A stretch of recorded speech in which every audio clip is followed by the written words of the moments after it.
satisfied with Saudi Arabia's explanation of who killed Saudi journalist Jamal Khashoggi at a consulate in Turkey and who knew about it. Saudi Arabia is now claiming that Khashoggi died in a fight at the consulate, with Crown Prince Mohammed bin Salman having no knowledge.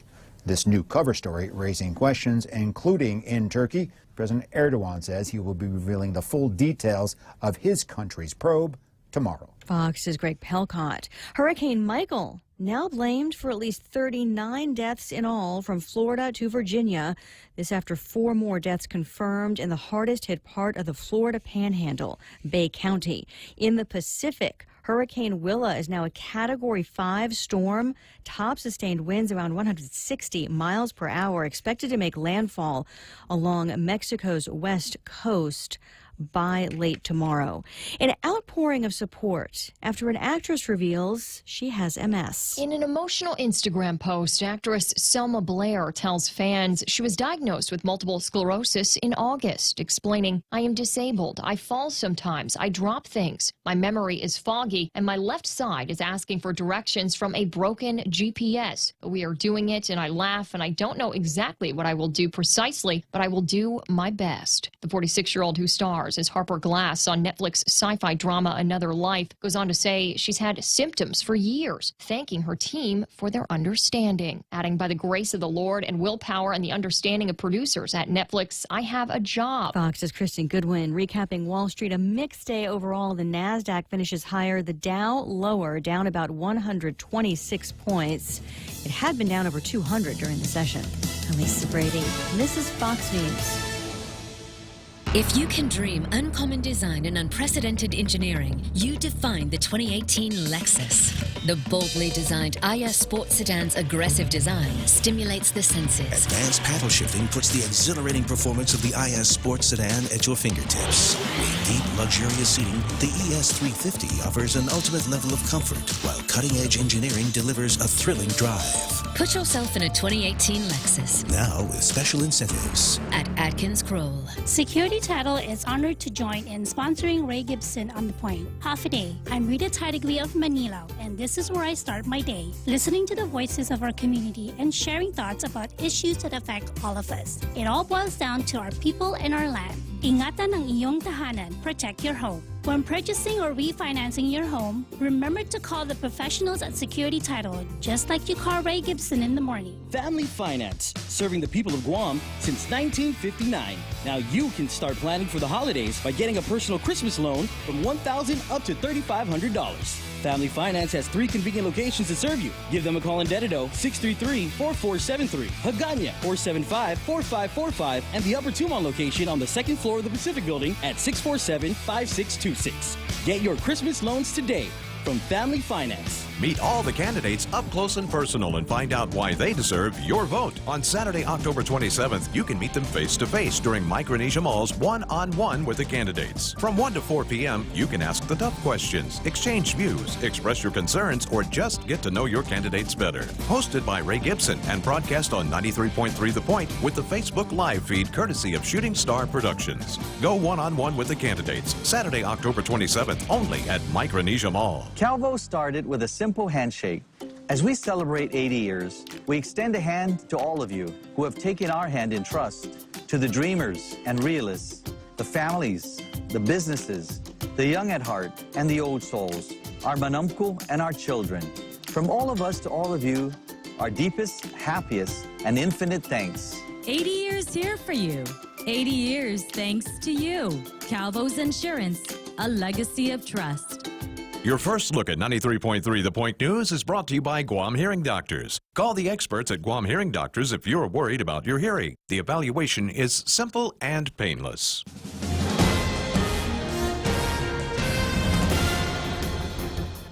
Half a day and good morning, Guam. News time here at The Point is 8 minutes past 6 a.m. this Tuesday morning. I'm Kevin Kerrigan. Here's a look now at some of the top stories from the Guam Daily Post. Guam welcomed 1,520,000 tourists in fiscal year 2018, making it the second best fiscal year in local tourism history. Fiscal 2017 remains Guam's best year for tourism when 1,550,000 visited the island. However, Japanese arrival numbers continue to slide. The once dominant Japan market, which used to account for more than 80% of Guam's tourists, now provides just 35%. South Korea, formerly in second place, has become Guam's main source of tourists with 49% of the market. GVV President Nate DeKnight congratulated the tourism industry on this latest milestone, saying it wasn't easy. North Korea's threats to fire missiles towards Guam in August of 2017 lowered arrival numbers and airlines canceled service to Guam. That made it a tough year, but DeKnight said the tourism industry achieved great momentum in its recovery efforts, but noted we're not out of the woods yet. The Guam Federation of Teachers is throwing its support behind the Democratic gubernatorial team of Lou Leon Guerrero and Josh Tenorio, the union making the announcement yesterday afternoon, following a survey which found that 90% of GFT worksite stewards wanted to endorse Leon Guerrero and Tenorio. According to a release from the GFT, 68% of the stewards felt that Republican nominees, Governor Ray Tenorio and his running mate Tony Atta, would cause the most harm to their paychecks. The survey did not ask about the write-in team of Senator Frank Uggan Jr. and Alicia Lim Tiaco. Also yesterday, Delegate Madeline Bordallo publicly declared her support for the Leon Guerrero team in a video posted on the Lou and Josh Facebook page. We'll have more news after this. We're surrounded by sound. There are sounds that you need to hear. There are sounds that you want to hear. And there are sounds that you long to hear. Hear it all, louder and clearer than ever before. If you or someone you know has a hard time hearing, Guam Hearing Doctors can help, using state-of-the-art test gear to evaluate your hearing and coming up with a plan to make your life better by making your hearing better. Call Guam Hearing Doctors for an appointment or visit them on the web at guamhearingdoctors.com.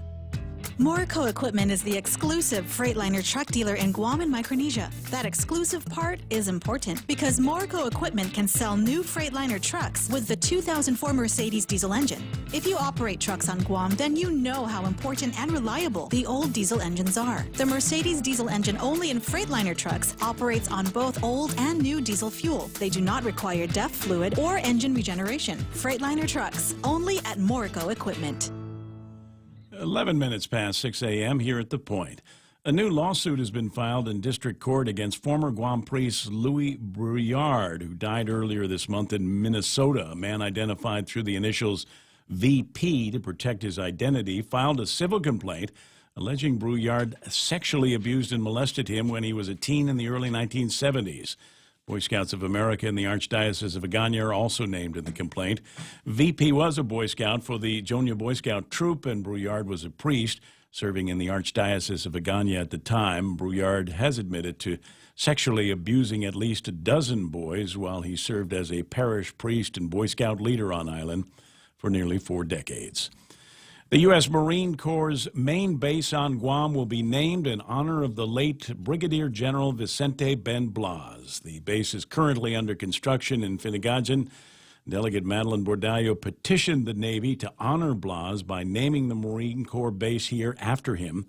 The Navy has notified Bordallo that Marine Corps Commandant General Robert Nealer has agreed, saying the commemoration to name the base after Blas reflects the strong and unique relationship of the Marine Corps and the people of Guam. Blas was born on Guam. He is the highest-ranking Chamorro to have served in the U.S. Marine Corps.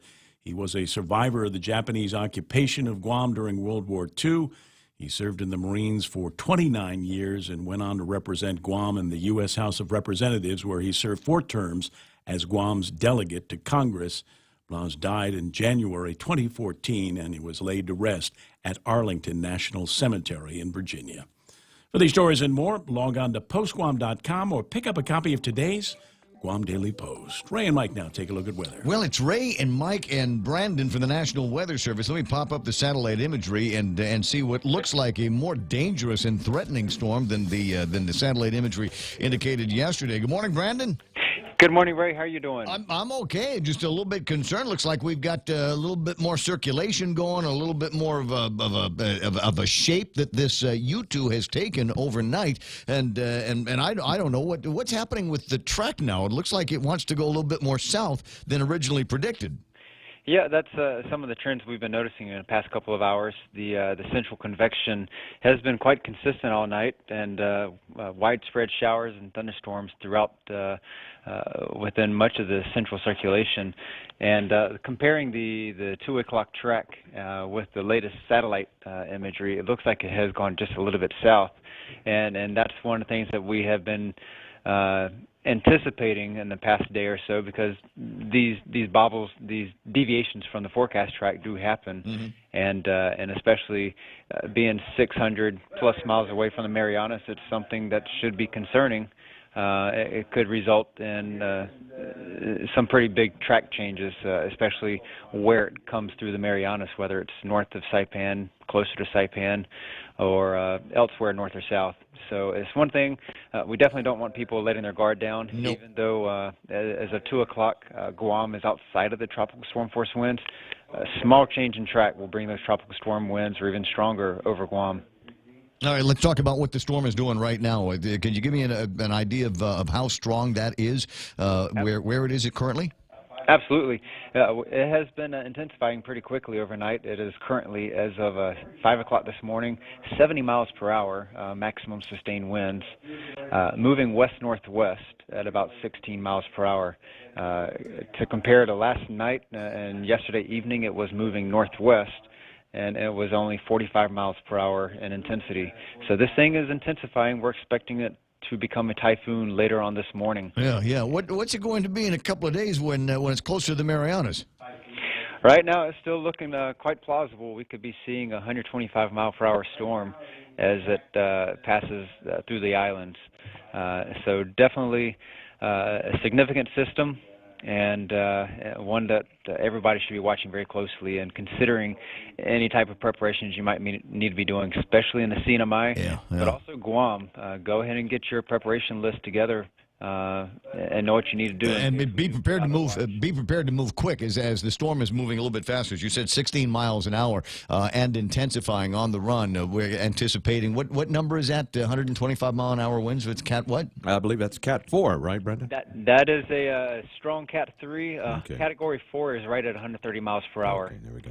Gotcha. And of course, to keep in mind, Typhoon Mangkhut back in September, that thing moved pretty quickly from eastern Micronesia through the Marianas. It never slowed down, and so that's certainly a possibility in with the case of this storm. Yeah. Well, I'd hate to make comparisons between this and other storms. I want people to be very, very wary of what's happening. While it is still east and south of us, it poses a definite threat to all of the islands in the Marianas until it is well past us. So keep an eye on this thing and watch as it moves. Is there a new anticipated closest point of approach? I know that's kind of hard to gauge a couple of days out, but given the speed that this thing is moving.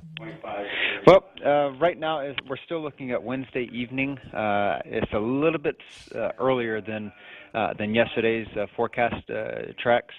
So we're looking at sometime Wednesday evening into Thursday morning. And when Joint Typhoon Warning Center puts out their next bulletin, it should be coming out probably within the next hour.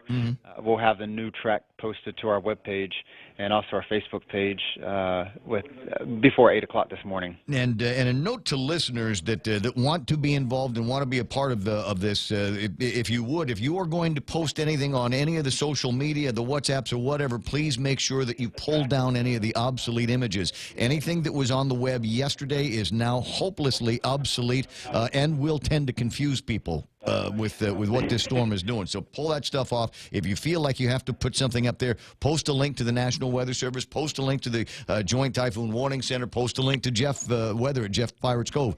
Those are all great sources, and they're updated regularly, and people will be able to watch in real time what's going on. Speaking of watching in real time, we're really disappointed. Now would be a great time to have a working radar system, don't you think? Absolutely. We're still in communication with the Anderson radar folks, and so they've had some success getting some parts replaced, but now we're working on a couple other little items. So we're hoping in several days we'll have at least some limited function of the radar. Rudimentary capabilities to be able to see where this thing is going to be tracking through at least our neighborhood in the Marianas. So again, the storm about 70 miles an hour right now, and it's tracking 16 miles an hour on what we think is about the same track as it was yesterday. But we'll wait until JTWC comes out with their forecast track. Correct. You got that. Okay, got it. Listen, Brandon, always fun talking with you, and we'll do it again soon.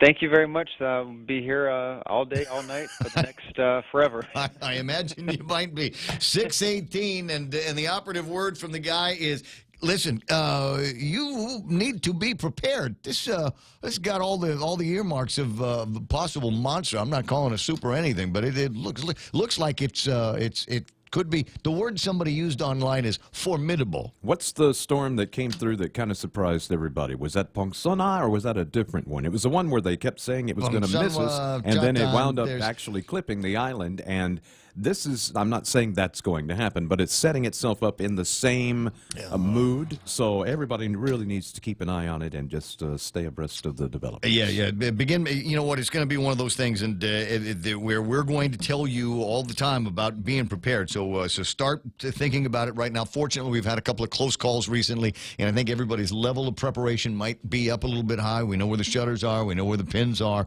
and little clippy things. But maybe a trip to the store, get some water, some canned food, that kind of thing, candles, and start buying up all of those. I noticed they were able to replenish the supply of the little propane things that look like hairspray in the stores. I've noticed they've been able to resupply all of those things. So grab a couple extra, because you never know what's going to be happening. 6:19 in the morning, and the actual forecast for today might actually be a nice day. Partly sunny skies, isolated showers, and some thunderstorms you might expect later on. Northeast winds 10 to 15 miles an hour. Daytime highs 89 degrees and overnight lows of about 78 degrees. This is that time of year. You've heard the expression, if you don't like the weather, wait 5 minutes, it'll change. That's right.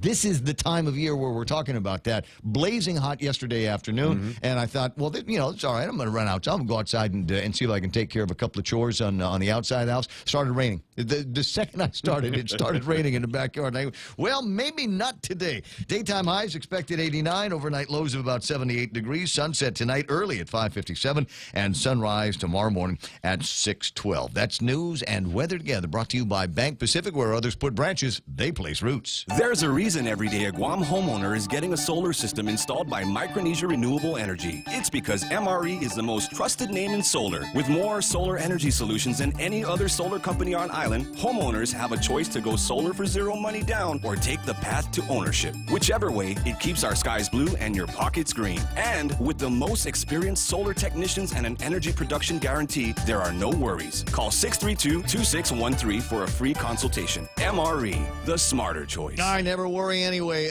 Micronesia Renewable Energy, had never been a better time to go solar. Also brings you portions of the show. American President Lines, they're shipping the future. Guam Regional Medical City, the first choice for all of your open heart surgery needs. And they're working on brain stuff, too. So you might want to talk to them about that, as well as, who's the last one? American Water Tech. Smarter water, better water. The Ray Gibson Show. Morning talk that matters. Call now, 888-TALK. That's 888-8255.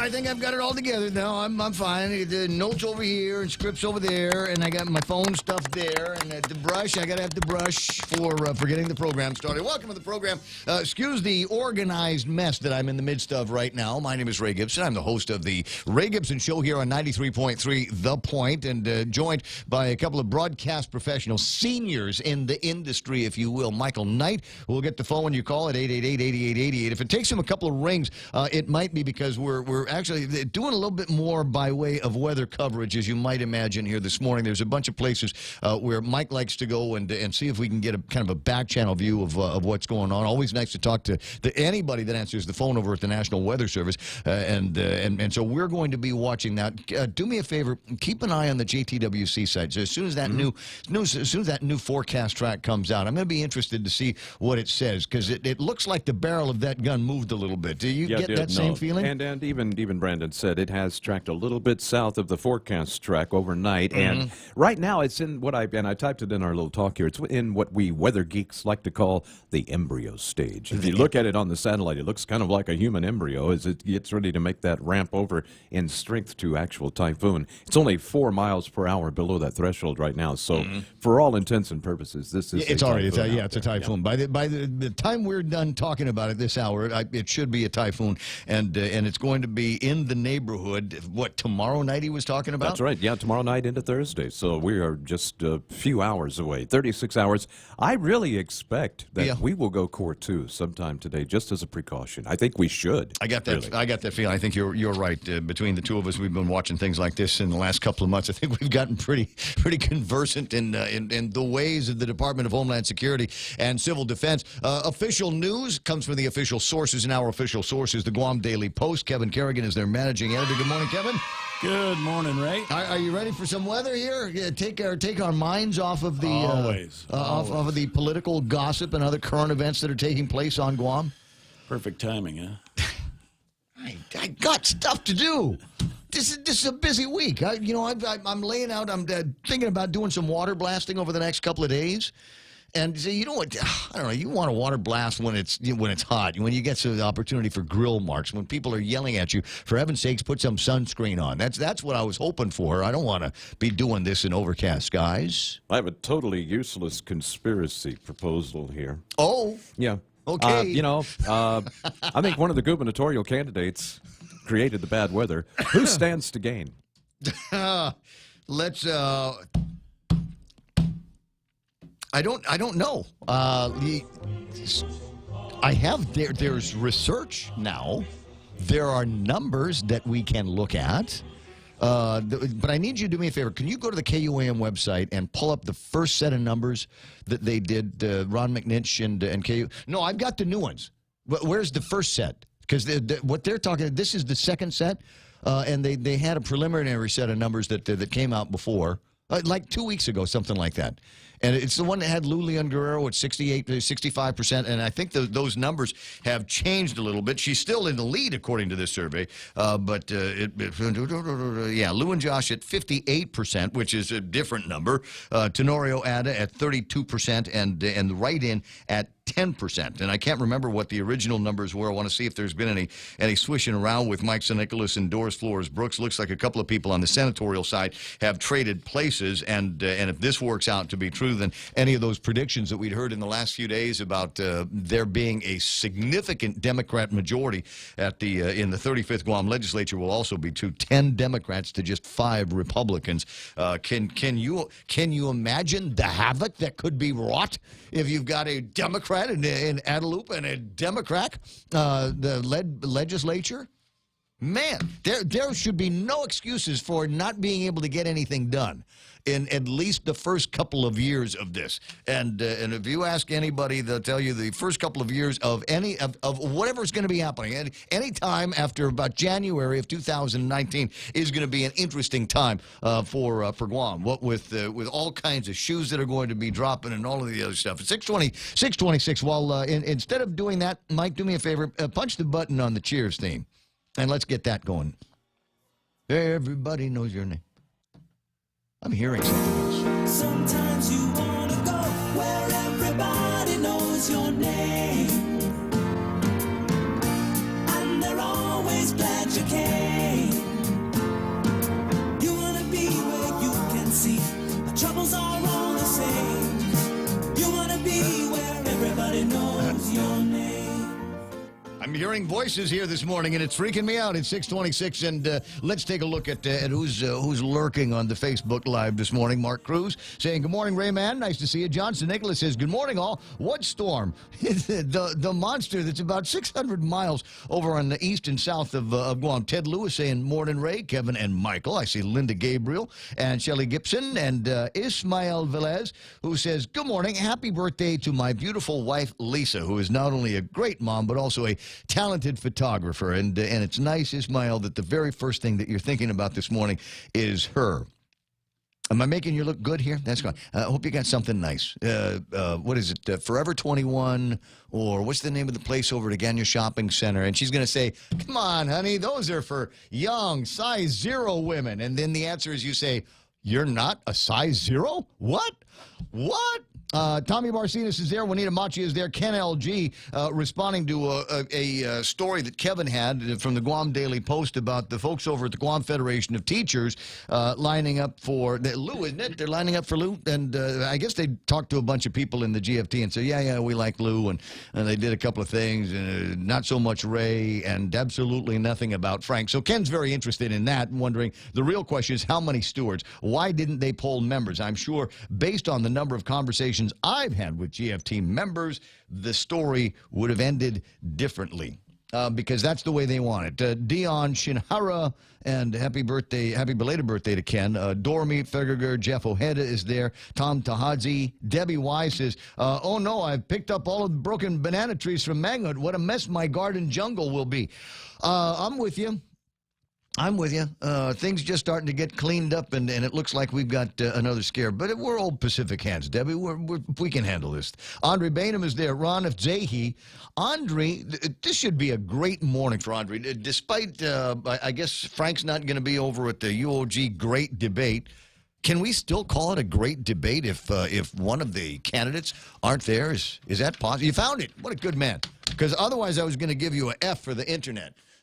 But anyway, apparently Cortec has abandoned their protest with the Department of Public Works, which should open the path now to Mark Mendiola and John Fernandez moving forward with their plans to handle procurement and all of the other things that are going to be required to make Simon Sanchez look like a brand new school.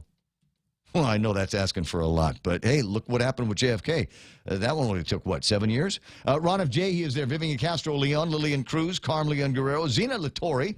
I just like the way it sounds off when it rolls off my tongue. Zena Latore. Henry Gonzalez, still lurking on Guam, running around, seeing family and friends he hasn't seen in a long time. Johnny Ray Tight to know, Enrico Blancaflor.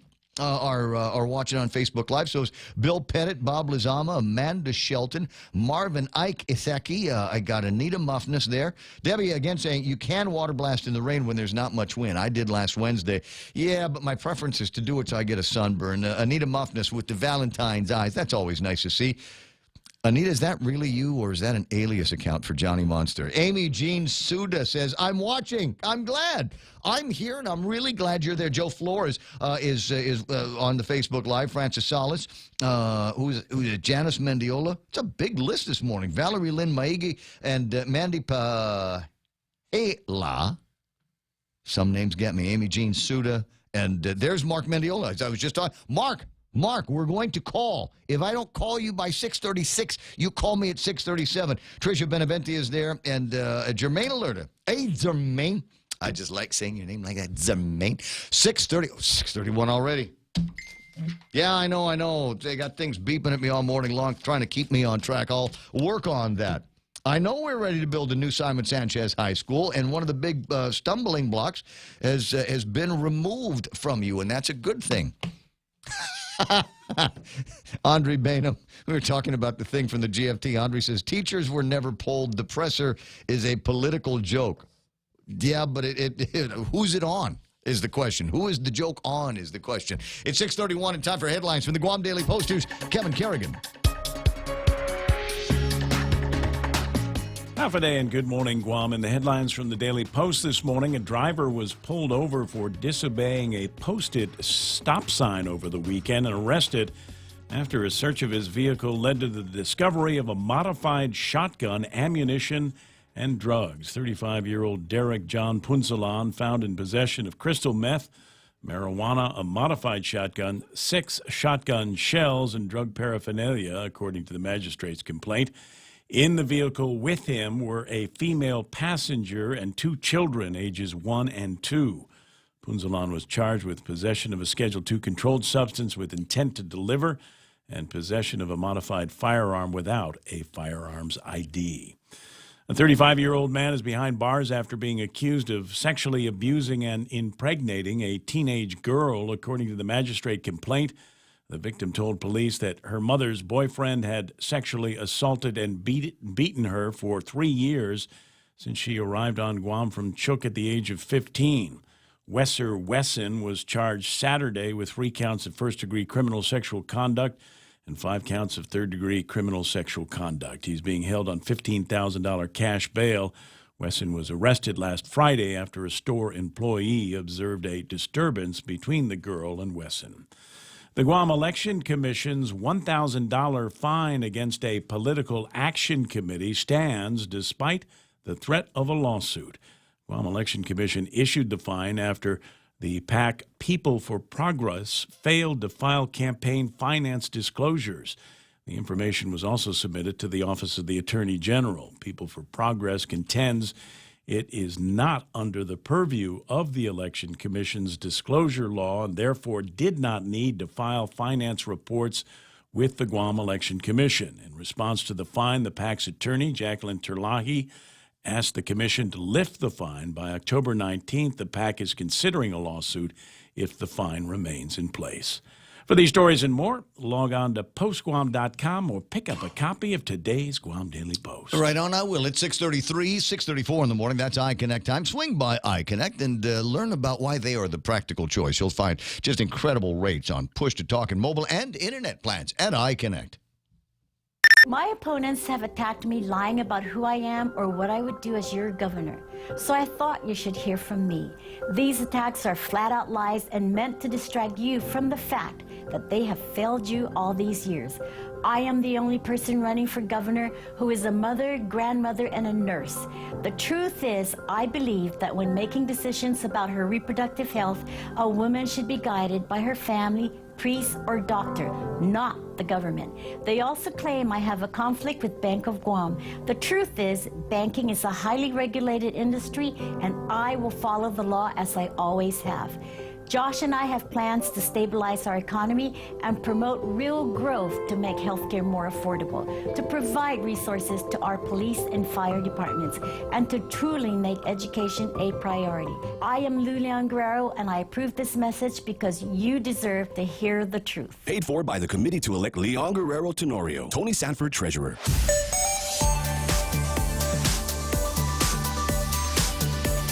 She's right. She is the only mother and woman and nurse that is running in the election. Although I've heard the phrase "mother" used around the other two candidates, but I don't think they're talking about quite the same thing. But it's 6:35 in the morning. Hi, it's the Ray Gibson Show. Is there traffic yet? Hold on, stand by. Let me look at the gizmo. Either the gizmo is broken or it's just still too early for there to be any kind of traffic. Oh, there it is. I found just there. Traffic building up just a little bit on Route 8 as you make your way towards the intersection of 8, 10, and 16. It does that from time to time, and I don't know if it's just people slowing down to see if they can get views of the fireman washing the truck with no shirt on. I don't know, but it looks like traffic is building up in that particular area. 636, that's right now traffic on the point. What would you do with unlimited internet? With Docomo Pacific, the possibilities are endless. Docomo Pacific is throwing off the data caps so you can enjoy more of the things you love. Watch, stream, download, and play with no end in sight. Stop by any of our stores or check out DocomoPacific.com to learn more. Life becomes limitless with Docomo Pacific. Better together. The Ray Gibson Show, your new News Talk headquarters. Call now, 888-TALK. That's 888-8255.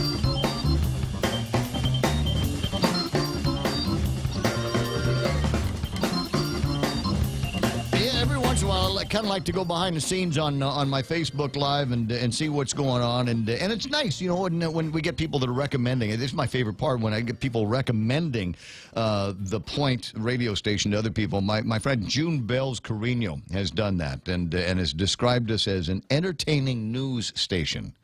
An entertaining news station. And I hope so. It's kind of the goal here. Actually, the actual goal is to make a buttload of money, number one, and number two, to kill 4 hours a day. Yeah. And you can do that, I think, with with a very dry presentation of here's the morning news, and we'll have very kind of sterile commentary around some of these big news stories. But where's the fun in that? No, I hear you. I mean, because I want you and I to have the same kind of conversation as a couple of guys over the back of a pickup truck, just shooting the bull over what they've heard, what they think is true, what's out there. And another note I got from Facebook. It says. Who is it? There's a bunch of people that are watching right now, and Facebook is asking me to suggest to them that they like and follow the page. So if you could like and follow the page, that would be fantastic. Share. There's a little share button as well. And so I want you to click on that and then share it out to the world and let all the people that follow you that don't necessarily follow me and let them know about what a great place this is to hang out. We're on Facebook Live every morning. We're also on YouTube Live every morning as well. So those of you that are listening to the broadcast or watching the broadcast and are going, well, I don't want anybody to know that I'm watching this show. And for heaven's sakes, I work over at the Sorensen Media Group. I'll get in trouble. It's all right. Just go to the YouTube Live. You'll be able to watch. And you can see what the interaction is. I put that back up here, including Mark Cruz's reaction to me saying a buttload of money.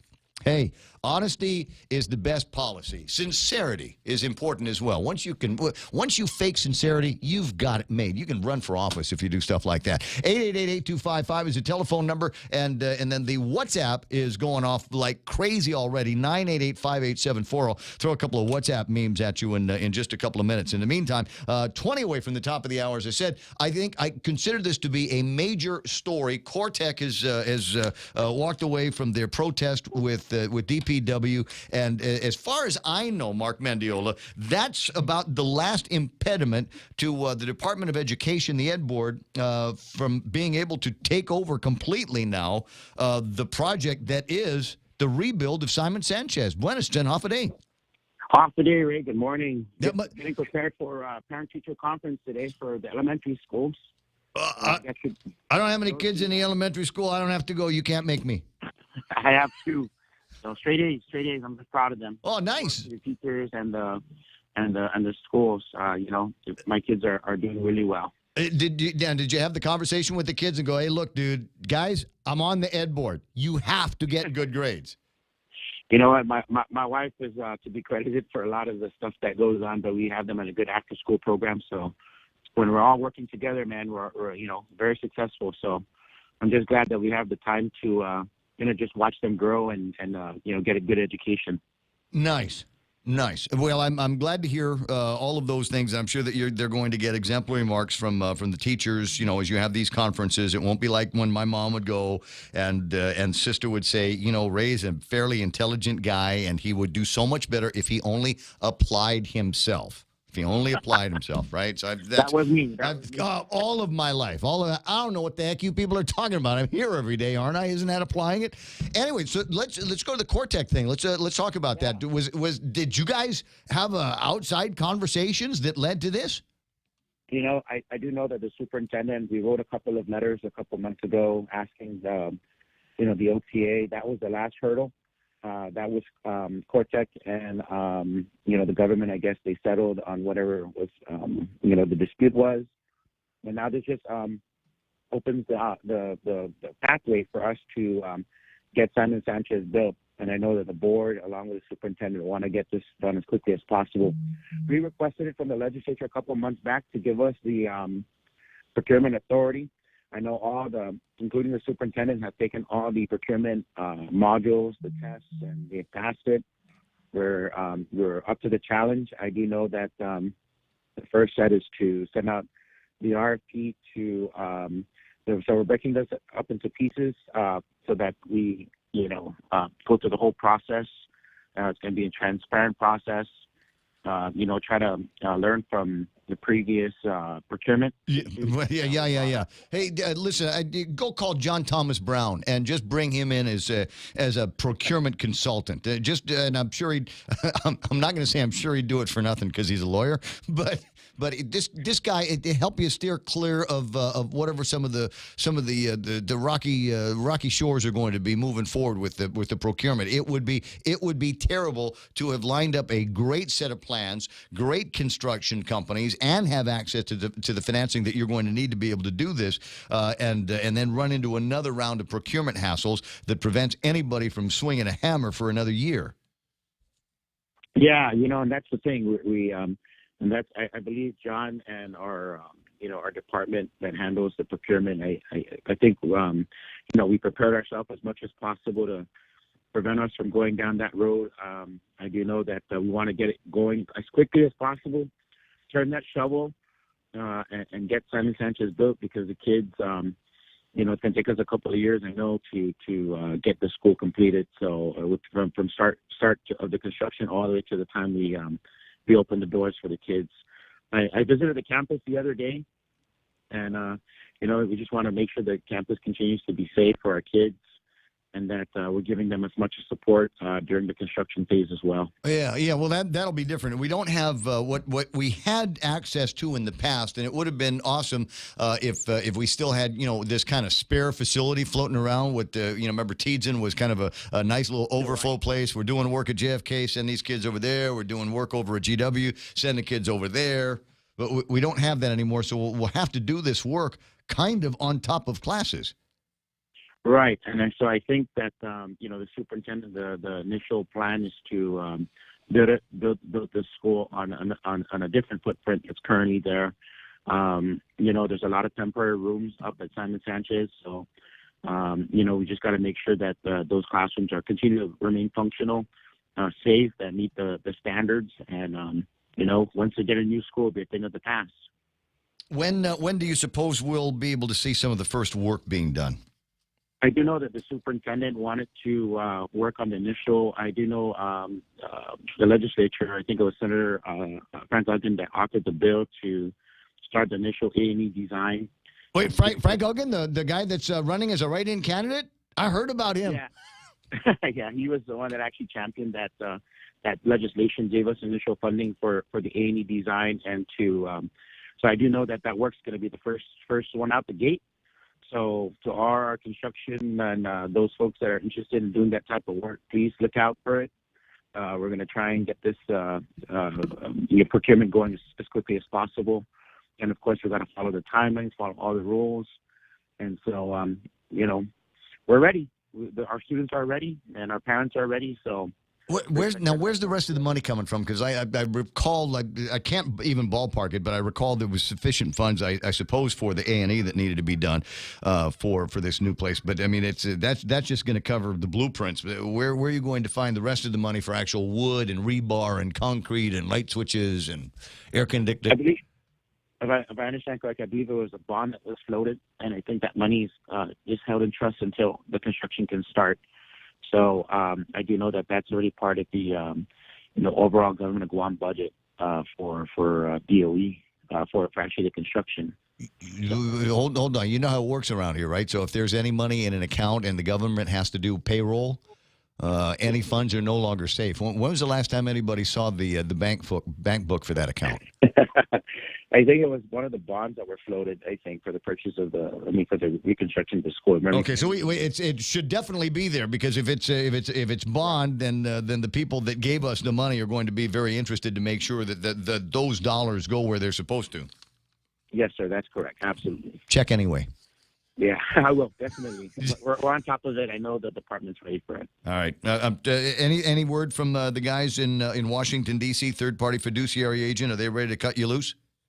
Yeah, you know what? I do know that the superintendent and his team, we're trying to build an internal audit office that can kind of supplement or actually when the third-party folks leave, one of the things that when we were in Washington, D.C., they asked us, so what is this gonna what is it gonna look like when we leave? Is it gonna go back to the regular type of staff, or are we looking for transition into a new to good oversight of the department, so we don't revert back? And actually, the model that we currently have, we have an internal audit office that's run by Frank Kupeners, and we built a lot of credibility and confidence in the department.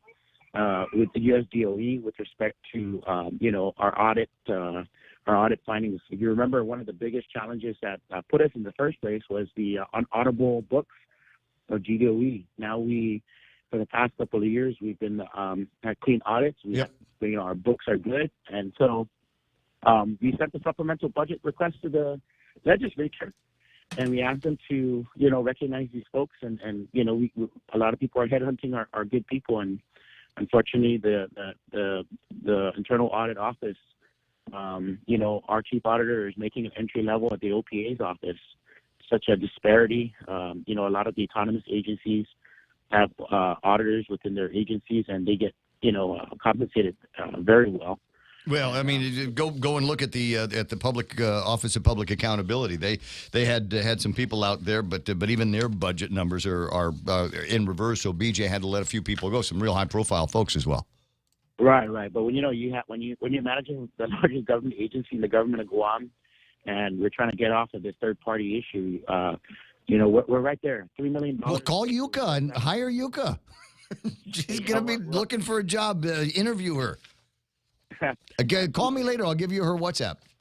Okay, absolutely. All right. Hey, listen, Mark, I'm going to let you run. You'd mentioned Frank Uggan's name, and then I mentioned the write-in campaign and all of that. So he wants to chime in. Oh, okay. And I figured, the last time I had Frank Uggan on the radio, it was great. So I'm looking for some more fun here this morning. Right on, Ray. Thank you for calling. And no.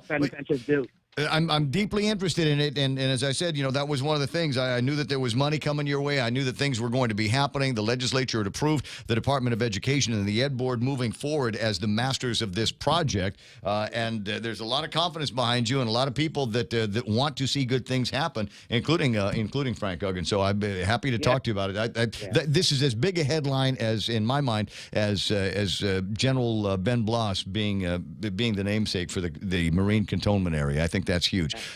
Dude, I'll talk to you pretty soon. Let me bring Frank in while there's still time for him to give a hard time to Lou and Ray. Good morning, Frank. Senator Uggan. Good morning, Ramon. I just tried calling you to thank Cortec and some of the other parties for dropping the initial protest that was ongoing, because now this would give the Department of Education the opportunity to be able to assume the responsibility of taking ownership of the procurement as well as the final construction or reconstruction of a brand new school for Simon Sanchez High School. And, one thing about this whole process, I think it's a great day for Simon Sanchez High School for many of the students. Unfortunately, some of the alumni had fought this issue, had been fighting this issue for the last 5 to 6 years, and I'm just very, very pleased to know that, in fact, now the process to move forward. You did mention funding. First and foremost, one of the biggest concerns that a number of us colleagues, some of my colleagues had in the legislature was, how much is this entire project going to cost?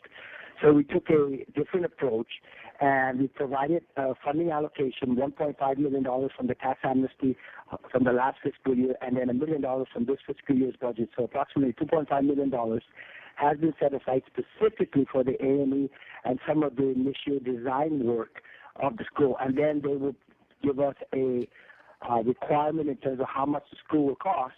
And then there's also an additional provision in existing law that would set aside up to $5.2 million a year from the Territorial Education Facilities Funds once the cost of the school is identified and a contract is entered into. So if you're talking about long-term funding, there's a mechanism in place existing in public law. The $2.5 million was specifically for the A&E and some of the initial work that needs to get done. Well, explain to me a little bit about the money that you're talking about being set aside into the future. Is that something that is schedulable and can be turned into some kind of a vehicle for an anticipation note, like Eddie wanted? Well, that's exactly what the purpose was behind it. Behind it is that approximately $5.2 million will be set aside from the Territorial Education Facilities Fund, which is going to be earmarked after the contract or a contractor selected to construct a brand new Simon Sanchez High School. Then the $5.2 million set aside will automatically kick in. And that would originate from the Territorial Education Facilities Fund and fund any long-term financing arrangement with either the contractor or with a financing company. So that's the option that the government of Guam has in terms of ensuring that the school is constructed within a reasonable time frame. Okay. Now, a couple of other matters that I think are important. I did get a notice that you were going to be having public hearings next Monday, and this is important stuff here. I'm very concerned that I've got this feeling, this sweeping things under the carpet feeling, and so I'm delighted to know that there is movement here on a couple of measures that you've got that are looking specifically at the way things are done at the Chamorro Land Trust Commission on their leases and licenses. Yes, and I'm glad you brought that up, Ray. I am having a public hearing on bills number 283 and 284 next week, Monday. One of the provisions would require public notification, inclusive of the mayor's offices, of any of the outstanding lease applicants who have not been entertained to date. And let me just give you just a general number from the year of 1995. Between December 3rd of 1995 to December 31st, there were, and this was just recently released, 4,607 applicants that were skipped. Today we have approximately 2,877 leases that have been, residential leases that have been given out to individuals and to families. So it says that the system is broke and something has to be done. So Bill 283 would require the public notification, make sure that these individuals who applied in 1995 and shortly thereafter, that there's no longer a skipping in the line in terms of their application. The second bill, 284, you alluded to, would require the governor to hire a local receiver who would have a background of having served as a judge in either Guam or CNMI. And the purpose behind this is to ensure that the law is followed.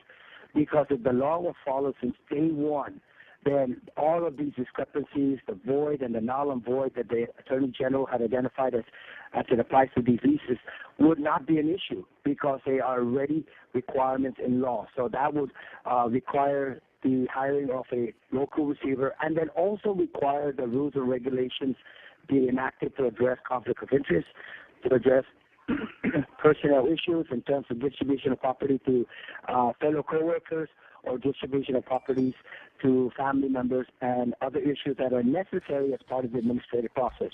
Now, Frank, hold on. Frank, before we get lost in too many details, Frank. Now, Bill 283 and 284, obviously, they feel like they're going to be rendered moot if there is action taken soon on Bill number 356, which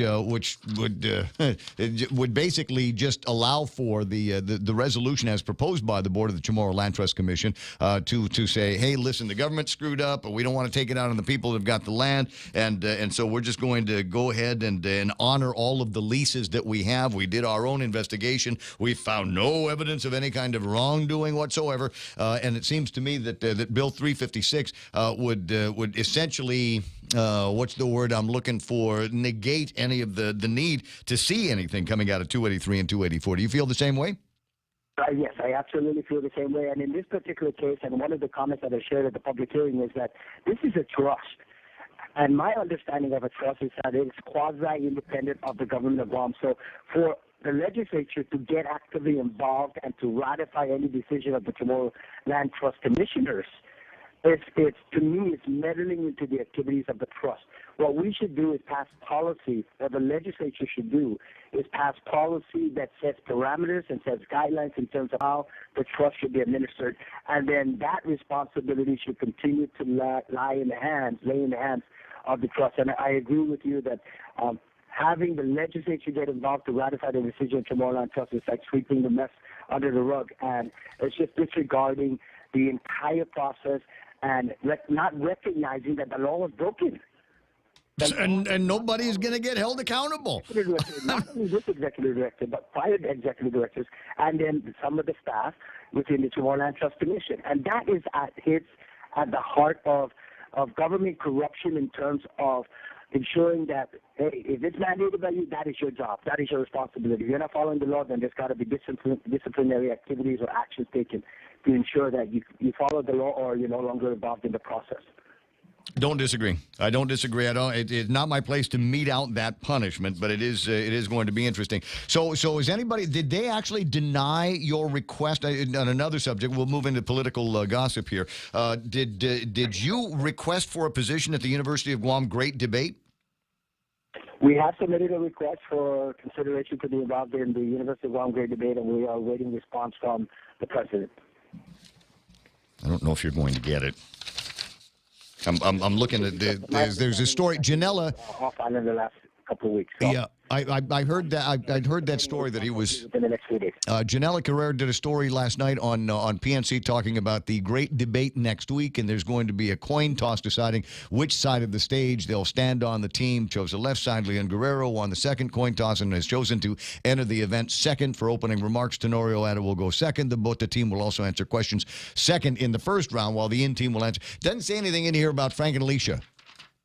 Well, I think it's very unfortunate, first of all, as this has already been publicly announced that Lou and Josh do not want the Elgin Mediocrity to be represented in any forum and any debate. I have no idea why they would take that position. We have officially filed notification to the... Did you hear the recording of Friday? You heard the recording of Friday's program. I think that's why she didn't want to be in a forum with you.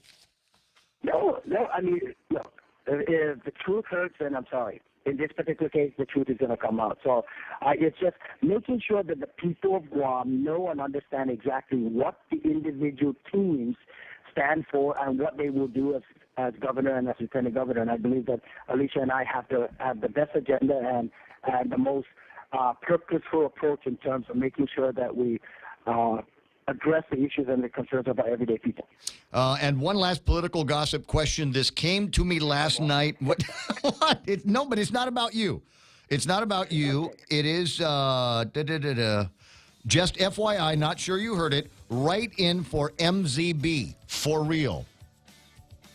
I have not heard anything to that effect. And I believe that she just already nullified her statement by virtue of some of the videos that are coming out. So, but she kind of called you. Yeah, she kind of said. Concentrate. Alicia and I have to concentrate on our campaign. Make sure we get our message out. Let our people know that we are asking for their trust and their confidence to serve the governor and the lieutenant governor moving forward. Okay, that sounds a little bit spinny, so I'm going to let you go. I'll talk to you pretty soon. Senator Frank Uggan with me on the line. Have a terrific day. We'll talk again soon, I'm sure. Radio station is KUSG. He'll get you. My name is Ray Gibson. Coming up, I've got Fox News Live. Kevin Kerrigan with the big stories. We'll take a look at what happened on the market. Jerry Roberts, and it's double shot of Jerry Roberts today. I'll explain that in just a little bit. You stay right there.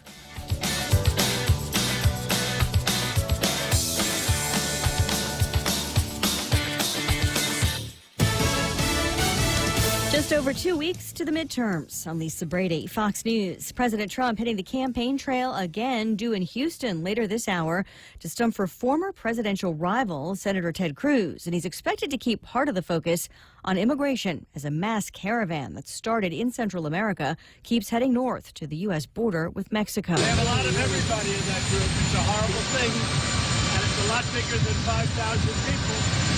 And we got to stop them at the border. President also threatening again to cut funding for countries he says aren't doing enough to help stop illegal immigration.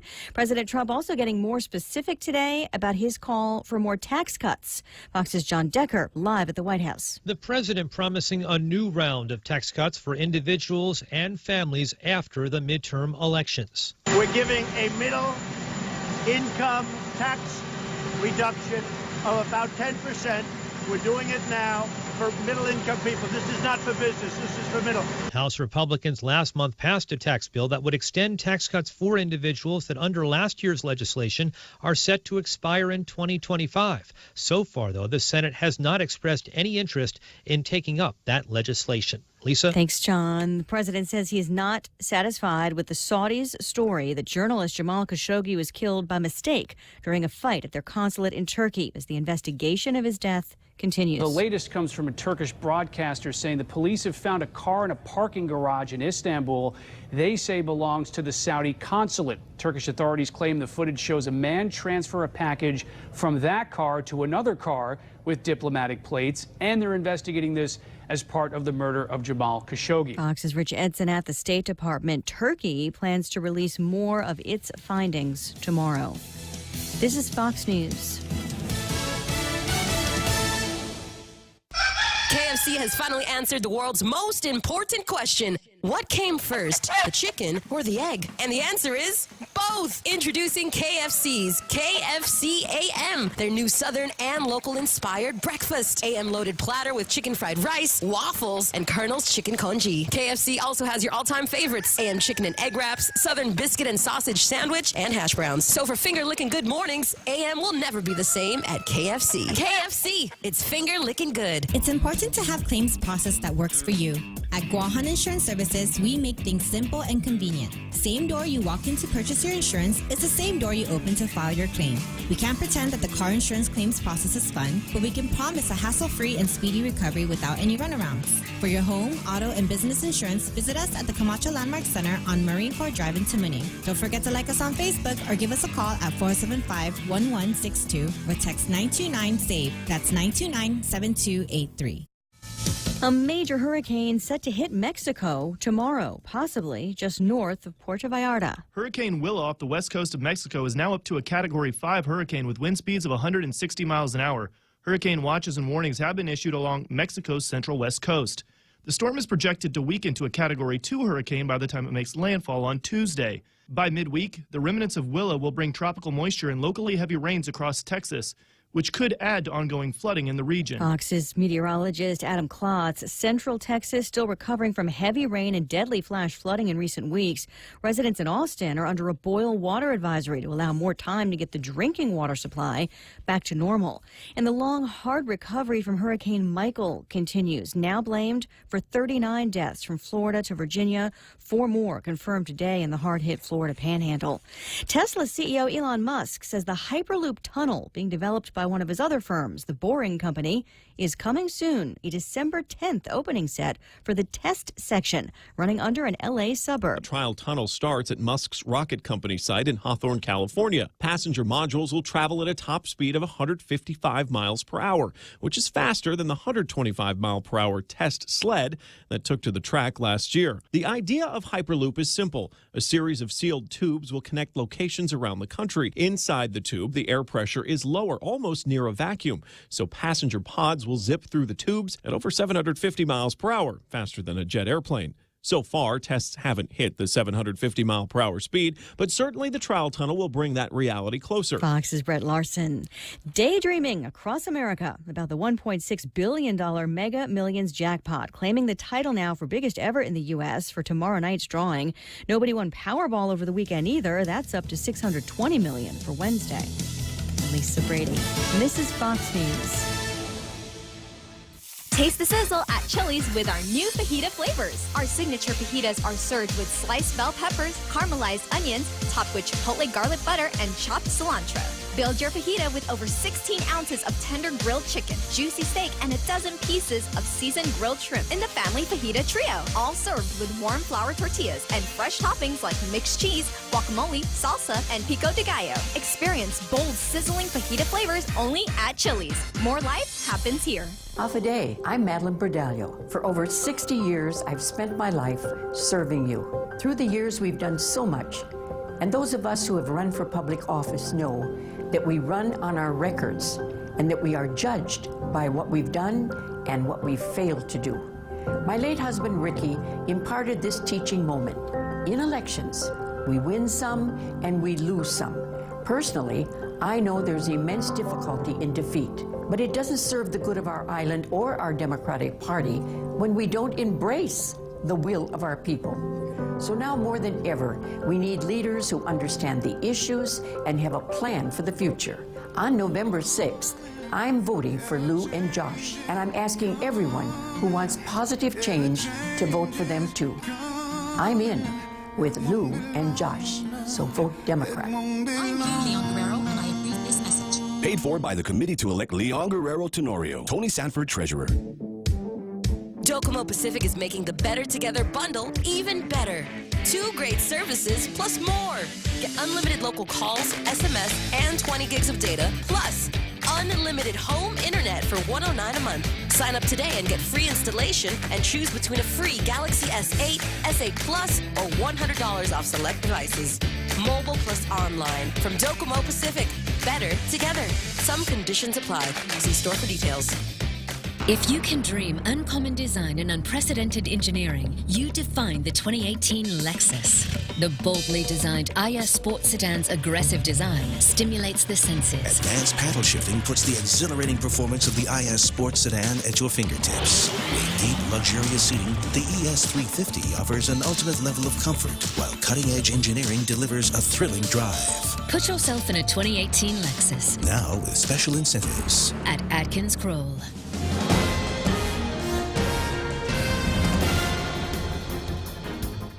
Half a day and good morning, Guam. News time here at The Point is 8 minutes past 7 a.m. this Tuesday morning. I'm Kevin Kerrigan. Here's a look now at some of the top stories from the Guam Daily Post. Guam welcomed 1,520,000 tourists in fiscal year 2018, making it the second best fiscal year in local tourism history. Fiscal 2017 remains Guam's best year for tourism when 1,550,000 visited the island. However, Japanese arrival numbers continue to slide. The once dominant Japan market, which used to account for more than 80% of Guam's tourists, now provides just 35%. South Korea, formerly in second place, has become Guam's main source of tourists with 49% of the market. Guam Visitor Bureau President Nate DeKnight congratulated the tourism industry on this latest milestone, saying it wasn't easy. North Korea's threats to fire missiles towards Guam in August of last year lowered arrival numbers, and airlines canceling service to Guam made it a tough year. But DeKnight said the tourism industry achieved great momentum in its recovery efforts, but noted we're not out of the woods yet. The Guam Election Commission's $1,000 fine against a political action committee stands despite the threat of a lawsuit. Guam Election Commission issued the fine after the PAC People for Progress failed to file campaign finance disclosures. The information was also submitted to the Office of the Attorney General for investigation. People for Progress contends it was not under the purview of election disclosure law and therefore did not need to file finance reports with the Guam Election Commission. In response to the fine, the PAC's attorney, Jacqueline Terlahi, asked the commission to lift the fine. The PAC is considering a lawsuit if the fine remains in place. We'll have more news after this. Meet all the candidates up close and personal and find out why they deserve your vote. On Saturday, October 27th, you can meet them face-to-face during Micronesia Mall's One-on-One with the candidates. From 1 to 4 p.m., you can ask the tough questions, exchange views, express your concerns, or just get to know your candidates better. Hosted by Ray Gibson and broadcast on 93.3 The Point with the Facebook Live feed courtesy of Shooting Star Productions. Go one-on-one with the candidates. Saturday, October 27th, only at Micronesia Mall. What are the benefits of switching to the handset payment option with GTA? For starters, you can customize a plan that matches your budget and lowers your monthly payment. HPO lets you upgrade to the latest phones whenever you want. No more waiting for a contract to end to get that slimmer, faster smartphone. Because with HPO, there are no contracts. HPO lets you design a phone plan that suits you. So join the thousands who've already switched to HPO, the most customizable phone plan on island. Limited time offer. Terms and conditions apply. 11 minutes past 7 a.m. here at The Point. The Guam Federation of Teachers is throwing its support behind the Democratic gubernatorial team of Lou Leon Guerrero and Josh Tenorio, the union making the announcement yesterday afternoon following a survey which found that 90% of GFT worksite stewards wanted to endorse Leon Guerrero and Tenorio. According to a release from the GFT, 68% of the stewards felt that Republican nominees Lieutenant Governor Ray Tenorio and his running mate Tony Atta would cause the most harm to their paychecks. The survey did not ask about the write-in team of Senator Frank Uggan Jr. and Alicia Limtiaco. Also yesterday, Delegate Madeline Bordallo publicly declaring her support for the Leon Guerrero Tenorio team in a video posted on the Lou and Josh Facebook page referring to the Uggan Limtiaco write-in campaign. She said she knows firsthand there is immense difficulty in defeat, but it doesn't serve the good of the island when we don't embrace the will of the people. A driver who was pulled over for disobeying a posted stop sign over the weekend was arrested after a search of his vehicle led to the discovery of a modified shotgun, ammunition, and drugs. 35-year-old Derek John Punsalan was found in possession of crystal meth, marijuana, a modified shotgun, 6 shotgun shells, and drug paraphernalia. In the vehicle were a female passenger and 2 children, ages 1 and 2.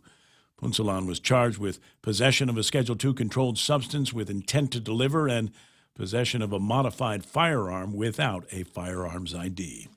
For these stories and more, log on to postguam.com or pick up a copy of today's Guam Daily Post. Ray and Mike now with a look at weather. All right, it's going to be one of those partly sunny days. All kinds of unexpected stuff in the forecast. Expect that there is going to be some isolated showers, maybe even some thunderstorms today. Winds out of the northeast up to about 15 miles an hour. Expected highs warm 89 degrees and overnight lows of about 78 degrees. Sunset tonight 5:57. Sunrise this morning is at 6:12. Yeah, if we get any rain, it'll likely be tonight, because right now we're under what's known as subsidence on the periphery of a tropical system. As it's well developed, you have high pressure around the periphery, and it creates sinking air, and you don't get much rainfall there, and then things start to slowly develop out of that. I sent you to the WhatsApp phone the latest track from JTWC. Jamming it right now, Yep, buddy. Gonna and, stick it up online so everybody can see what this now the new forecast track looks It like. hasn't changed a whole lot. Still, the storm, they're still forecasting Okay. steering currents to take the storm north of Saipan. So,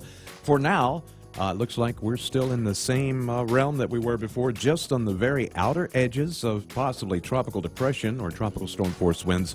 And again, I really think they'll do Core 2 later on today, just to be, As just a precaution. To be safe. Yeah, but 'cause, I'm not the government. so I Got don't this thing out in the neighborhood. Well, I mean, there are things that would kick in at Core 2. Absolutely, yeah. You know, sending the kids home from school and releasing people in the offices. So they may not, depending on the threat. We'll have to watch and see. In fact, maybe if we get Jenna on the line, she might be able to provide us some kind of guidance there. 7:13. That's news and weather together here on The Point. Hyundai Construction Equipment is sold exclusively on Guam by Morico Equipment, a market leader with proven reliability in large excavators, loaders, and forklifts. Morico Equipment, with 28 years on Guam, offers Hyundai Construction Equipment sales, rental, parts, service, and fully maintained lease finance. Hyundai Equipment is in stock on Guam. Equipment demonstrations are available on request. Contact Morico Equipment on Ipoh Road at 649-1946 or go to moricoequipment.com. I know it. The Subway Chipotle cheesecake steak, not cheesecake. But that would be tasty. A Chipotle cheesecake. Can you? I can taste it now. Huh? Can I start again? I'm gonna start again. I'm just gonna Remember all those times you were reading this copy and I giggled? Yeah, That's why. because I kept saying cheesecake. Yes. Oh, I can't charge the Subway people for that. Now Sure they're you gonna can. know. No, sure? you made it sound better. All right, so the Subway Chipotle cheese steak, it contains a concept called flavor. This flavor comes from juicy, shaved steak and Chipotle Southwest sauce. Available for a limited time only at Subway restaurants. Subway, make it what you want. Calvo started with a simple handshake. As we celebrate 80 years, we extend a hand to all of you who have taken our hand in trust, to the dreamers and realists, the families, the businesses, the young at heart, and the old souls, our manumku and our children. From all of us to all of you, our deepest, happiest, and infinite thanks. 80 years here for you. 80 years thanks to you. Calvo's Insurance, a legacy of trust. Portions of the program brought to you by our friends. Yes, our friends at First Hawaiian Bank, where it all starts with yes. But wait, there's more. Micronesia Renewable Energy. Never been a better time to go solar. Guam Regional Medical City. First choice for all of your open heart surgery needs. American President lines their shipping the future. And American Water Tech. Smarter water, better water. Ray Gibson brings you closer to the action. Watch and listen live on thepoint.gu.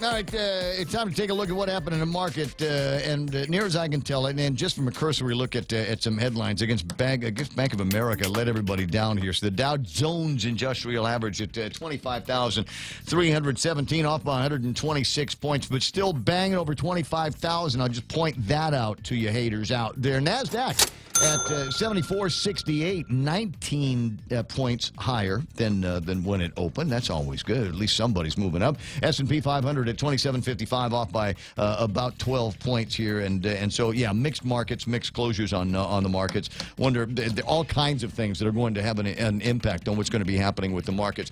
The question about the Honduran refugees that are making their way through Mexico towards the United States of America. Dennis Miller asking the question this morning: if they make it by the 6th, do they get to vote? And hashtag not sure how things work around here anymore. I know the feeling.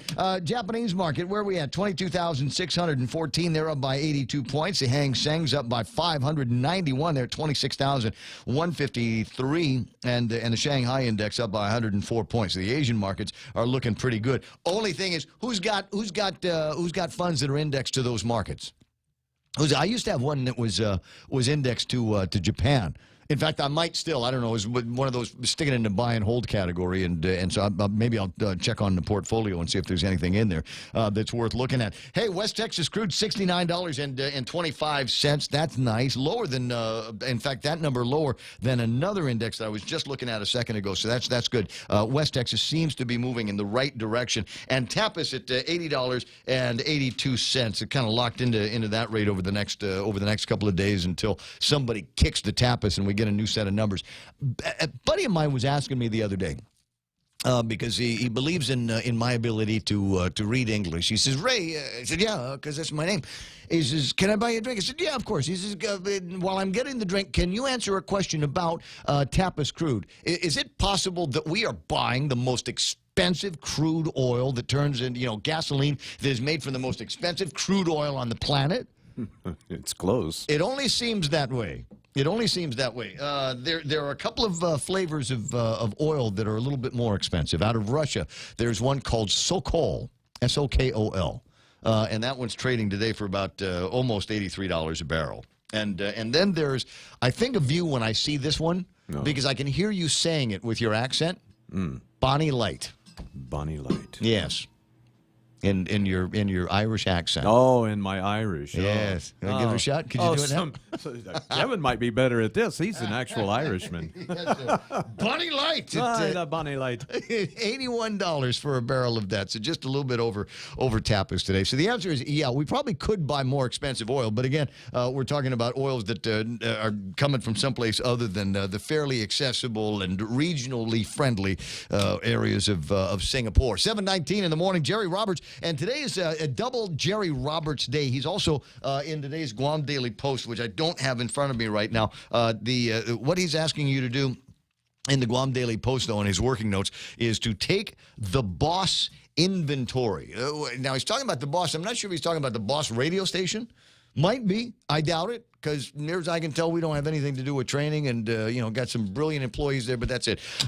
Take the boss inventory, read about that, and while you ponder your own boss inventory, listen to what he's got to say in this morning's Extra Point. A couple of months more for your book of don't. Here's Jerry Roberts. Ago in Extra Point number 138, I introduced the idea of compiling two books. One, the book of do, and the other, the book of don't. I'm Jerry Roberts, and if you've got them, prepare to make additions to your book of don't. Next on the Extra Point. Sometimes we just can't get out of our own way, doing things that derail our chances to succeed. I've done it. You probably have too. Frankly, at one time or another, I think everybody is guilty of it. To your book of don't, add these.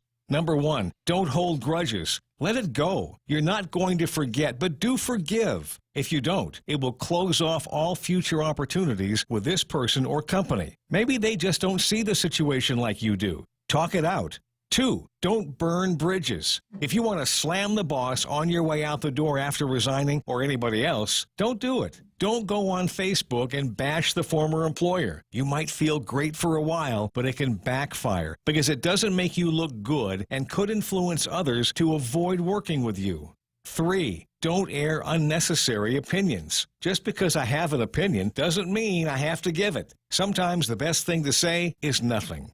4, don't talk down to people. Besides showing a lack of respect, read my lips. They will never forget. Someday, they may be in a position to make a decision where you are concerned. How are you going to feel when you realize a few snarky words you said years ago came back to bite you? 5. Don't forget those who helped you. I have never met anyone who didn't have a long list of people who had a role in their success. Make sure they know how much you appreciate them. Number 6, don't trash the competition. This is wrong for so many reasons. Ready? If you compare your products or services to theirs and you inaccurately present their info, it makes you look unethical. You may want to hire someone from their team someday, but if you're the enemy, that may not happen. What if you lose your job? Will the competitor you hammered in an ugly way want to bring you aboard? And just so you know, most customers don't appreciate it when you talk down the competitor. They may also buy from them and like them. Number 7, don't focus on failure. We've talked about this before. Failure is a step closer to success. Learn the lesson, pick yourself up, dust yourself off, move on. When you come up short, use the experience as a stepping stone to get closer to where you want to be. I've seen people lose companies, and the next week or month, they were moving in another direction. I've seen others have a company fail, and years later, they still had not recovered from it. They were stuck mentally. And number 8, don't run from trouble. Bad things can happen that you may not be able to control. If there are others who will be impacted, let them know. Employees, bankers, creditors, customers, vendors, landlords, whoever it may be, just ask yourself a question. If I was in their shoes, would I want to know? These are not comfortable conversations by any means, but you need to have them. It's the right thing to do, and it will maintain your credibility. Adding a few new pages to your book of don't.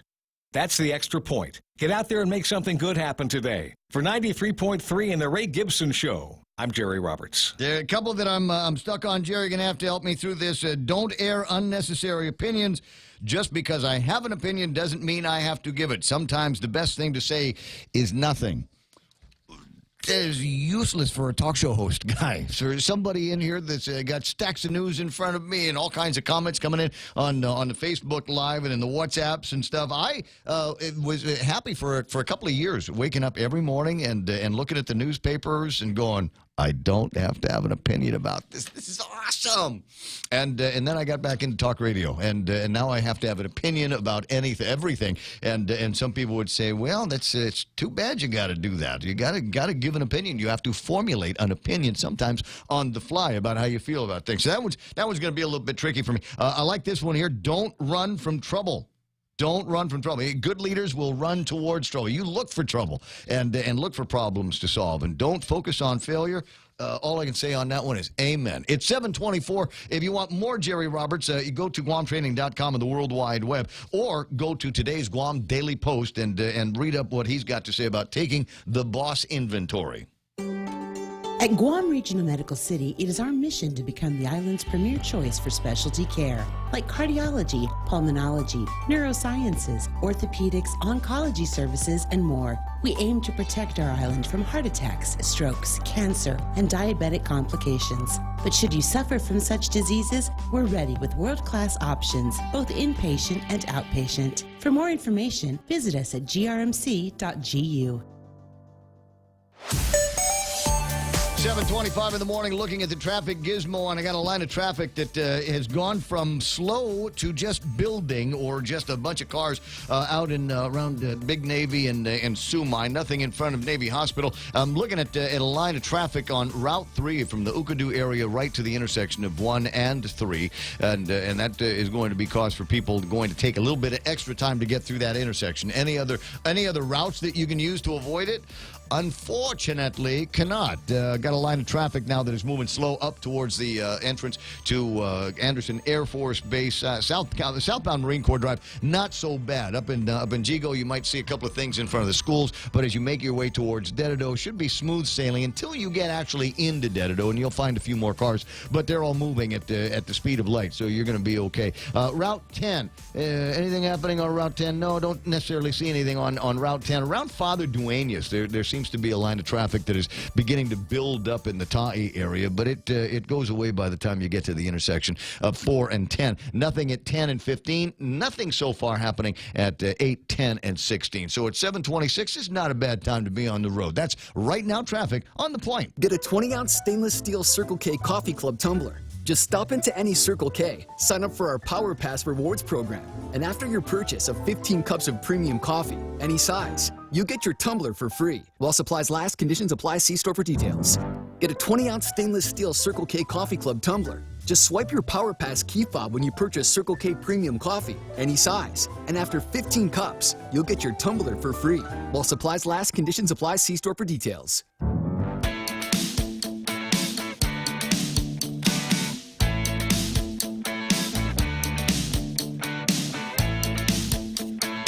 Studio time 7:27. Got headlines from Kevin Kerrigan coming up in just a little bit. And every once in a while, I like to take a look at the classified, see what's out there. You ever watch that movie Roommates? Peter Falk, maybe one of the most incredible movies the guy had ever done in his entire life. Cannot watch it without turning into just a bawling mess of tears at the end of it. But one of his favorite things to do was, the guy's like 85, 90 years old in the movie, but he played a guy named Rocky, and Rocky always looked at the classifieds to see what jobs were out there. He's a baker by trade. Polish baker by trade, don't you know? But what the heck, you look for opportunities where you can find them. And I was looking at, not necessarily for me. Well, I'm happy in my position. I'm generally out of the door by about noon and into nap, and then I got all afternoon to do whatever I want. Is this a subtle way of telling me something? No. But perhaps, based on some of the surveys that I'm looking at, some of the like the surveys that have been conducted by I've got surveys. I've got a couple of other things in front of me. There are going to be some people with prominent names that may be looking for other positions in the next little bit. Now, I'm not sure if these positions are still open, but they're the ones that spoke to me from a couple of days ago. Accountant, front office agent, reservation agent, guest service agent, cook helper. They're looking for workers at the Holiday Resort. At the Holiday Resort. Have you been to the Holiday Resort? Korean hot pants. Okay. And then there's Pooch Parlor hiring experienced groomers. And I know some people that have gotten pretty good at clipping their little their dog's hair. Because it doesn't take anything. They get some nice clippers and watch a couple of videos, and before you know it, you are not doing so terrible when it comes to being able to make a dog look like a well-groomed dog. Are you sure the dog feels that way? You ever see that? You ever see the before and after pictures? I swear it looks like what happens when our friends quit drinking. You can just tell by looking at it. So Pooch Parlor at gmail.com, 135 Pooch Parlor at gmail.com if you're interested in that. And here's another one. Reservations clerk, Korean speaking, A+, assistant maintenance manager, accounting supervisor, photo sales supervisor, cook, dishwasher, lifeguard, driver, cashier. Apply at Fisheye Marine Park or send your resume to Jamie at Fisheye Guam. Wait, they're going to hire one guy to do all of that? No. It's a variety of positions. Which one would you like? I would go for the photo sales supervisor. Oh, they got a driving thing, right? Where? A driver, right? Yeah, a driver. Yeah, that'd be me. I'm the driving kind. I didn't know how that works. Yeah. It's standard. Could you do that? I can do a standard. Oh, yes, I can. Speaking in code, yeah. We'll write in cursive and drive in standard, and we're the only ones that can do anything in this new millennium. Anyway, so there looks like they're doing some hiring over there as well. So if as I say, if you are looking at some of the surveys that have been taken, and I've got the first set of surveys that KUAM did with the guys over at the University of Guam, and then I've got the second set of surveys, and I might do this top 40 style, right? I might go through this and do it top 40 style. Now, remember, like Casey Kasem in the American Top 40, it's the Guam Top 15 here on American Top 40. Therese Terlai holds on to her #1 spot, followed by Talana Cruz Nelson, who's up a little bit, down. Regine Bisco-Lee, Mary Camacho Torres goes up, Will Castro goes up, Tina Muñoz Barnes drops a couple of positions, so does Joe S. and Augustin, but they're tied for 6th place. Can you do that in an election? There's no ties. I mean, they'll both have the same numbers, and then they'll end up being members of the legislature and just push everybody else down. Because if you look at the way they did this on KUM, it's 1, 2, 3, 4, 5, all the way to 15, and Jose Pedro Turlay, he's probably going, hey, I'm in the top 15. I'm in the top 15. Hold on, Lay. There are two ties. There's a tie there for sixth place with Tina Rose Munoz Barnes and Joe S. St. Augustine. There's also a tie between Clint Rigel and Jermaine Alerta. I have a question. Go ahead. What about after the general election that there would be a tie for the 15th legislative spot? Then we're looking at a runoff, right? Certainly last time. Yeah, certainly a recount. That's happened, yeah. They'll get close enough, and yeah, we can do a runoff or something like that. Like I said, we'll find out who the next governor is going to be sometime later, sometime around Thanksgiving. I think is what we're going to be shooting for. Hey, look at 7:32, and Kenna LG is actually in the building again. What's wrong with the locks on the door? Did somebody leave the thing open? You guys went out for a smoke and you left the lock undid? Anyway, so he's in. No, he picked it. He did? Yeah, no, he's oh, good. Talent. He's good. Okay, so the cleaner's going to be in the studio here in a couple of minutes, and we're going to be talking about surveys. So stay close, stay with us. You're listening to The Point, 93.3, and headlines now from the Guam Daily Post with Kevin Kerrigan. Half a day and good morning, Guam. And the headlines from the Guam Daily Post this morning. A 35-year-old man is behind bars after being accused of sexually abusing and impregnating a teenage girl. According to the magistrate complaint, the victim telling police that her mother's boyfriend sexually assaulted and beat her for 3 years ever since she arrived on Guam from Chuuk at the age of 15. Wesser Wesson charged Saturday with 3 counts of first-degree criminal sexual conduct and 5 counts of third-degree criminal sexual conduct. He's being held on a $15,000 cash bail. Wesson was arrested last Friday after a store employee observed a disturbance between the girl and Wesson. The Guam Election Commission's $1,000 fine against a political action committee stands despite the threat of a lawsuit. The Guam Election Commission issued the fine after People for Progress failed to file campaign finance disclosures. The information was also submitted to the Office of the Attorney General. People for Progress contends it was not under the purview of election disclosure law and therefore did not need to file finance reports with the Guam Election Commission. 41-year-old Thomas Ray Camacho Uggan has been arrested for allegedly raping a woman known to him. According to the magistrate report, the 29-year-old victim telling police that Uggan forced himself onto her despite repeatedly telling him to stop. Uggan was arrested and charged with 3 counts of third-degree criminal sexual conduct and family violence. For these stories and more, log on to postguam.com or pick up a copy of today's Guam Daily Post. Just a note here, got to be careful on the roads. My friend Marissa Maria Caldeo is not one to be trifled with this morning. And she was happy last night. We were talking about getting married because she wants to make beef shank and San Miguel Light and lumpia. That's a desirable woman. Just saying. Anyway, she says, dudes, you're lucky I'm being nice today. Otherwise, you'll hear me honking. You do know you can turn your signal left to right, right? It's really not that hard. Or do the sign language thing. Too early for this. Need my coffee. I hear you. 7:35 in the morning, and I'm the guy in front of you that's not doing the turn signals. It's 7:35. That's iConnect time. Swing by iConnect and find out why they are the practical choice, or give them a call later on. I know how busy you are, and we know you don't want to get stuck in traffic behind a Yahoo doesn't know how to use their turn signals. So call them at 888-8888 and ask them about the great rates on push-to-talk and mobile and internet plans. Here at APL, our core values give the company its heart and soul. Whether it's connecting your business with our global network through our newly enhanced service or investing our efforts into giving back to the community, APL is committed to serving you. We humbly honor the opportunity to find innovative solutions for you and your business. To learn more about our enhanced service, call 588-4651 or visit www.apl.com/Guam for more details. I got to do that. I think next time I walk into Crust, the guy's going to look at me, hey, Gib, can I get you a drink? I say, yeah, give me a Bonnie Light. Thank you so much. Swing by Wendy's. There's no Bonnie Light at Wendy's, but you can have the Wendy's Awesome Sauceum Sauce, which is so popular, they're putting it on a burger. The new Sauceum Bacon Classic Cheeseburger, stacked with applewood smoked bacon on a beef patty, melty cheese, all your fixins, and now Wendy's signature Sauceum Sauce. The new Sauceum Bacon Classic. Have it single, double, or triple formats. It's a burger worth bragging about it. Wendy's, quality is their recipe.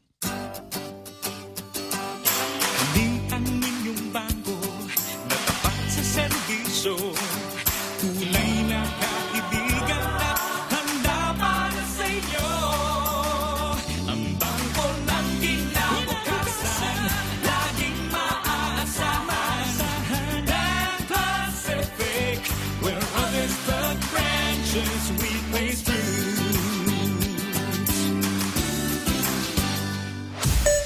7:37 right now. Traffic happening in front of Anderson Air Force Base. Watch out for traffic slowing down around there. The traffic between Route 1 and about where Estumbo is pretty heavy, and there's some places where it is moving slower, definitely around the schools. Also watching traffic beginning to build at the Chicken Joy intersection, all the way up to the intersection of 1 and 3. Chicken Joy, again, a reference to the new Jollibee that is going to be opening up soon in front of the Micronesia Mall. And since they serve a product called Chicken Joy, therefore, new name, new intersection, the Chicken Joy intersection. You'll also be able to see traffic beginning to get a little bit heavy in Manila out near the Payless. And as I said, Route 10 and 15, that intersection there, it's got the dumbest light on Guam, and I think it's in extra dumb overdrive mode right now. Traffic coming out of routes. Moving towards 8, 10, and 16. I was going to say from around Teeds and through there, traffic looks like it's building up, and you also see traffic building up in front of the venue and Pokey Fry down in the downtown area. So far, nothing in front of Navy Hospital, and a little bit of traffic at Sumai at the intersection where Infusion is. It's 7:38. That's right now traffic on the point. If you can dream uncommon design and unprecedented engineering, you define the 2018 Lexus. The boldly designed IS Sports Sedan's aggressive design stimulates the senses. Advanced paddle shifting puts the exhilarating performance of the IS Sports Sedan at your fingertips. With deep, luxurious seating, the ES350 offers an ultimate level of comfort, while cutting-edge engineering delivers a thrilling drive. Put yourself in a 2018 Lexus. Now with special incentives. At Atkins Kroll.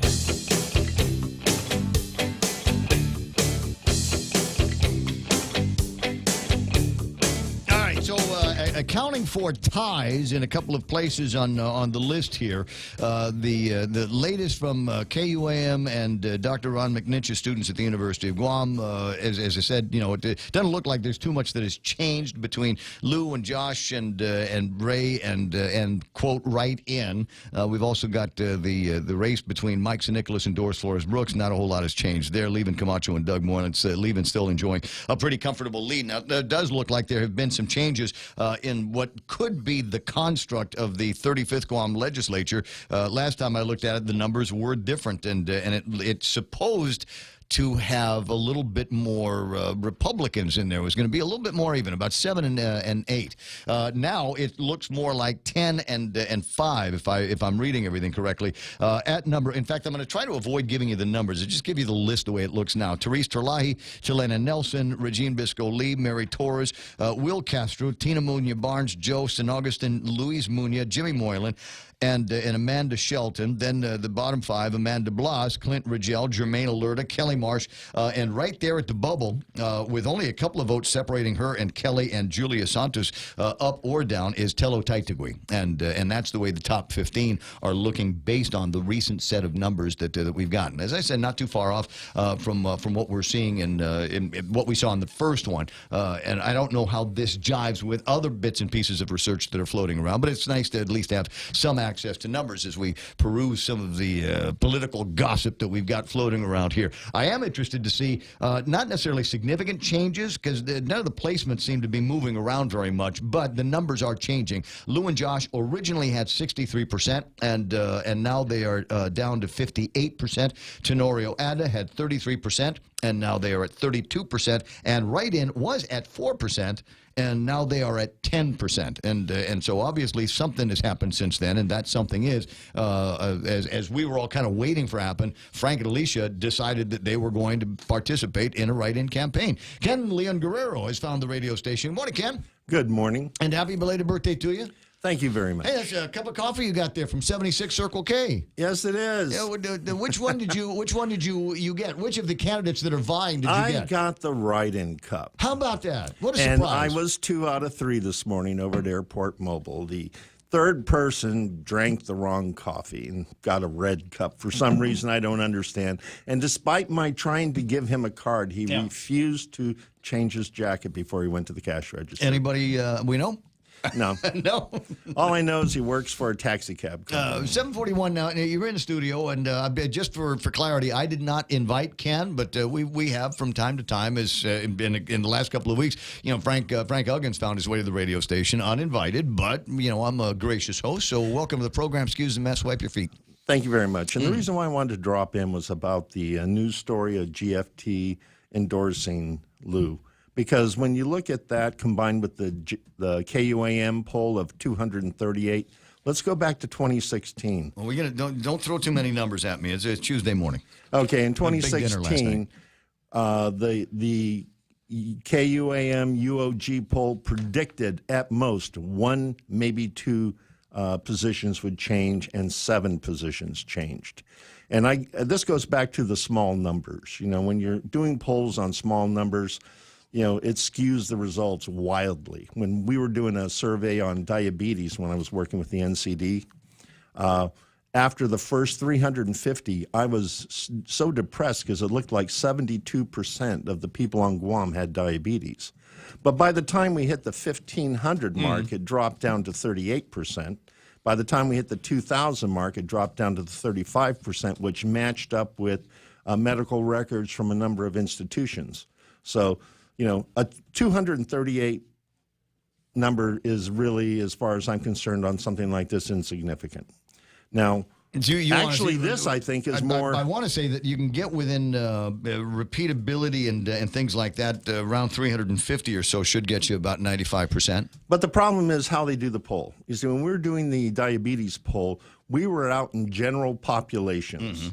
We were, we went and did the Paseo, on a weekend. So you had a wide range of people, and we did it all at the same time in a fairly large locations like the Paseo and up at Tejan, the walking path. Yeah, so intercepts and interviews as opposed to somebody online that might be answering or a kid that's trying to get as many or sequential phone numbers. Things like that. So. But, that's the important thing is because what we're seeing is a lot of advertising claiming that these candidates are the people's choice. And they're not the people's choice. The general election is the people's choice. What we saw in the primary was the party's choice. And the party's choice was 15% of eligible registered voters. Well, if you don't like the way Ron and KUAM conducted the poll, if you're not happy with the methodology, if you're not happy with the number of people that have been surveyed, then I would be more than happy if you put it in my hand. Where is your research? This is the closest thing I've got to research, and as you've admitted on the radio several times, it has been fairly accurate over the years. I don't know how accurate it is going to be this time, and all polls are designed to fail in my mind. So I'm just saying, there's absent any other data, any other polling information, and I'm sure that the camps are doing their research. I'm sure that Lou has got people. Joe Bradley is probably doing the stats on their numbers now, and I'm sure that Ray and his people have got some numbers that are floating around, and so I'm kind of curious as to see what those are. I will submit to you that I did get a note from somebody whose opinion I trust, generally because it's always backed up with data, who says what he is looking at seems to foretell a write-in. I mean, not a write-in, but a runoff. He says there's definitely going to be a runoff, but we don't know who the 2 people are going to be in that runoff right now. And based on what we're seeing, even in the worst case scenario, if these numbers are completely off, then it's still going to end up being Lou and Ray.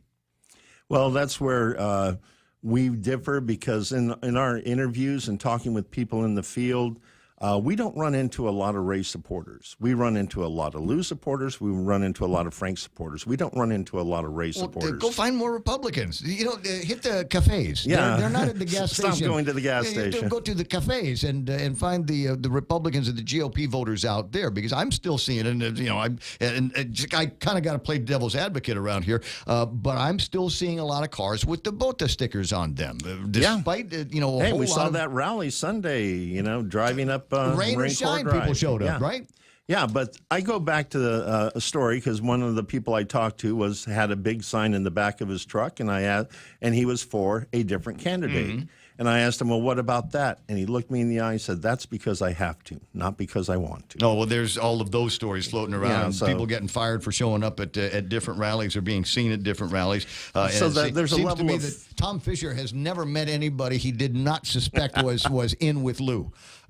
and now wants them all to recuse themselves everywhere. So that's why we're looking at the anecdotal information. I mean, we printed 14,000 cards.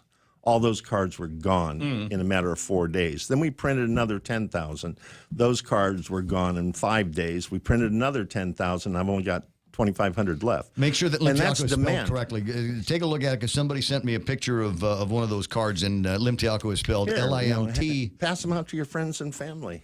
I-A-C. Okay, these are correct. Actually, I can't. I thank you very much. I appreciate it, but Well, at least you were able to verify that there is a correct spelling. On that one, they're spelled correctly. 7:47 in the morning. Commentary from Facebook Live, and it's always fun to have folks. Chris, you ought to just call in. Chris from Big and Better says, no matter what metric you use, Frank had less votes than you. Bruce Dinsman with an interesting point. Boy, were the Democrats stateside surprised in 2016 when they only listened to the CNN polls, and the CNN polls have traditionally, most media polls traditionally skew a little bit more Democrat, because they think that's where that we're going to find some additional that they think that is a better, more accurate reflection of what's actually happening among people and their identified politics. So they spent a lot of time talking to people with a heavier emphasis on Democrats, and naturally they all said Hillary is going to win. And as we know, the cold light of day brought us the orange head. Yeah, but it goes back to they have a different system there. They have something called the Electoral College. So, I remember that. Yeah. So even though Hillary got the popular vote, she didn't get the electoral vote. And even Chris says that Trump lost by 3 million votes, but again, it's the Electoral College, and the only time people don't like the Electoral College is when their candidates don't win. When they win, they're like the Electoral College. Let's keep that around for the rest of humanity and life, and as we know it. But when their guy loses, oh my God, we've got to get rid of it. Call for a constitutional convention. Heck, we'll just call for people to arm themselves. But fortunately, here on Guam, we don't have an electoral college to deal with. It's all direct representation. 888-8255. Anita Santos is lurking, making popcorn right now. So is Dave Duenas. Another point that Chris makes, and he's mentioned this a couple of times, where it's almost starting to feel like a cliche from Chris. I'm not hearing it from a lot of other people. Is Frank working with Ray? Are they in cahoots? Is there a conspiracy? He's the only one that thinks that. And let's see. He keeps wanting to know how much Ray is paying me. Yeah. Well, how much is he paying you? Not paying me a thing. Got a deal going over at Cortec? No, I'm afraid not. Are you currently unemployed? Yes, I'm retired. Oh, there we go. Dr. Vince Akimoto's on the line. You want to talk to him? Sure. Doc. Hello. I'm here. It's your turn. Oh yeah, sorry. I'm trying to get out of the house, and I'm hearing Ken Leon-Guerra, and I'm thankful he's on the air to clarify polls, because it is confusing. It does sound like the old slogan about lies, damn lies, and statistics, and we're just going to have to wait until there's a real. Well, no, can I give you the results of some poll work that was done recently? Wait. No, it's a Catholic committee. These are Catholics. Catholics never lie. Okay. Well, no. Wait a minute. Okay. Before you do that, could we just reflect on the fact that Madeline Bergalio just endorsed Lou and Josh, and I think that skews a lot of polls, because whatever you say about Madeline or the Catholic Church, they do have a bit of a supernatural pull it seems, on a large segment of population. Even if Madeline lost to Mike St. Nicholas, where there might have been some conspiracy there with the Republicans, she got a heck of a lot of votes.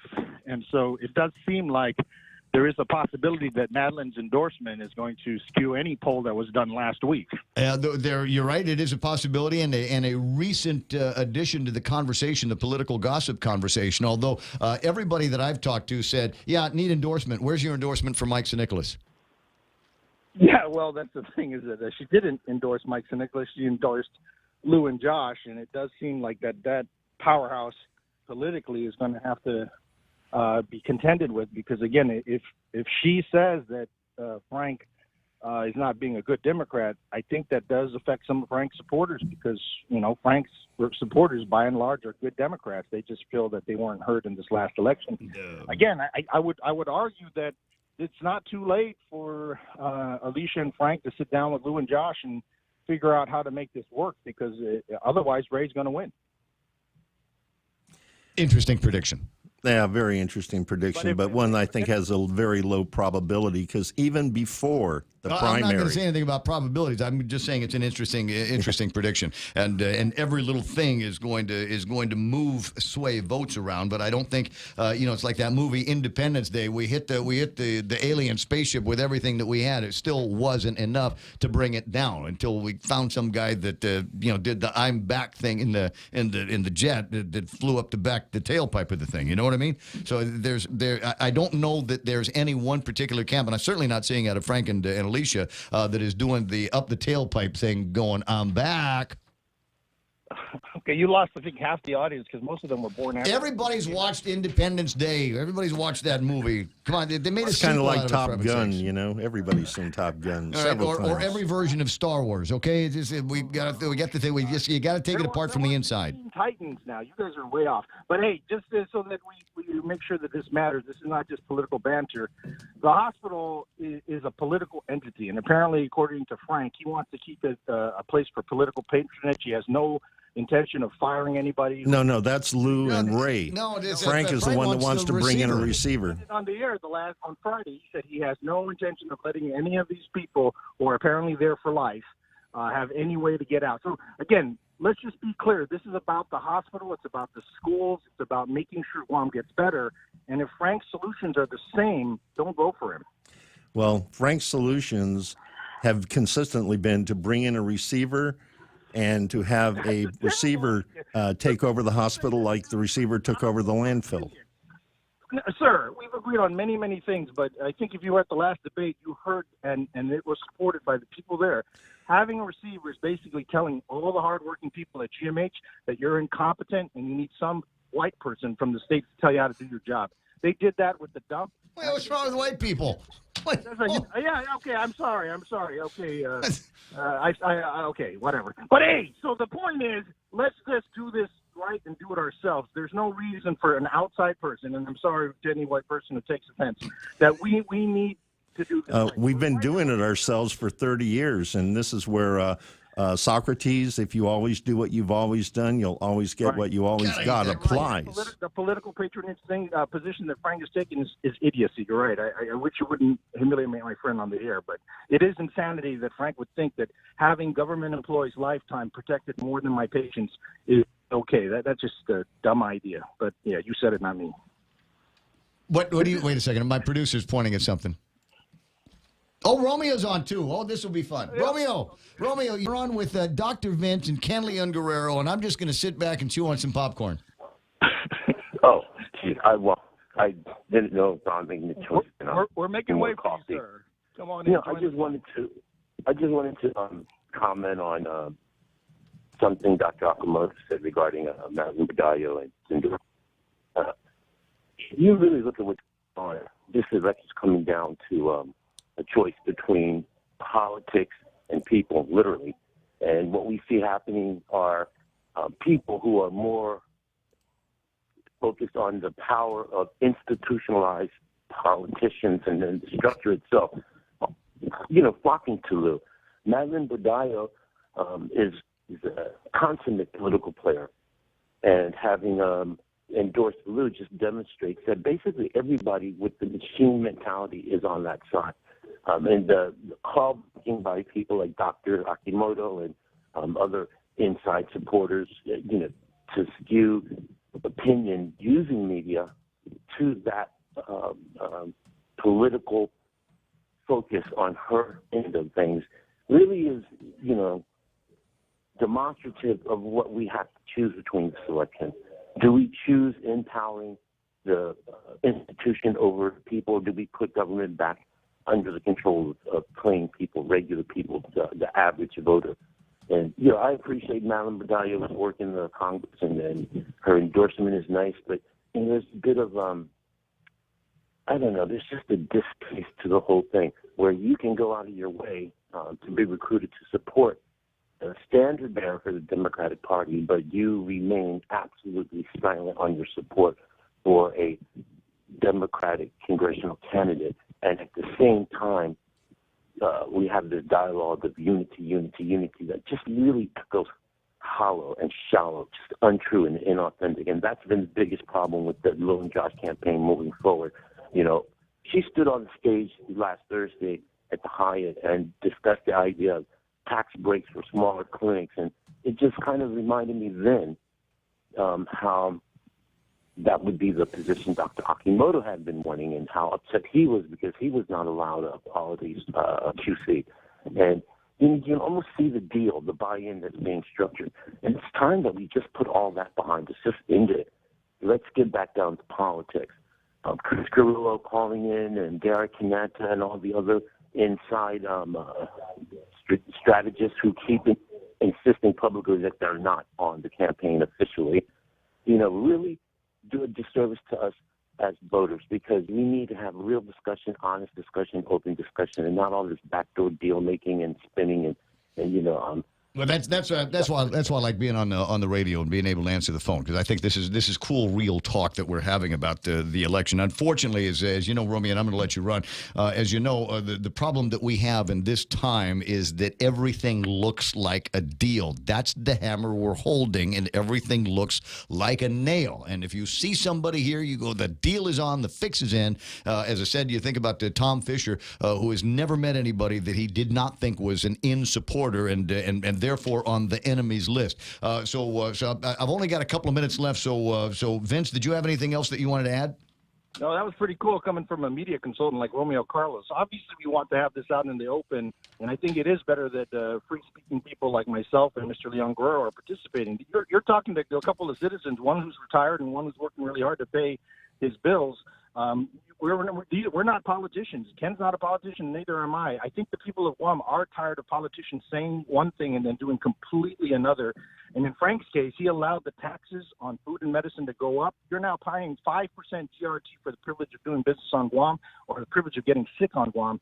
Shame on Frank for saying that that's more important than reducing the government payroll. This is a time of great importance, and everybody should participate in the conversation. And the point is an important forum for doing so, and we really thank you for being an unbiased and neutral area that we can all talk. Well, it's a fun place. It's a fun corner to be in, the neutral corner, and I do my best to stay there. 7:59. Vince, I'm going to let you go. Ken, you started it. You get the last word. Well, the last word is Frank also was the one who voted against the business privilege tax increase and voted against the budget, and he was also the only one that stood up and said we need to bring in a receiver to run the hospital if we're going to get the same kind of improvement that we saw with the landfill operation. Radio station is KUSG Agana. This is 93.3 The Point. My name is Ray Gibson. That was Ken Leon Guerrero, and we had Vince, and we got Romeo in there.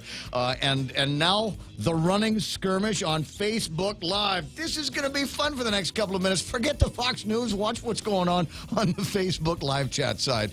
Stand by. Fox News Live coming up next. We got Kevin Kerrigan from the Guam Daily Post and sports.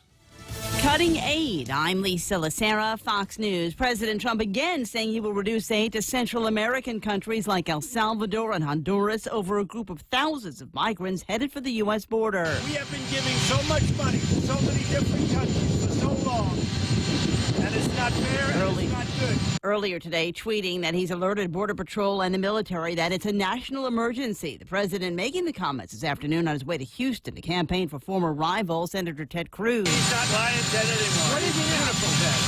Beautiful. Texas. I call him Texas Ted. Cruz is in a tight race against Democrat Beto O'Rourke. 1 week after a teenage girl disappeared in Wisconsin after her parents were found dead, police give an update on the case. Fox's Gernal Scott has more live. Lisa, the search for 13-year-old Jamie Kloss continues in Barron County. The community there is now preparing to help police with this case. Sheriff Chris Fitzgerald says he wants up to 2,000 people to participate tomorrow in a targeted search. To walk specific areas in or around the crime scene to help with our investigation. We are looking for anything that may be of evidentiary value, may be related to the incident. The sheriff also asked the public to look for vehicles observed near the crime scene. As this search continues, a vigil is planned tonight for the missing girl at the local football stadium, Lisa. Gernal, Hurricane Willa weakening slightly off Mexico's Pacific coast and is now a Category 4 storm, but forecasters say it remains extremely dangerous ahead of expected landfall tomorrow. The National Hurricane Center says Willa's maximum sustained winds are now at 155 miles per hour, just below a Category 5. The storm expected to bring life-threatening storm surge and rains to parts of west central and southwestern Mexico. Wall Street at the close, the Dow lost 126, the Nasdaq added 19, the S&P fell 11. This is Fox News. What are the benefits of switching to the handset payment option with GTA? For starters, you can customize a plan that matches your budget and lowers your monthly payment. HPO lets you upgrade to the latest phones whenever you want. No more waiting for a contract to end to get that slimmer, faster smartphone. Because with HPO, there are no contracts. HPO lets you design a phone plan that suits you. So join the thousands who've already switched to HPO, the most customizable phone plan on island. Limited time offer. Terms and conditions apply. Calvo started with a simple handshake. As we celebrate 80 years, we extend a hand to all of you who have taken our hand in trust, to the dreamers and realists, the families, the businesses, the young at heart, and the old souls, our manumku and our children. From all of us to all of you, our deepest, happiest, and infinite thanks. 80 years here for you. 80 years thanks to you. Calvo's Insurance, a legacy of trust.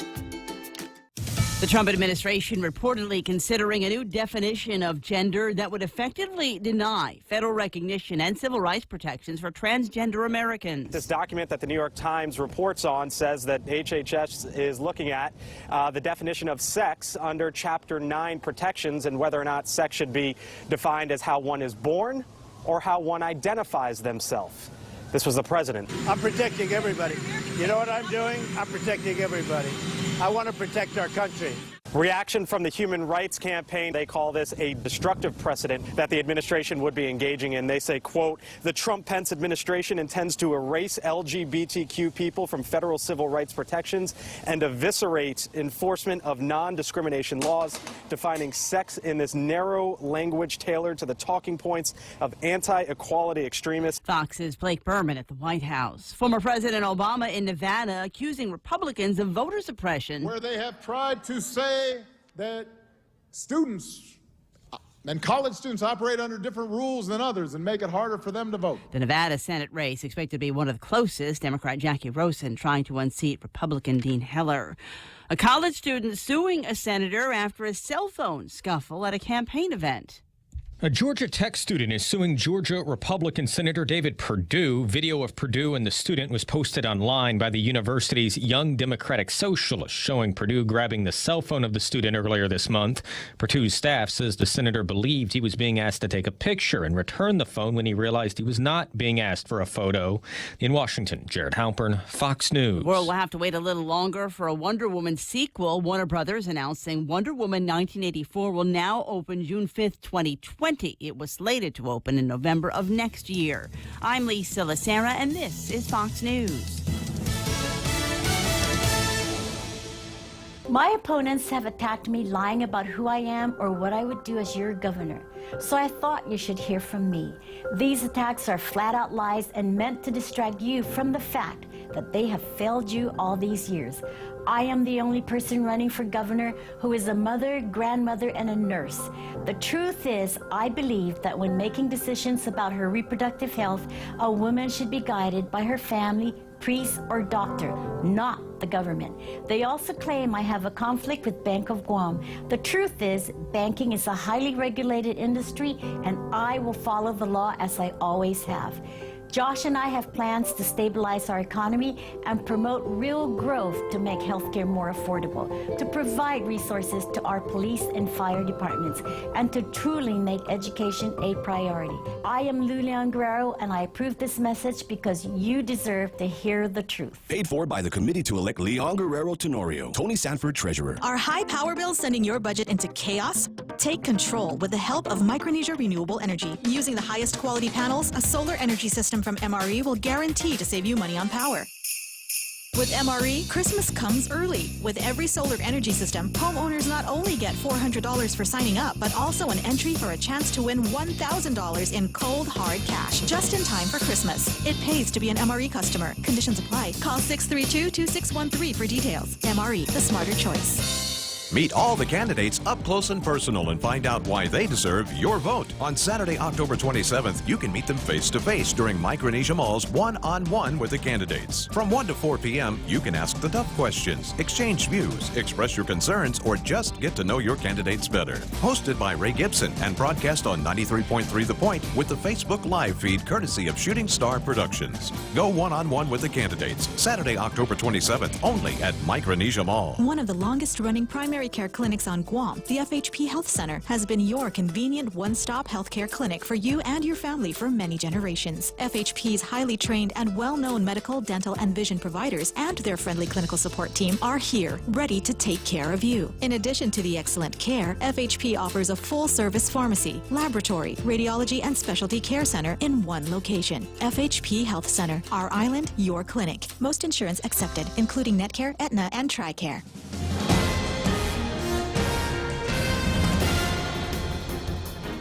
Half a day and good morning, Guam. News time here at The Point is 8 minutes past 8 a.m. this Tuesday morning. I'm Kevin Kerrigan. Here's a look now at some of the top stories from the Guam Daily Post. Lieutenant Governor and Republican candidate for Governor Ray Tenorio has released his tax return for last year. Tenorio filed an individual 1040 return for 2017, which shows a total gross income of $62,538. He had itemized deductions of $16,766 and a taxable income of $41,722. He paid $2,160 in taxes, according to the return he released this morning. In the release accompanying the tax return, Tenorio says election season is a time for candidates to open themselves up transparently and demonstrate that they are free of conflicts of interest. Tenorio calls on all the other two gubernatorial candidates to do the same. The release states that the public deserves to fully vet each candidate running for governor, and we believe the other two candidates will follow our lead unless they have something to hide, states the release.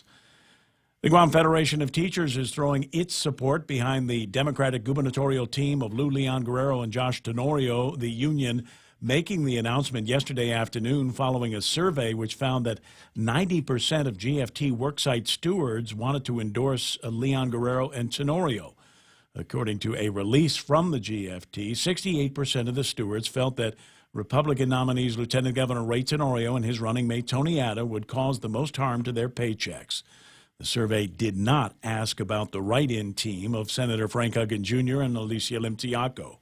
Also yesterday, Delegate Madeline Bordallo publicly declaring her support for the Leon Guerrero Tenorio team in a video posted on the Lou and Josh Facebook page. Referring to the Huggen Limtiaco write-in campaign, Delegate Bordallo said she knows firsthand there is immense difficulty in defeat, but it doesn't serve the good of the island, she said, when we don't embrace the will of the people. We'll have more news after this. Security Title is honored to join in sponsoring Ray Gibson on The Point. Half a day. I'm Mark Benventi of Santa Rita, and this is where I start my day, listening to the voice of our community and sharing thoughts and issues that affect us all. It all boils down to our people, our land. Protei Igumamam. Protect your home. When purchasing or refinancing your home, remember to call the professionals at Security Title, just like you call Ray Gibson in the morning. There's a reason every day a Guam homeowner is getting a solar system installed by Micronesia Renewable Energy. It's because MRE is the most trusted name in solar. With more solar energy solutions than any other solar company on island, homeowners have a choice to go solar for zero money down or take the path to ownership. Whichever way, it keeps our skies blue and your pockets green. And with the most experienced solar technicians and an energy production guarantee, there are no worries. Call 632-2613 for a free consultation. MRE, the smarter choice. News time here at The Point is 11 minutes past 8 a.m. Guam welcomed 1,520,000 tourists in fiscal year 2018, making it the second best fiscal year in local tourism history. Fiscal 2017 remains Guam's best year for tourism when 1,550,000 visited the island. However, Japanese arrival numbers continue to slide. The once dominant Japan market, which used to account for more than 80% of Guam's tourists, now provides just 35%. South Korea, formerly in second place, has become Guam's main source of tourists with 49% of the market. The U.S. Marine Corps' main base on Guam will be named in honor of the late Brigadier General Vicente Ben Blas. The base is currently under construction in Finnegadjin. Delegate Madeline Bordallo petitioned the Navy to honor Blas by naming the Marine Corps base after him. The Navy was notified, Bordallo, that Marine Corps Commandant General Robert Nealor has agreed, saying the commemoration to name the base after Blas reflects the strong and unique relationship of the Marine Corps and the people of Guam.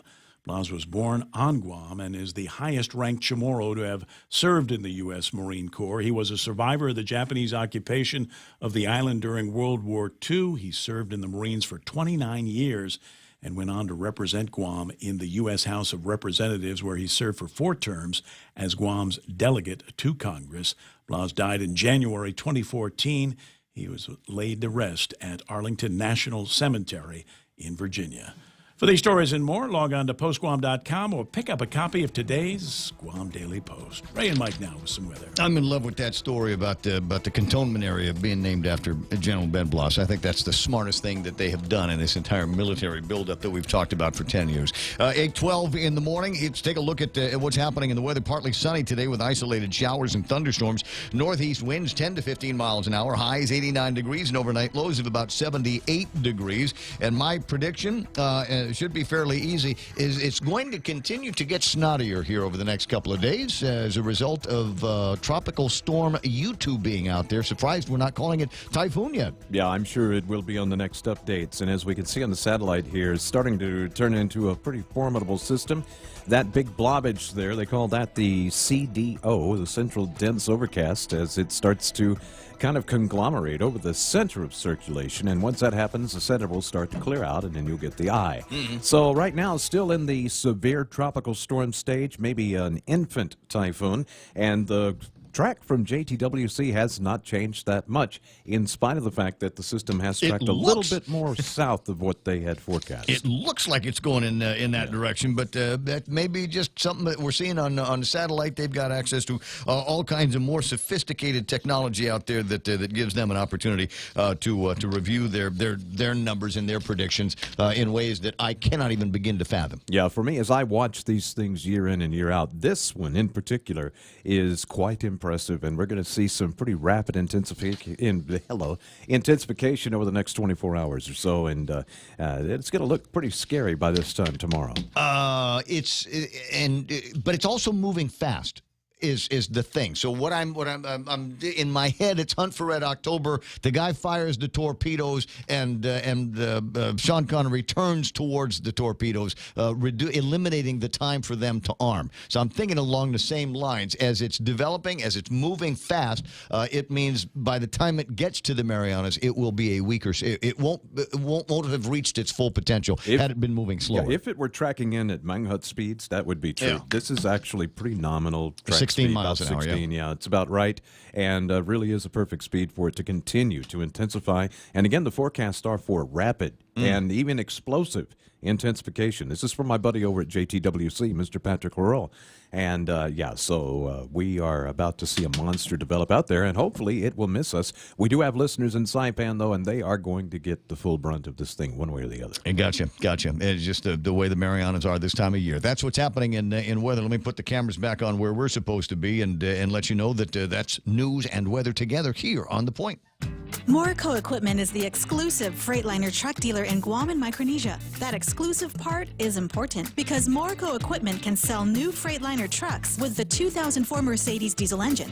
If you operate trucks on Guam, then you know how important and reliable the old diesel engines are. The Mercedes diesel engine only in Freightliner trucks operates on both old and new diesel fuel. They do not require DEF fluid or engine regeneration. Freightliner trucks, only at Morico Equipment. That tastes so good. So does Cold Stone Creamery, inviting you to try the banana bread battered ice cream and the sea salt caramel ice cream made with premium Ghirardelli sea salt caramel sauce and a new creation. Cold Stone Creamery celebrating 30 years of the ultimate ice cream experience. What would you do with unlimited internet? With Docomo Pacific, the possibilities are endless. Docomo Pacific is throwing off the data caps so you can enjoy more of the things you love. Watch, stream, download, and play with no end in sight. Stop by any of our stores or check out DocomoPacific.com to learn more. More political. Life becomes limitless with Docomo Pacific. Better together. More political gossip coming up and maybe some sports gossip in the next couple of minutes. But first portions of the program brought to you by American President Lines, where they're shipping the future's security title. When you absolutely need confidentiality in your real estate transactions, Micronesia Renewable Energy, where there's never been a better time to go solar. American WaterTech, smarter water, better water. Guam Regional Medical City. And I've got a note from them earlier today. Maybe Kevin knows a thing or two about what's going on, but they have apparently going to be having some kind of a press conference this morning with the folks from Guam Memorial Hospital. Yes, they're talking about the transition of maternity services. The baby stuff. Yes. Okay, all right. So step number 2 on It'll all take of that. place at GMH. Very good. And finally, AK Lexus. Swing by AK Lexus and test drive. Got to be careful, though. I love this car. I took a look at it, looked at the inside of it, and the guy says, "Do you want to sit down?" I said, "I don't have room in my driveway for 2 cars." Wait till I sell one. Maybe it's going to be like that. It's a sexy ride. The ES350, brand new for 2019. All of the appointments and then some. Take a test drive and enjoy it today at AK Lexus. The Ray Gibson Show. News to fill your mind. Talk to get it out. Turn it up. Now tell a friend.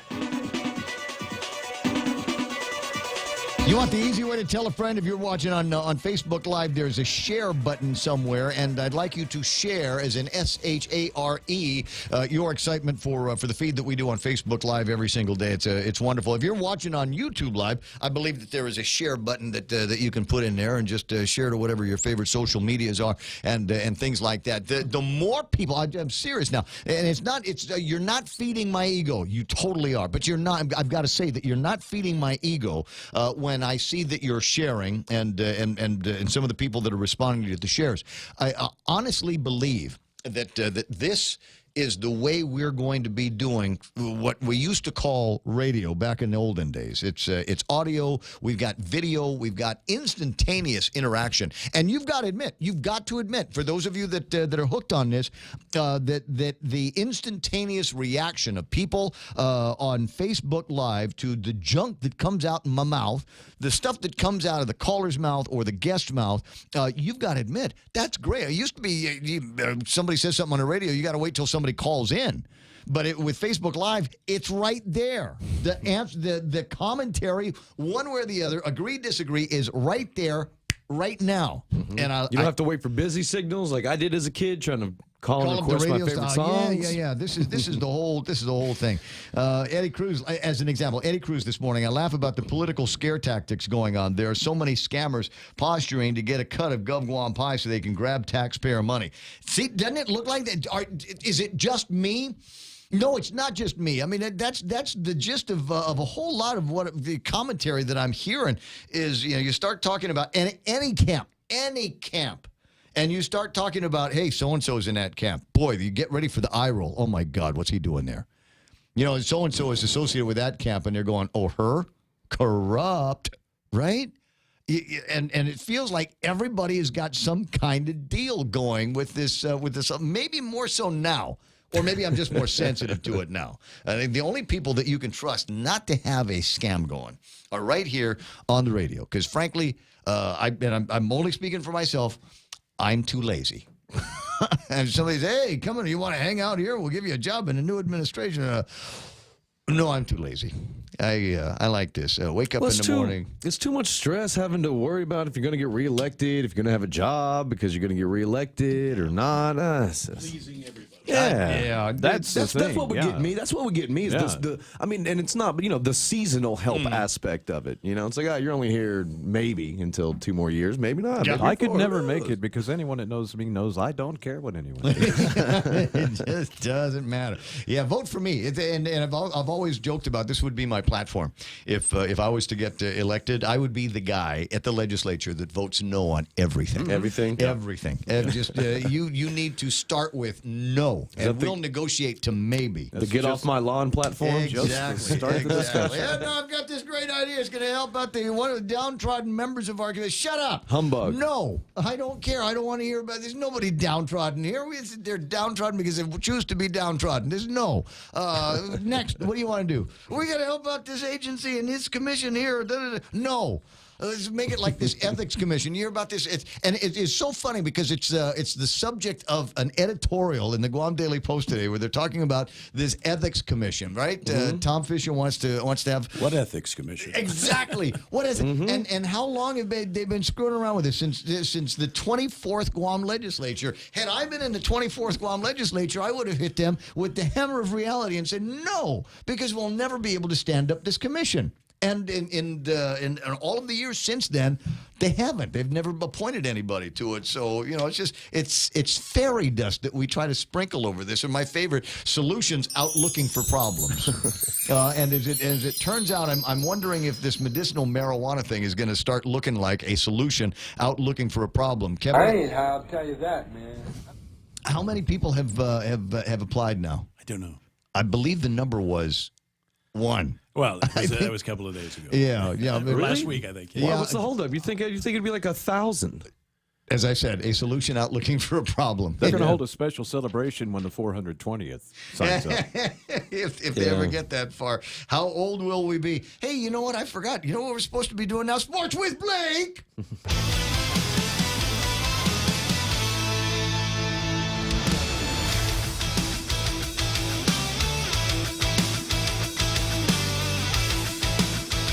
I got some cooler beds, too, when we talk about NFL. So. All right. Yay! There's a game today. There I is. think. Yep. No, you know what? I was thinking about what we need. We need to, in addition to having a cool music bed for when we're talking about the NFL and going through that litany of teams and who's going to win and what the scores were, we ought to have some other kind of cool sound effect, right? Yeah. Where's the Eric the War Eagle? Do we have that? I got it. So it'd be like, it's so-and-so beat the so-and-so, and then we just drop some kind of cool sound effect in there. Kind of like Sports Center does. Dun-dun-dun, dun-dun-dun. Yeah. But that's theirs. Can't. But you already said. No, we just steal. Nobody watches television anymore. Actually, that's not true. That's not true. Surely nobody watches ESPN. Yeah, but you know where? In bars. Yeah, that's the only time. That's the only thing keeping ESPN's ratings up is the fact that it's just background in every bar. You go to because you don't need sound. It's actually kind of perfect. It's even better without sound. Yeah. Because watching the thing and because the commentary that viewers provide. I went to Applebee's the other night, right? Because my daughter had the craving for quesadillas, so we went to Applebee's and there's a bunch of guys on the other side watching what was on ESPN, and their commentary on what was happening on Sports Center was probably better than what was happening on Sports Center. Oh, I've gotten in many sports arguments at a bar based on people's zone defense and who they should have drafted. With the volume down. I mean, the guy's not talking, he's not saying anything. It's just, hey, look, they're talking about something, and there's reactions. It's great. Call the police. There's a madman around. 8:24 in the morning. Is there sports today? There is some sports to report on today. We do have a couple of off-island things going on. Guam women's. That's so hard for me to say. Guam women. Guam. Eddie Cruz says women's rugby sevens team is in Brunei as they're competing. I don't have any. I saw on their Instagram page that they were competing against the Philippines. Nice little video there, but that's on Guam Rugby Union's IG page. I don't actually have any results. So go, ladies, if you're continuing your march towards a medal. I do know that they are playing. Let's see here. During the 3-round tournament. They are playing to earn a berth in a bigger tournament. So Chris Watson says, "Go Pats." Eddie Cruz says, "I lost more money on my Cowboys." Yeah, don't stop betting on them. I'm telling you, man, I haven't bet on them all year except for the one game where they played Houston, and I did that just for fun for my Texas brother in there because I knew he was going to take his hometown team. But telling you, Eddie, quit betting on them. They're not to be trusted. Manami Iijima might be watching on Facebook Live this morning. She was on earlier having breakfast or something like that, and It was I her thought, birthday why aren't you this training? weekend. It was her birthday this weekend. Really? Yeah, she had a birthday this weekend, and she posted a funny picture of her as a baby. And then, I don't know if you remember the Monchichi, the toy that they were like little monkeys. They were like little monkeys, baby monkeys in a diaper and like a little top knot. Okay. She posted a side-by-side picture of herself as a baby and one of those and said that she was, that's where her parents got her styling tips from. Oh, I think she's fantastic. What a great inspiration. A very inspirational story about what took place with my buddy Cruz at the bodybuilding competition where the guy that won the champion took his medal off and hung it over. I saw that. I That's saw those nice. pictures. Yeah. Always good feel-good stories in sports. Guam Basketball Federation got a press release here. The Guam National Basketball Confederation elects new president and the secretary general. And what have we got here? On Saturday, October the 13th, the board of directors for GBC elected former player turned coach E.J. Calvo as president of the board and named experienced referee Frank Cruz as secretary general as well as vice president. The positions were left vacant with the passing of Tony Thompson earlier this year. And it goes on to talk a little bit about Tony's legacy and what their plans are to move forward. Susan Lapola remains board secretary. Marie Pelkey continues as treasurer. If you want more information, call the new president, E.J. Calvo, or hit him up at ejcalvo@tpiguam.com. Are you familiar with the name Ray Caruth? I'm going to say no, and somebody's going to say you're an idiot. Why don't you know that guy? Well, but does You it see him- seem you see him every does it day. seem- no. He's No. you wouldn't see him every day. And you may start now because he is out of jail. You know, people are going to say you're an idiot anyway. He's out of Talk about jail. me. Former Carolina Panthers wide receiver Ray Caruth, who was in 2001 convicted of conspiracy to commit murder in the shooting death of his pregnant girlfriend. Did you see this today, Mike Knight? I didn't see that, but I couldn't- remember this. I couldn't believe this. This is one of the first headlines I read this morning. He was convicted of conspiracy to commit murder in the shooting death of his pregnant girlfriend. He was released just after 8 a.m. Eastern today from the Sampson Correctional Institution in Clinton, North Carolina. He devised a plot to kill Cherika Adams during a November 1999 shooting. The woman died about a month later, and the baby that she was pregnant with was also struck. He was born with many afflictions, still alive, and he also suffers from cerebral palsy. He's been taken care of by his grandmother. It all happened when a hitman was hired by Ray Caruth. What drama. A hitman was hired by Ray Caruth and testified against him, and he was sentenced to a minimum, the hitman was sentenced to a minimum of 40 years. He was the first pick in the 1997 draft. This went down in November 99, so he was not an NFL player for very long, but out of jail. Yeah. Out of jail, and only on conditions until for the first 9 months. Then he's free to go wherever. But Ray Caruth out of jail. Yeah, crazy. I just couldn't believe it. It's a big deal in the sports world. It's like when OJ got out, you know. I'm looking at the 2018 IIAG middle school girls basketball official standings. Somebody sent it to me, and I couldn't tell you. This is middle school girls basketball. Okay, so these are the old numbers, right? This is where they will start the season. St. Paul with 8 wins, 1 loss. Bishop with 7 wins, 2 losses. Harvest and Mount Carmel and St. John's tied with 6 wins, 3 losses apiece. Then there's Anderson, St. Anthony, McCool, Santa Barbara, and San Vicente who did not win any of the games that they went out for.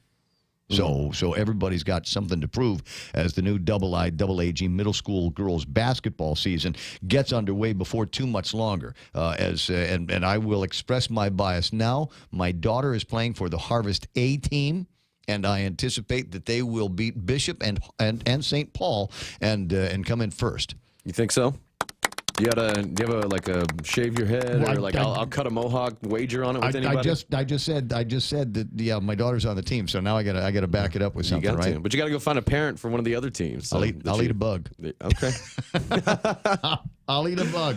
All right. I won't chew it though. It'll No. be like one of those little grubs, a little baby rhinoceros beetle. I just take the grub and I'll stick it in my mouth and I'll just Tabasco and soy sauce. The grubs are easier to eat than things like grasshoppers and crickets. I know that seems weird. I don't want to eat something that can bite me on the way down. No, they're dead. They're dead and sautéed. I had a whole bag of them on Khao San Road in Bangkok. A bag of bugs. Yeah, they're all different. They're all different variations. Everybody knows they're better when they're live. Come on, guys. Yeah, that's what I'm thinking. I'll eat it live. But I'm not going to especially chew when you it. feel it put the trying to barbecue crawl sauce back on out. them. You know. Yeah. I get some of that Sawsum stuff. You know what? My daughter was just doing some traveling and she went someplace where they had Texas Pete hot sauce, which I like. It's good. It's not actually made in Texas. No, but it's actually very few things are. Yeah, but it's actually pretty tasty. So she got me a whole bunch of packets of that, and so I'll save a packet of Texas Pete for the bug when I eat it. But I'm not going to have to eat it because Harvest's going to win. Okay, well, see, there you go. That's how confident he is, Bishop, and who else? St. Paul parents. There you go. All right, Eddie asking the question, how about the Guam Youth National FFA and the Double F and the championship game coming up between the Angels and the Steelers? Oh, GNYFF. Yes. Yeah, GNYFF. He's exactly right. Angel. they had the championship game into the Matua division win as the Angels beat the Broncos to get into the championship games. The Manyaha Angels beat the Outlaws 33-12 to advance. The Angels swept into the championship rounds with a 48-0 Metgut division win over the Outlaws. So all three teams, the Matua, the Manyaha, and the Metgut, all three Angels teams going to the championship in GNYFF wrapping up this weekend. Okay, and we have Monday night tonight. Monday night. Night. Now you play the cool music bed tonight because we're talking football. By the way, I know we'll have time. Yeah, yes, that's what I'm talking about. That's sexying it up. Now just leave the Eric the War Eagle. Come on now, mix them both. Yeah, again. See.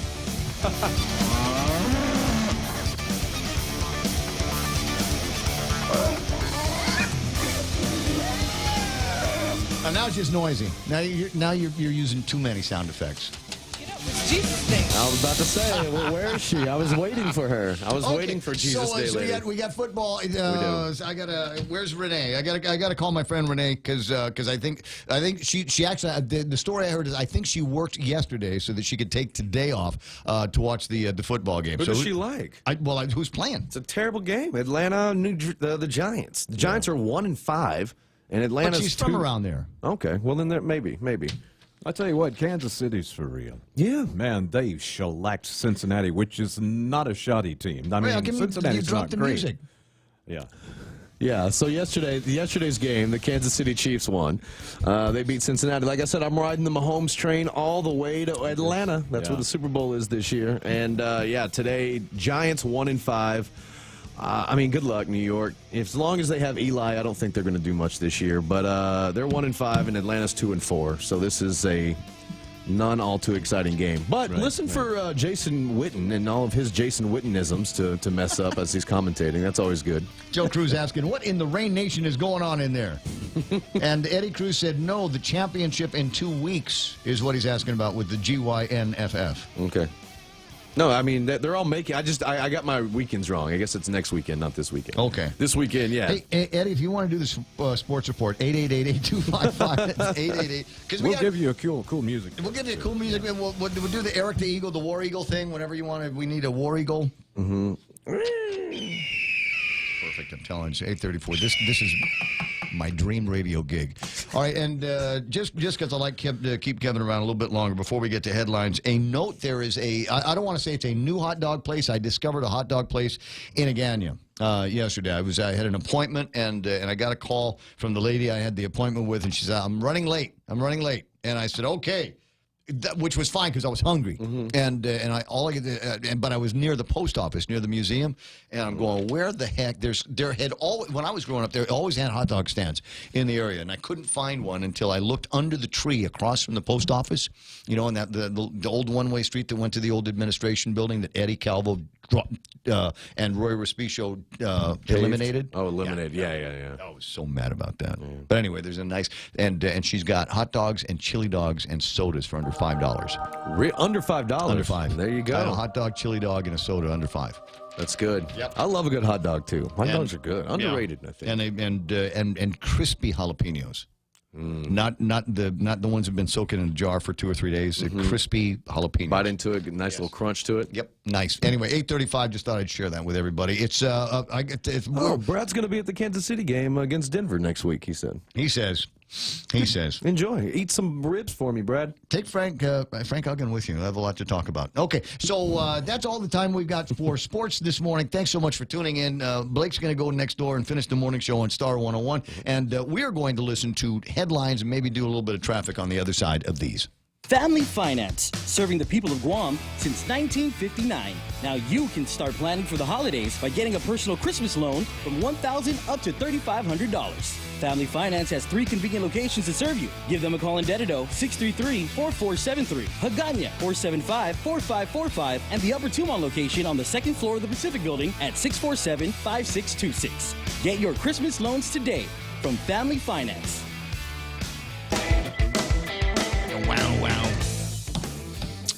Mark says that's Reina's hot dog stand. Mark's niece. Okay, I'll continue to support that. I was thinking about going over to Evelyn's, but that was a little bit further out of my way. My meeting was around the post office area, and so that's why I was looking around for something like that. I really, really enjoyed it, and it's just there's something cool, I think, about being able to just sit in the car under the shade of a tree, got the radio playing, and eating a hot dog and then scarfing a chili dog and washing it down with an ice cold Coca-Cola, right? Ice cold. The only thing that it would be better is if it was a Coca-Cola that was made with cane sugar, not high fructose corn syrup, you know, Franken sugar, right? I'm just saying my body doesn't metabolize that well, but anyway, so good, and I think good for you. Are you sure that was a Coca-Cola, Ray? It said Budweiser on it, of course. It's 8:37, and time for headlines from the Guam Daily Post. Here's Kevin Kerrigan. Half a day and good morning, Guam. And the headlines from the Guam Daily Post this morning, a 35-year-old man is behind bars after being accused of sexually abusing and impregnating a teenage girl. According to the magistrate complaint, the victim telling police that her mother's boyfriend has been sexually assaulting her for the past 3 years, ever since she arrived on Guam from Chuuk at the age of 15. Wesser Wesson charged on Saturday with 3 counts of first-degree criminal sexual conduct, 5 counts of third-degree criminal sexual conduct. He is being held on $15,000 cash bail. Wesson arrested last Friday after a store employee observed a disturbance between the girl and Wesson. The Guam Election Commission's $1,000 fine against a political action committee stands, despite the threat of a lawsuit. The Guam Election Commission issuing the fine after People for Progress failed to file campaign finance disclosures. The information was also submitted to the Office of the Attorney General. People for Progress contends it was not under the purview of election disclosure law, and therefore they did not need to file finance reports with the GEC. In response to the threat of a fine, the PAC's attorney, Jacqueline Terlahi, asked the commission to lift the fine. She said the PAC is considering a lawsuit if the fine remains in place. A driver who was pulled over for disobeying a posted stop sign over the weekend was arrested after a search of his vehicle led to the discovery of a modified shotgun, ammunition, and drugs. 35-year-old Derek John Punsalan was found in possession of crystal meth, marijuana, a modified shotgun, 6 shotgun shells, and drug paraphernalia. In the vehicle were a female passengers and 2 children aged 1 and 2. Punsalan was charged with possession of a Schedule II controlled substance with intent to deliver and possession of a modified firearm without a firearms ID. For these stories and more, log on to postguam.com or pick up a copy of today's Guam Daily Post. And there is another example of a couple of things. Number one, awesome police work. Saw somebody blowing a stop sign and decided to hit the lights. But it is also another example of just how close we are to that dangerous moment. And perhaps if those kids had not been in the car, that could have turned out differently for the guy. He could have gotten all panicked. He could have gotten all twitchy and freaked out about the policeman looking around in the car, and that could have gone completely south. It's just another reminder, guys, of just how dangerous it is with all of these tweakers running around and these meth drug heads with apparently easy access to firearms. And another reason why, if you haven't yet pondered the idea, I'm not telling that you have to be a Second Amendment freak, but if you haven't pondered the idea of learning a little bit about self-defense that might come at the good end of a gun, I'd give it some thought. 20 away from 9 o'clock in the morning, and that's iConnect time. We'll swing you by iConnect later on, or call them at 888-8888 and talk to them a little bit about being able to put together a great plan for you on things like internet and mobile and push-to-talk. Hyundai Construction Equipment is sold exclusively on Guam by Morico Equipment, a market leader with proven reliability in large excavators, loaders, and forklifts. Morico Equipment, with 28 years on Guam, offers Hyundai Construction Equipment sales, rental, parts, service, and fully maintained lease finance. Hyundai Equipment is in stock on Guam. Equipment demonstrations are available on request. Contact Morico Equipment on Ipoh Road at 649-1946 or go to moricoequipment.com. Let's look at traffic unless something big comes up, and the only place I'm seeing where traffic is moving slow is on the way into the University of Guam. If you're on Mangilao on Route 10, headed generally south, you might see a little bit of a slowdown at that intersection where the gas station is. Once you get past that, should be smooth sailing just about everywhere else. And the reason why I'm talking like this is because I think I'm going to sneeze. Okay, it went away. It passed. It passed, thank God. It doesn't happen very often. It's just that we've got expensive microphones around here, and I didn't want to get any on that. It's 8:41. That's right now traffic here on The Point. If you can dream uncommon design and unprecedented engineering, you define the 2018 Lexus. The boldly designed IS Sport Sedan's aggressive design stimulates the senses. Advanced paddle shifting puts the exhilarating performance of the IS Sport Sedan at your fingertips. With deep, luxurious seating, the ES350 offers an ultimate level of comfort, while cutting-edge engineering delivers a thrilling drive. Put yourself in a 2018 Lexus. Now with special incentives. At Atkins Kroll.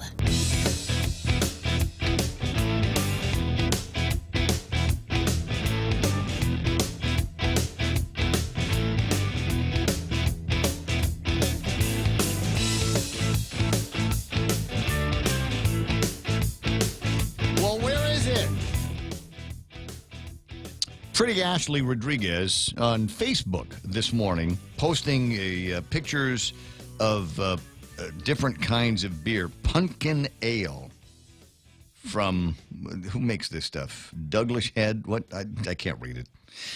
I'm trying to zoom in on the picture. You know what this is about? Pumpkin ale? It's that time of year where they're putting pumpkin spice in just about everything. Dogfish Head is the name of the brewery, and the brand is Pumpkin Ale. And there should be a rule: no posting of pictures of beer and fancy kind of crafty kind of beers on Facebook unless I can go to the store and buy it. Unless they have that at the beer section at Payless or the beer caves at the Shell gas stations, there should be a law. Or some kind of disclaimer. Some kind of actual disclaimer. It's 8:43 in the morning. 888-8255. That's 888-TALK is the telephone number. You can send me memes and funny stuff at 988-5874. Although today, among the things that we're looking at on the WhatsApp line are not necessarily things that are of a humorous bend. Frankly, there's a few more very serious things that are out there, up to and including a storm that the National Weather Service has got its eye on. We have got our eye on it, and I've told you 100 times, so you know exactly how I feel. Anything that is to the right and south of Guam is, in my mind, a menace and needs to be looked at the same way as some of the menacing people walking around your neighborhood all the time. You kind of watch it until it's past your house. And that's the way I feel about this storm, this U2 that is lingering out there, about 600 miles to the east-southeast of Guam. It is moving about 16 miles an hour and intensifying, Mike says, rapidly. And there are predictions now, forecast that put the storm north of Saipan. But it sure looks like it's wobbling around. So I would say that's the prediction for right now. Check again later today. Check again tonight before you go to sleep. And check again first thing tomorrow. Because that's what we will do. Every time we know that we've got a new fix on this thing, every time we know that there's the satellites passed over it again, we'll review the pictures and see what this is. And what it could be. Oh, by the way, the name of the girl that runs the hot dog stand in Ganya is not Rena, it's Rihanna. Sorry about that, Uncle Mark. I took care of it. What else? What else is playing on my phone? What else is going on the WhatsApp? 888-8255. There's another thing that I was looking at. Ken LG came in last hour and wanted to spend some time talking about polls and polling. I will tell you, as somebody that has been around management and promotions of radio stations and media for all of my adult life, that there's no survey that I trust. There's no, frankly, I think sometimes when people issue surveys, I think sometimes it's a combination of being able to do some of it right, nailing the basics, and then the other part is just dumb blind luck, just dumb blind. Hey, how about that? What an amazing stroke of luck! I managed to call it right a couple of times in a row, and you only need to do it a few times in a row. You'd get a decent reputation around here for being able to call the ball, and but in terms of methodology. In terms of size of the sample, in terms of the way the questions are asked, in terms of the people that you're actually surveying. There's always going to be plenty of room to disagree. So Ken comes in and he's disagreeing with, I guess, the KUAM poll, and there's no surprise there. He and McNinch have been disagreeing for a long time about a variety of things, especially this election where there seems to be so much at stake for Ken and Andre on a write-in. And so far, the write-in is at 10%, doing better than it was the first time. But Lou has got to lose a whole lot more numbers, and Ray has got to lose a whole lot more numbers before even 10% starts looking like it's going to be a big deal. We're shooting for 50% plus one, and right now, Lou and Josh, according to the KUAM survey, have got 58%. They have also got Madeline Berdalio and her endorsement. Played that for you yesterday. So how is that going to change the complexion of all of this? And now that Madeline has endorsed Lou and Josh, naturally there are she's going to have some spears in her back, arrows in her back, because now everybody is waiting for her to endorse Mike St. Nicholas. And it's an interesting thing. She should, right? But she didn't yet that I know of. He's a Democrat running for Congress. She's a Democrat in Congress. The quote people have spoken. So I don't know. I don't know what's going to happen there.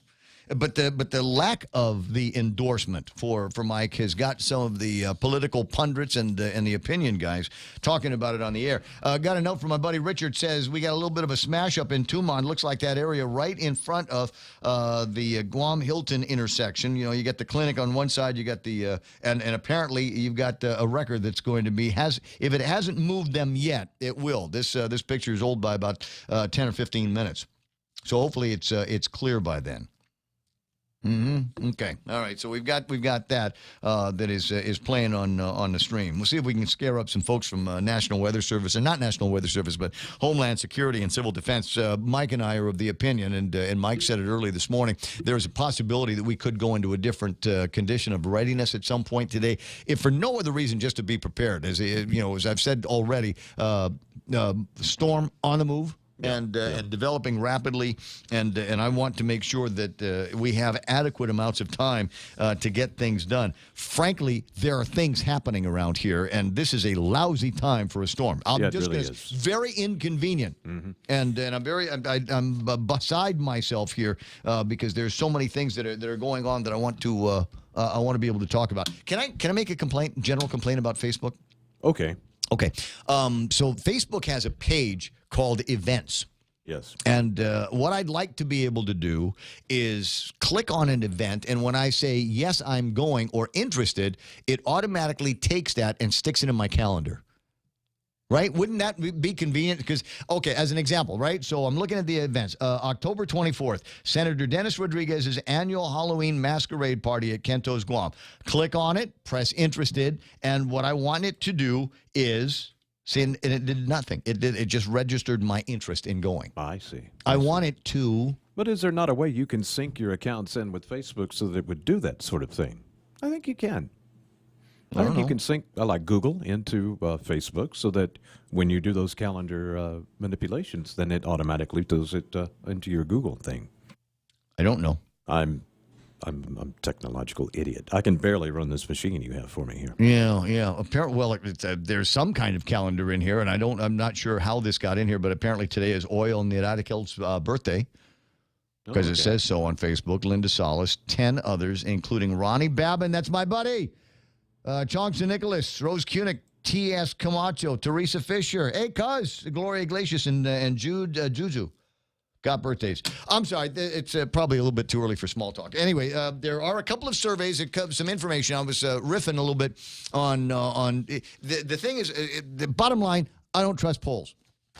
I've never trusted polls. Even polls that say Ray Gibson is #1, most loved, most appreciated, most listened to broadcaster on Guam. I will look at those and go, well, that's interesting, and then move on. Because I don't need that stuff floating around in the gigantic ego that I've got. It just feeds it and makes my butt big. But I don't trust even the surveys that I've conducted in the past. I mean, I knew what the limitations of those surveys are, so I kind of look at them and for information only. Is the deal. And so that's kind of the way I feel about some of the polls that are floating around now, including the ones I was just telling you about. Lou and Josh, 63 were 63%, now they're 58%, but still better than 50% plus one, which means if the election were held tomorrow, among these 238 people, if they were the only ones that came out and voted, then the election would be over, just like that. Scenario number one. One winner emerges on election day. There's a lot of people that are saying that's probably not likely to happen. There's probably going to be some kind of a runoff. So let's say that between Lou and Ray, they both lose more voters to a write-in campaign, which has actually happened, if you believe these numbers. So unless that happens, there probably isn't going to be a write-in campaign. But even if it is, it'll probably be between Lou and Ray. Not necessarily in the other direction. So we'll watch. A little bit more clear in the race for Congress. Mike Sinicolas, solid 55% against Doris Brooks' 45%. Do you think the party do a little bit more to help Doris out? I'm not seeing a whole lot of party participation in some of the races that don't involve the governor. Now, you talk to the Democratic Party, and they're all about Lou and Josh. You talk to the Republican Party, they're all about Ray and Ton. But I'm not hearing a lot about getting out in front and making sure Michael and Doris have the help that they need. That's a hot race there. Levin Camacho and Doug Moreland, nonpartisan race, and Levin looks good at 65%. And then there has been a lot of up and down movement among some of the people over at the legislature, which, again, Republican Party does not favor you. First time I looked at this, it looked like it was going to be a little bit more even where it came to Republicans and Democrats in the legislature, 7 and 8. But now it looks like more 10 Democrats to just 5 Republicans in the race. So, again, as I say, 2 weeks left, right? 14 days out. Not including today, 14 in a wake-up, and then it's going to be Election Day. What? Joint Information Center release at 8:30 this morning. Guam to move to Core 3 by 9 as the tropical storm continues to strengthen. I could read more and more of this, but basically it looks like we will be going Core 3 In the very least, I think so. that's prudent. I think that's prudent. Given the nature of what this storm could be in the next 48 hours, I think it's important that everybody knows that there is something out there. I think there's a lot of people that are going to look at the sky today and go, "Hey, it's not so bad." Looked at the sky yesterday. Hey, it wasn't so bad. Yeah, and clearly, I'm still getting used to the signals here. I said Core 2 earlier, and I meant Core 3, but.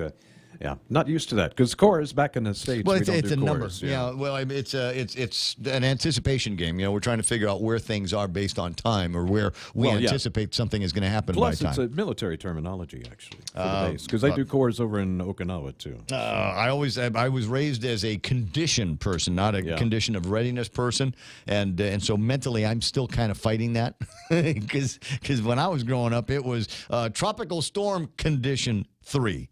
Or typhoon condition 3, so that you could make a distinction between the strength of what was coming and how much time you had to prepare for it. And then they made it just core 3, and we're all going, okay, I'll prepare, but what? What do you want me to prepare for, a banana storm, or do you want me to prepare for a remake of Typhoon Pamela? Yeah. And so that's the thinking that goes on in the local head. All right. So what? 9 o'clock this morning, core 3. That is what they're saying right now, and of course I do expect that we'll be speaking with Jenna. If not before 9 o'clock, then shortly thereafter. I have already talked to her. All right, it's before 9 o'clock, and I've got some folks from. I've got Ben Servino's going to be in here just after 9 o'clock, so we'll squeeze everybody in. There's one other piece of survey information that came out yesterday. I don't know when it came out. I got it yesterday. Catholic Pro-Life Committee 2018 survey for general election candidates. And it asked this question, focusing on Bill 232-34, the Unborn Child Protection Act of 2018, which would have restricted abortions on unborn babies who have reached the gestational age of 20 weeks and above, and which was introduced in the 34th Guam legislature but not moved forward. The survey asked, would you support a legislative bill that would restrict abortion on Guam by making it illegal to perform abortions on unborn babies once the unborn baby has reached the gestational age of 20 weeks or older? Your responses are yes or no answer. And there's a significant number of politicians that say yes, because they're not dumb, because they know this comes from the Catholic Pro-Life Committee. Yeah. I want your vote, yes. There's a significant number that voted no answer. Ken Joe. I got to do the thing with the rule, or otherwise I'm going to screw this up. So I got Ken Joe, Will Castro, Harold Cruz, Luis Muña, Mary Torres, Zermaine Alerta, Tina Rose Muña Barnes, Levin Camacho, Lacia Casil, Jack Hattig, Regine Lee, Kelly Marsh, Clint Rigel, Mike St. Nicholas, and Therese Terlahi all put down no answer. I don't want to tell you. And then responding no, as you might imagine, Lulian Guerrero, Sabina Perez, Amanda Shelton, and Josh Tenorio. So a little bit of research. And now, will this help the people over at the Catholic Pro-Life Committee in their search for somebody to vote for? Think it will. 20 people voted yes, 4 voted no, and 15 voted no answer. And I don't know. Thought you guys were a little bit more courageous there. Guess not. 888-8255. It's 8:58 in the morning, and a couple of other thoughts that are in my head as we make our way into the 9 o'clock hours. I said I've got an interview at 9. We're also going to find out what we need to know from Department of Homeland Security and Civil Defense. But there are certainly a couple of other things that are on the table of contents that I have not yet had an opportunity to riff on. One of them is good news. 1.52 million tourists came to Guam in the last fiscal year. Bad news, it's not our best year ever. And further evidence that we've got kind of like the way they're putting this, a slide in the number of Japanese tourists. And I'm sure that they spent a lot of time trying to figure out exactly what word to use there. And so, hey, let's use slide. You know, slides are fun. You remember when you were a kid in the playground, you get on the slide? That's fun, isn't it? You can kind of see the trajectory here. It's but I don't know that that's actually right. I mean the numbers are the percentages are way off from tourists coming out of Japan, and I've talked about this before. I believe that we've got a problem with the product. When you've got to throw money at the airlines to support these flights that they've got coming out here, that's very indicative that we've got a problem with the product, and we've got to do a whole lot more by way of cleaning things up, and that means going out, not just cleaning things up in Tumon or East and West Agana. You got to go out there to the entire island and clean things up, and that means you guys up in Jigo as well, and the folks up in Jigo are complaining because they believe that people from south of Jigo are taking their trash up there to dump it on the roadways. Is that really what's happening? Interesting questions. Hey, we'll see what we can find out. Another hour of the Ray Gibson Show coming up. More political gossip, current events, and smart alecky comments from me. 888-8255 is the phone number. Fox News Live is coming up next. The sprint to the midterms. I'm Lisa Lacera, Fox News. President Trump expressing optimism with just over 2 weeks until the midterm elections. I think the Republicans are going to do very well. I have never seen spirit like we have now, whether it's Kavanaugh, whether it's tax cuts that we gave, whether it's common sense. I've never seen it. The president with the comments this afternoon before heading to Houston, where he's due to hold a campaign event for Senator Ted Cruz later this hour.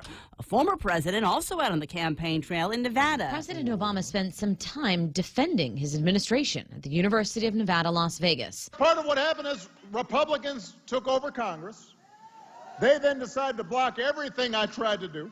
But he also told the crowd who to vote for, praising the women involved in 2 competitive House seats, as well as Congresswoman Jackie Rosen, who's running for a Senate seat against the incumbent Republican Dean Heller. You could be the first state ever to elect a state legislature where the majority are women.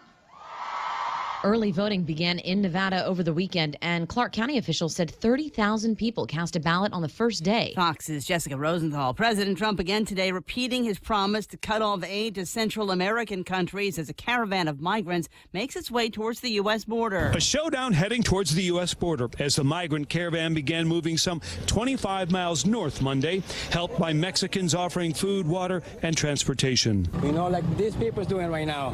Look at them. They got good hearts. Since leaving Honduras last week, organizers say the group doubled in size to more than 7,000. Some applied for asylum here, but most say they want to enter the U.S., legally or not, despite the president's warning. Fox's William Lajeunesse in southern Mexico. Wall Street at the close. The Dow lost 126. The Nasdaq added 19. This is Fox News.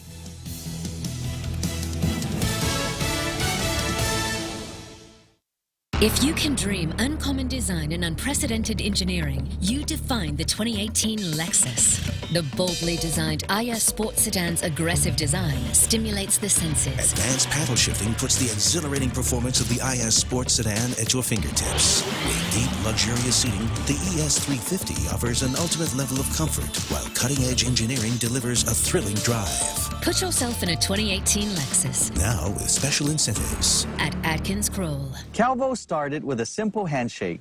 As we celebrate 80 years, we extend a hand to all of you who have taken our hand in trust, to the dreamers and realists, the families, the businesses, the young at heart, and the old souls, our manumku and our children. From all of us to all of you, our deepest, happiest, and infinite thanks. 80 years here for you. 80 years thanks to you. Calvo's Insurance, a legacy of trust. President Trump weighing his response after Saudi Arabia admitted their role in the death of journalist Jamal Khashoggi. The Trump administration is still considering how or if it will respond to Saudi Arabia after the Saudi government admitted Friday night it was behind the death of columnist Jamal Khashoggi. The Saudi government blames rogue actors and says Saudi leadership was unaware of a plot to kill Khashoggi. Several senior Republican senators say the Saudi explanation is just not credible. Many are calling for sanctions or the cancellation of U.S. arms sales to Saudi Arabia. Turkish President Recep Tayyip Erdogan says he will soon divulge details of the Turkish investigation into the Khashoggi disappearance. At the State Department, Rich Edson, Fox News. After a series of breaches, Facebook looking to upgrade its security. Facebook reportedly looking to purchase a major cybersecurity firm. Sources tell digital media company The Information the social network has approached several firms about a potential buy. This in the wake of Facebook's latest security breach. Hackers were able to exploit a feature in the platform's code, allowing them to gain access to nearly 30 million users' personal information, including location, birth date, and search history. Facebook fixed the vulnerability and is yet to comment on whether it's looking for security help, but doing so could help the company protect itself against future hack attempts and help to regain user trust in the platform. I'm Kristen Goodwin, Fox News. Former Major League Baseball star Lenny Dykstra has pled not guilty to drug and terroristic threat charges stemming from an altercation with an Uber driver. A museum in Indiana is set to tell the story of basketball legend Larry Bird and his ties to the state. Indiana Governor Eric Holcomb announcing the museum will be part of a convention center being built in western Indiana. Bird plans to donate personal items and memorabilia from his career with the Boston Celtics, Indiana State University, the Olympic team, and beyond. I'm Lisa Lacera, and this is Fox News.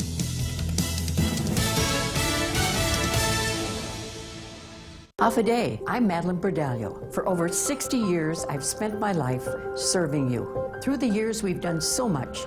And those of us who have run for public office know that we run on our records and that we are judged by what we've done and what we've failed to do. My late husband, Ricky, imparted this teaching moment. In elections, we win some and we lose some.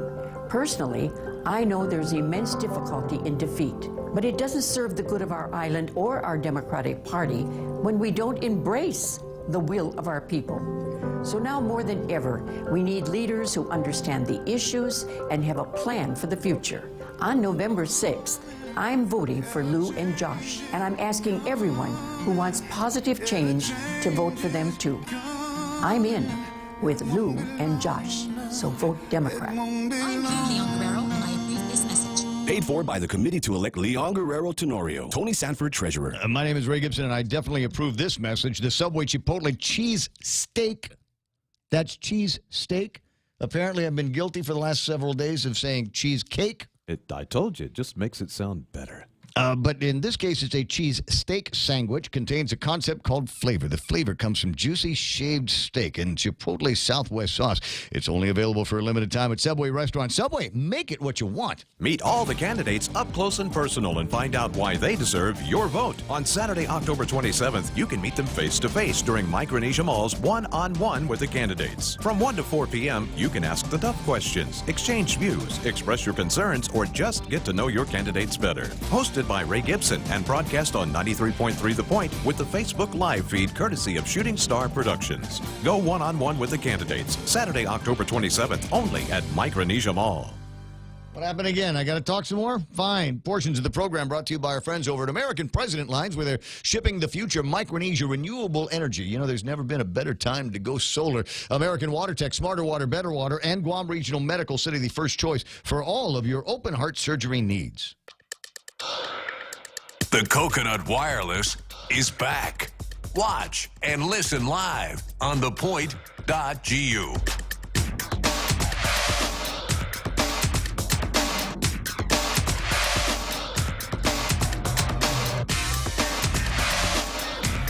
Time, 7 after 9 o'clock in the morning. Ray Gibson here on The Point, 93.3 for at least another hour. And if everything holds true based on press releases, et cetera, that we have received, we now know that we are moving to Core 3. We have moved to Core 3 as of 9 o'clock this morning.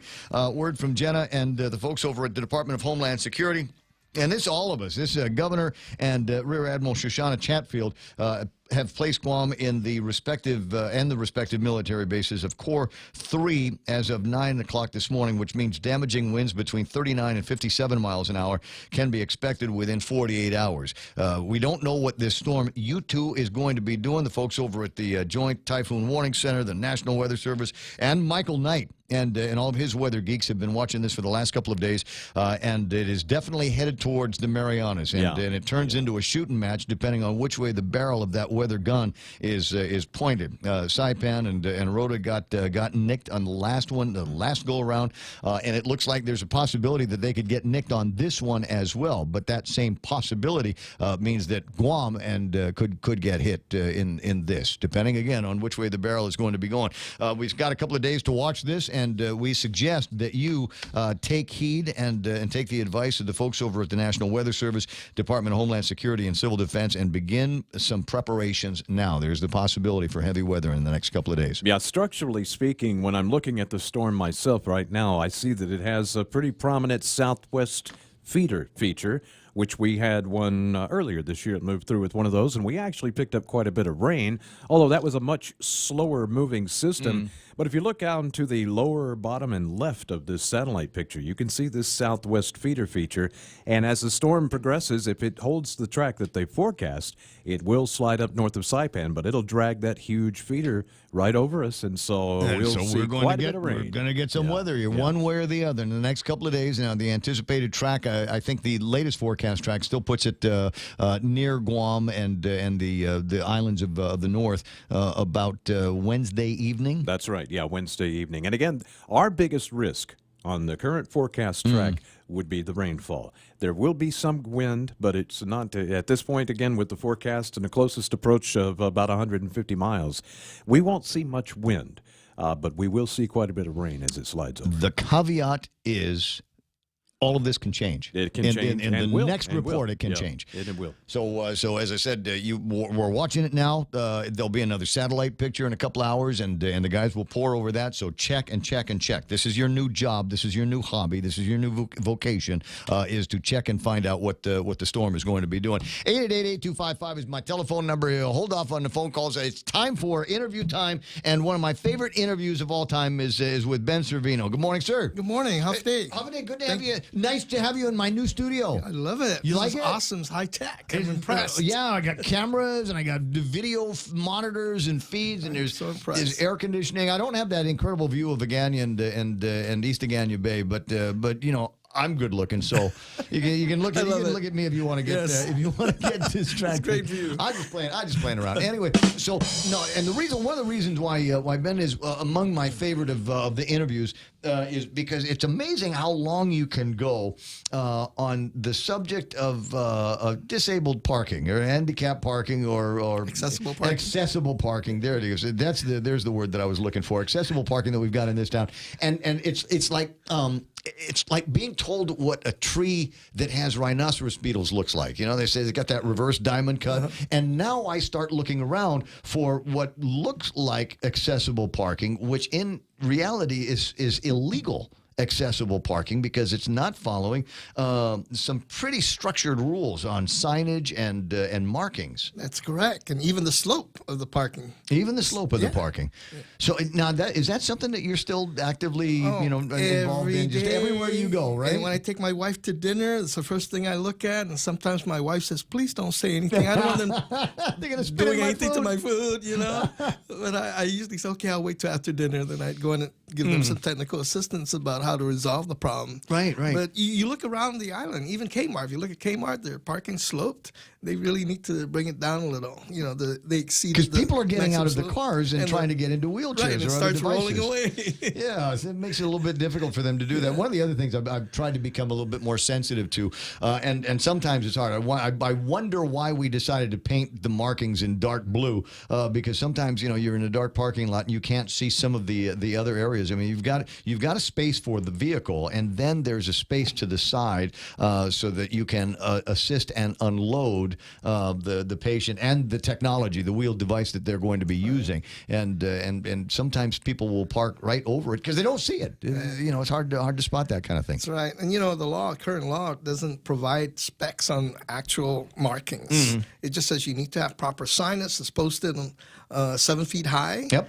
And it's got to have this lettering in it. Right. And the notices, the violation and the penalties, but it doesn't really tell you about, the way you paint it. It just says the size dimension, 11 feet wide for a van and 5 feet wide for the access out that we're talking about. So who's doing it right? Where do you go and you go, these guys have nailed it? You look at Home Depot. The signs are properly marked. It's all flat, and you have access aisles. You have the sign van accessible. That's one area that I always compliment. They got it down pat. For those of you that are running buildings and the guy in charge of that kind of thing, you're going to swing by Home Depot anyway. Take some pictures on your smartphone and see what you got to do to be able to take this back to your place, so that the next time I got Ben Servino on the radio, we can talk about who's doing it right. And I was going to say there's a little bit of a disclosure that I've got to do here. You are an actual candidate for political office. That's true.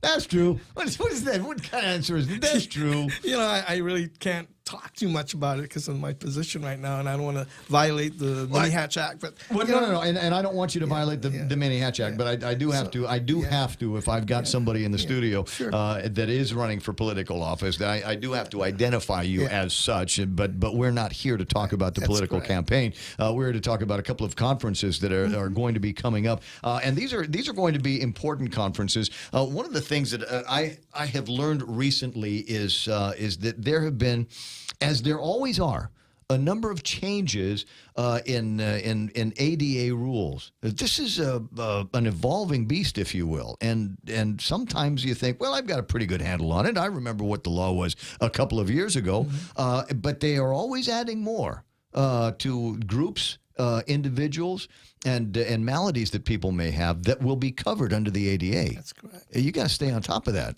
And it's so comprehensive. I don't have time to stay on top. I got 3 radio stations to run. I got a bunch of employees I got to take care of. I don't have time for that. Yeah. But if I needed, Grace can help you. That's where Grace comes in. Yeah, Grace Donaldson is in from PHRS, and I've actually been to a couple of work sessions that they have put together, not necessarily on this, but on a couple of other things that Grace has been up to. So Grace, the COO and General Manager of PHRS, which stands for Pacific Human Resource Services. All right, and an important feature of this is not just being able to tie up employees and employers, but also to help employers stay on the straight and narrow where it comes to staying on top of the rules. Employment laws, right? Because just keeping track of what is out there, employment law, is just going to help your business succeed. Because, but I don't want to become an employment law lawyer. They got a whole bunch of those out there, and it's important to know that there are resources. But if you are a human resources professional, if you're close to that position, or if that's something that is going to be of interest to you, especially because you don't know when you can get nicked on something that you didn't know had all of a sudden fallen under the ADA. Right, that's so correct. It's a little bit of continuing education is important. Right. We developed this partnership with DVR, DISID DVR, only because we felt it important that, with an unemployment of 4.4%, that just means that there are less people to draw from. And why not think out of the box and hire people with disabilities? Because these individuals have skills, they have abilities rather than disabilities, and we need to think of it from that perspective rather than, there's safety issues. No, you have to have a safe environment for your workplace, regardless, yes. right? Yeah. So let's not make that the biggest consideration. Let's look at the biggest consideration is, are these individuals employable? Are these individuals capable of doing the work? As best as we possibly could here, when we had the opportunity to design the facilities here at the radio station, that was one of the things that was vital to me, was making sure that my aisleways were wide enough and the doorways were wide enough into each of the studios that we have around here, so that we could provide that kind of accessibility. And they said, well, this is what the law prescribes. I said, make it a little bit wider.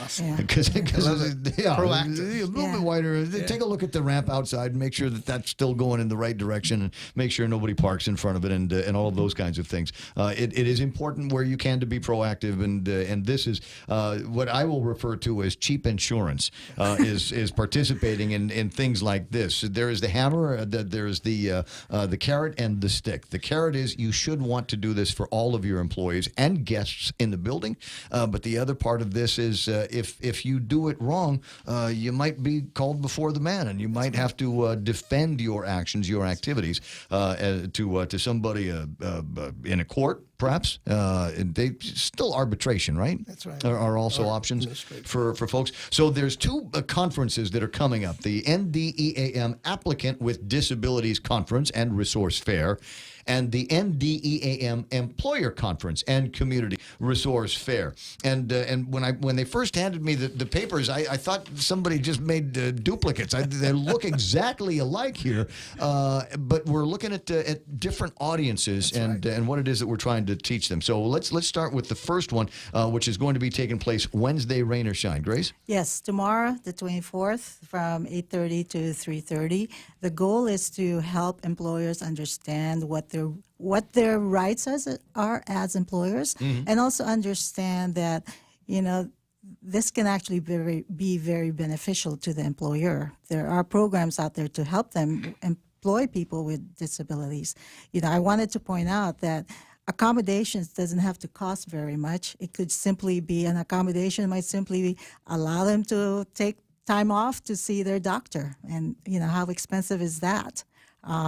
But the employer goal, the goal of the conference tomorrow is really to help employers understand what their responsibilities are, what the laws require, but it also will advise them on things that are the programs out there under VR that are available to them to help them, the employers, with their payroll, to help them with just a bunch of different things. So that's what we're there for. Let me stand on that for a second. I'm familiar with programs that GCC has done in the past for different groups, including veterans, where we want to find as many people as possible that want to work, that have skills, that are capable of working, and match them up with employers. Oftentimes on the employer side, the guy's saying, I just don't have the budget for another person. I can't afford another full-time budget, even at minimum wage. Are there programs out there for businesses like that where they might have the opportunity to bring in an individual with a disability and place them and have that salary subsidized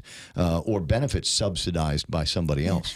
I don't want to tell you too much, but the answer to your question is definitely yes. So the answer to the question, you'll just have to attend the Employer Conference and Community Resource Fair on Wednesday, October 24th at the Hotel Nico Guam. Okay, I got you, but so... And I can add a little bit more. Yeah, please. Yeah. I mean, there are programs, affirmative action programs. We look at employers that are hiring under the federal government. We look at employers that have contracts in the military base. They have a utilization rate of 7%. They have to hire people with disabilities before they can get their contract in the base. We have the GovGuam programs that have an incentive for the 2% law, which requires each and every government agency to hire at least 2% of their workforce composed of people with disabilities that are referred from DVR. And then last but not least, we offer them the option of getting self-employed. That's an option that they could consider. And more than anything, we have OJTs, on-the-job trainings. It's an incentive for employers. We can place one of our program participants at an employer's work site.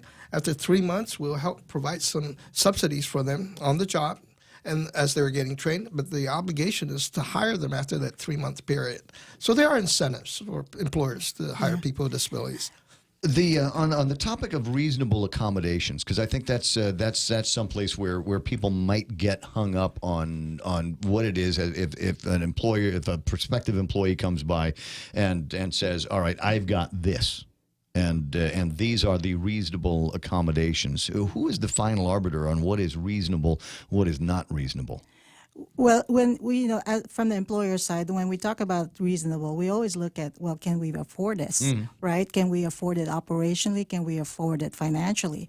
So if, let's say, a large hotel, international hotel in Guam says, well, I cannot afford an elevator, the question mark is, hey, how much does an elevator cost versus how much does an elevator cost for a mom and pop store, right? I mean, those are things that you need to consider. What is reasonable accommodations? What needs to happen is a conversation between the individual, the employee, and the employer. That has to happen first, and they come to some kind of agreement about what is reasonable.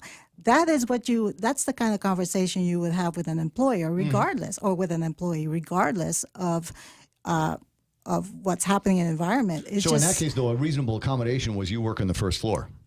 It might be. It might be. I mean, it's a question. It's a conversation that needs to happen. That dialogue has to occur. That engagement. Right. And the law specifically says the undue hardship. So for Correct. every employer, there's a different undue hardship level, Right. depending on the resources they have, depending on the impact it may have on their operations. So all these factors come into play. But that, again, is negotiated between the employee and the employer. Is there a time where a third party might be beneficial to that conversation? Oh, absolutely. And, Guam Legal Services Corporation usually gets involved and they advocate for them. We get involved and we discuss this with them and we provide resource information. We always tell employers, go into the JANWorks website, it's Job Accommodations Network.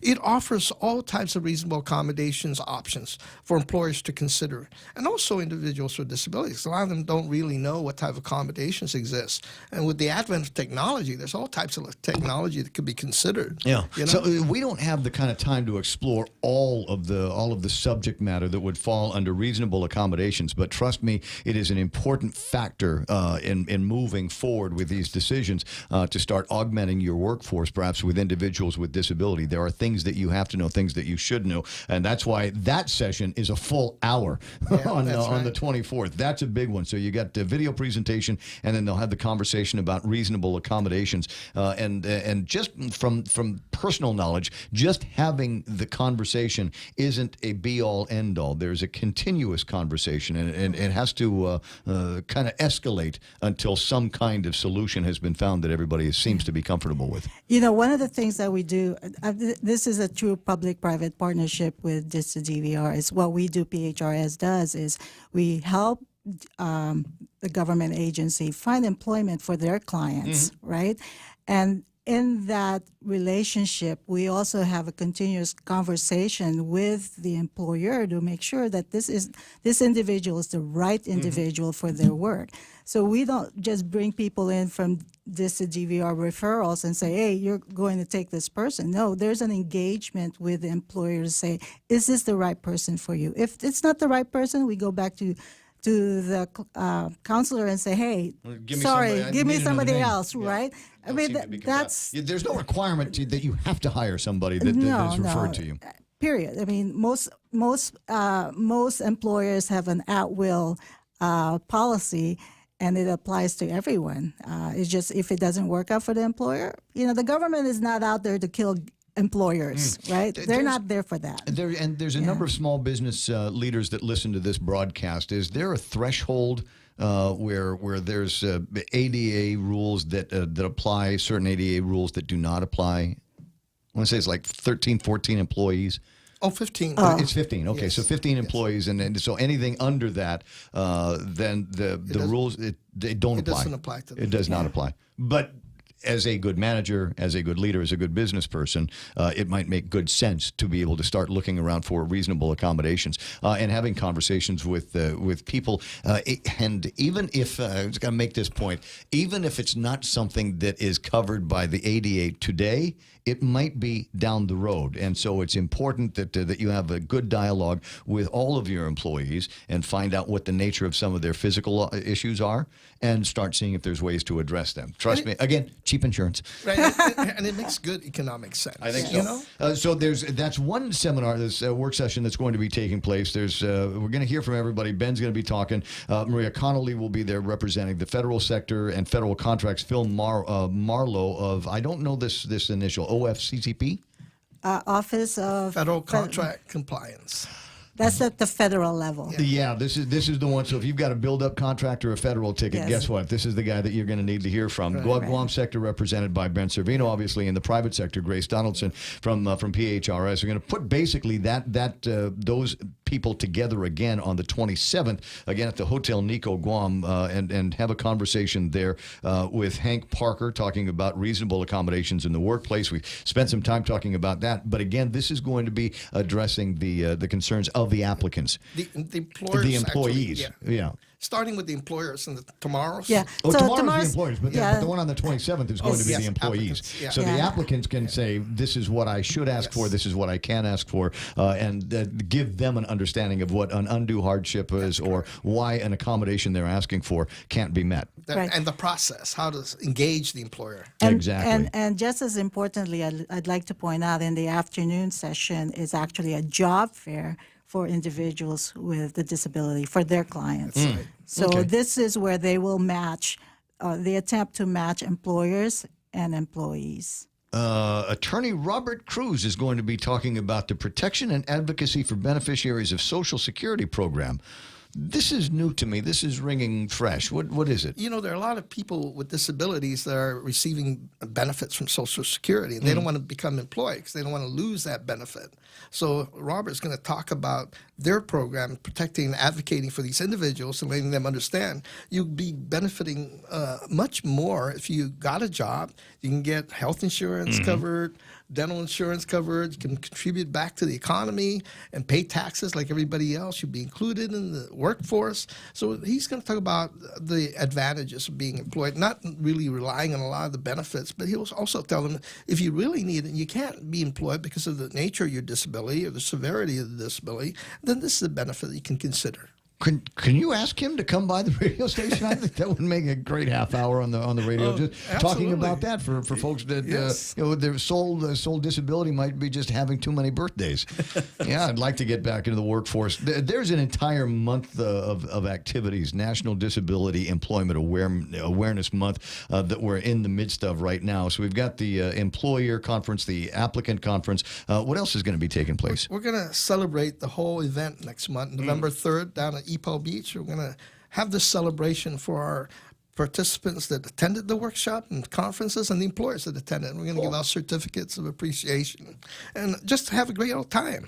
Now you guys are taking the show on the road, right? Are you going to be spending some time at Rotary clubs and other groups and talk to employers about what it is that you're up to here? Wherever we can go, we can reach out to employers and let them know. And, you know, we're working with SHRM, the Society for Human Resource Managers. So there's a couple of other questions, and just out in the cold here, the idea about DISID here. Where are we going to finally put the headquarters? Has that been determined already? Well, we've got an RFP out right now. Yeah. Again, to form a public-private partnership with the entrepreneur that wants to develop the site across from JFK. I know the place well. And hopefully we get a proposal in.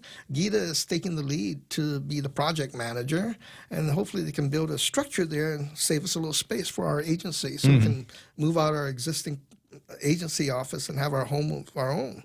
You know, so that's where we're at right now. Well, I was just thinking about, in terms of, and the spot has history. There's people that are as old as I am, that just thinking about it, you can smell a workshop, a gasoline. They did the small engine repair at the place, and I remember that's where we used to take our lawnmowers and chainsaws and things like that, because when you took it over, the guys over there, and they'd fix it, and it never broke again. That's right. In the history, it would rust before it wouldn't start again, and these guys were absolutely great at what they did. Where are programs like that now? Right now, we try to integrate it into the community because, with the advent of the Americans with Disabilities Act, they say try to integrate it into community and not make it segregated. That's where you like go. Like Brody, where Brody is now mainstream into the school system. So they say try to get it out in the community so the people can see that individuals with disabilities are equally as capable as they are. So we try to get them out and get them trained out in the community, get them placed out in the community. That's where we got this partnership. Well,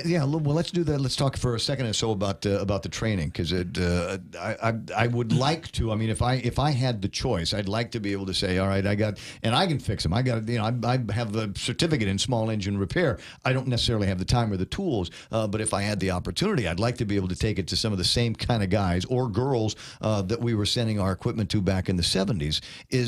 Where can we find a listing of those guys and those skills and those shops? Is that out there? There really isn't right now, but we're trying to promote it, and that's why we're doing this conference. Okay, and then the training, right? So I mean, if there's somebody with a disability, and I'm thinking of a fellow that we used to talk to on the radio all the time. His name was Kool-Aid, and he was blind, and I'm he had actually had the opportunity to go off island and get training on, number one, how to deal with his disability and how to get employed with his disability. Obviously, he ain't going to be driving buses or anything like that, but he's still got a functioning brain, still got functioning limbs and fingers.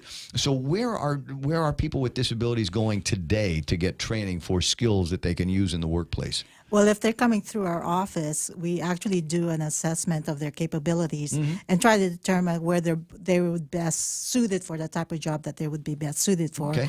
And then it's actually the employers who provide the training. And this is why this public-private partnership is so important, because DISA DVR can actually help fund that training activity. And so they're in the workplace, they're developing skills, they're developing social skills because many of them have been out of a job for so long and they may need to redevelop the social skills. And so the employer... Got any IT guys? Actually, I do. Do you need some? I have 2 people I'm trying to place right now. There's people listening to the radio asking me right now. They said, "Do you have anybody that can help me run my network? Does he have somebody You need that can someone help me?" to draw your artwork? I've got somebody right now that I'm trying to place. So website work, yeah. Build apps. Yeah. Well, I don't know about apps. I haven't determined that yet. But he can definitely do that logo that you have on your shirt right now. Yep. Right?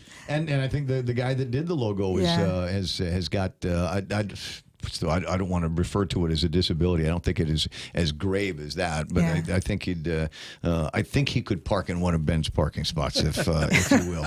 Closing in about the iConnect time. Listen, I really appreciate you guys coming in. It's always a pleasure. Ben, it's always great seeing you.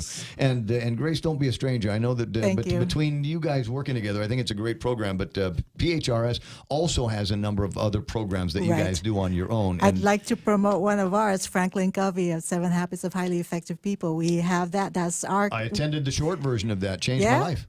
Really? Yeah. Wonderful. But seriously, we have the contract for all of Micronesia. You still doing the 7 Habits for teenagers and kids in school? Yes, we do. Vital. We actually have it in 2 schools right now. We have it in Adacao and JP Torres. Tell you now, one of the things, if you want to get involved in that, if you are a 7 Habits graduate from anywhere that the program has been done and a believer on it, my suggestion is you find Grace Donaldson. Again, the outfit is called PHRS, and see if there's ways that you can help get some of the teaching materials into the hands of the kids, because usually that's where you need the most help. Is we've got the curriculum, we've got everything that we need. It's just the books cost money to have shipped from the States and then distributed to the kids. So if you're one of those very benevolent organizations with a few extra dollars that you'd like to put towards the next generation of big thinkers, if you love the book, if you love the series, then there's no reason why you should not be a part. So we have it at UOG, and we're trying to work with DVR to bring it into their community as well. So. Yeah, like I said, for me, I don't want to. Maybe I was over the top when I said life changer.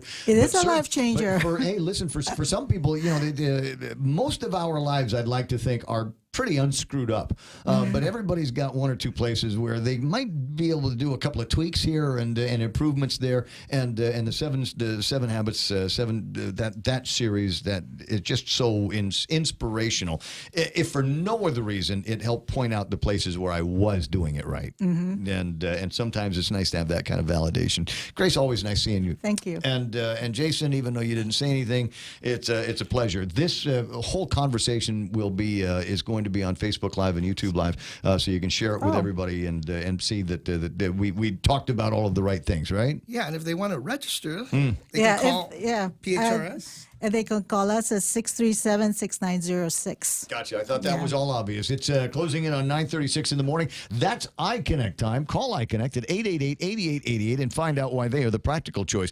I'll tell you why on the radio, but they can drill into some details. Great rates on push-to-talk, mobile, and internet plans.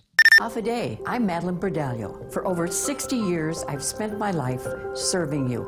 Through the years, we've done so much. And those of us who have run for public office know that we run on our records and that we are judged by what we've done and what we've failed to do. My late husband, Ricky, imparted this teaching moment. In elections, we win some and we lose some. Personally, I know there's immense difficulty in defeat, but it doesn't serve the good of our island or our Democratic Party when we don't embrace the will of our people. So now more than ever, we need leaders who understand the issues and have a plan for the future. On November 6th, I'm voting for Lou and Josh, and I'm asking everyone who wants positive change to vote for them too. I'm in with Lou and Josh, so vote Democrat. I'm Leon Guerrero, and I approve this message. Paid for by the committee to elect Leon Guerrero Tenorio. Tony Sanford, Treasurer. God, I'm hungry. You know why I'm hungry? Reading all the comments on Facebook Live here is making me just, I was famished to begin with, which is odd because I ate really good last night. Can I tell you where I ate last night? You can, but that's why you're hungry, because you ate so much, your tummy swelled up. Is that a thing? It is a thing. It's not a thing. You're making it up. No, All right, listen, if your tummy's all swelled up because you ate too much and now you've got to fill it at its new size, then here's what I want you to do. Swing by the nearest Wendy's and enjoy the new Harvest Chicken Salad. They have all of the flavors of fall except pumpkin. But maybe there's a shake or something like that. Maybe they got a tea or something that you can get your hands on. Anyway, fresh cut lettuce, crisp red and green apples, dried cranberries, and the perfect combination of apple wood, smoked bacon, crumbled feta cheese, and apple cider vinaigrette dressing and brown sugar roasted walnuts. I'm getting that metallic feel in my mouth when I talk about vinaigrette. It makes me all saliva-y. Get saliva-y this fall season. Fall for the new Harvest Chicken Salad from Wendy's. Now that's better. The Extra Point with Jerry Roberts of Guam Training every morning on The Ray Gibson Show. Most office teams end their week on Friday afternoon. Whatever work you have stops at 5 o'clock, and the week is officially over. I'm Jerry Roberts, and at 7:20 a.m. on The Ray Gibson Show, I'd like to introduce another option. You can find daily transcripts of The Extra Point by Jerry Roberts at GuamTraining.com. Tune in every weekday morning at 7:20 for The Extra Point with Jerry Roberts on The Ray Gibson Show on 93.3 The Point. You know, any opportunity to get in a fight, huh? Is that what's going on Facebook Live? I love you guys. So Daryl Taggart, I love Daryl Taggart, says, Ben Servino shows his respect for the law, the United States, and self. Endorsed by the U.S. Citizens for Public Accountability. His name printed on the ballot. Just fill in the oval next to his name. No spelling test here. And then naturally, Chris from Big Abetta says, yeah, but Frank's not printed on the ballot because he lost a primary. Losing means you're out of the next round. Ask the 2004 USA basketball team. Lost in the semifinals. No gold medals. When you lose, you lose.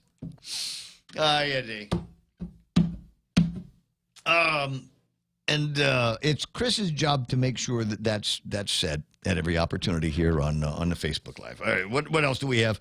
What are we talking about? There's got to be something non-political there. Are we talking about the 9 o'clock update? Yes, we are in Core 3 as of 9 a.m. this morning. And if you're listening on the base, you too, because it was the governor working with Shoshana, the admiral, and so yes, everybody in Core 3 in anticipation of heavy weather, possibly in the next 36 hours. Jenna from the Department of Homeland Security and Civil Defense. Good morning, Jenna.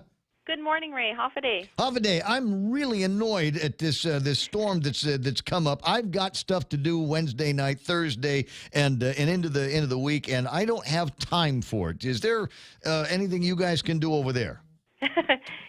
We'll just make a wish. We'll make a wish that it goes away. Not much we can do, but we can only prepare. Well, and so I appreciate the time here, and I appreciate you sending out the notice.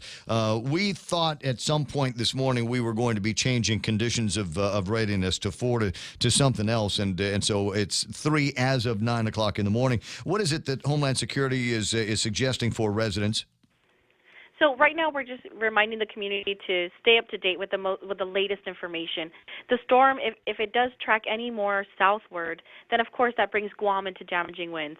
At this time, although we're not expecting those damaging winds, any slight shift southward of that track will put us in those damaging winds. But for now, we're expecting about 25 miles per hour with gusts up to 30 miles per hour with higher gusts and heavier winds. So it's just important to stay up to date with the latest and locate your preparedness kits right now. Now is the time to make sure that you have non-perishable food items, water, flashlights, batteries, just in case the power goes out. You're prepared in the event there's an actual damaging winds that affect us. Yeah. I'm not looking forward to doing the shuttering thing again, but I recognize that it's necessary, and it's a question. One of the reasons why we are going into Core 3 is so that you can begin to at least mentally prepare for some of those things while the weather is still good. As Jenna is pointing out, as we have pointed out, it's a shooting match, and every single one of the islands in the Marianas has a bullseye on it. Saipan and Rota got nicked last time around. I'm not going to say it's anybody's turn.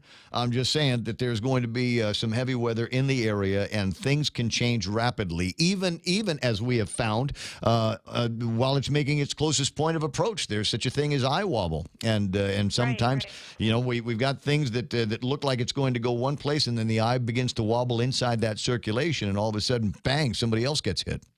Right, so that's why it's really important. And take the time now while the weather's really clear, clear loose debris around your area, down vegetation, just making sure that anything that can become airborne with heavier winds, you're able to secure those, like your canopies, your tarps, or even children's toys that are left outside, just in case the damaging winds are expected for Guam. Yeah. Chain the Zoris down, and remember the rule is anything that I like that's at your house that blows onto my house is mine now.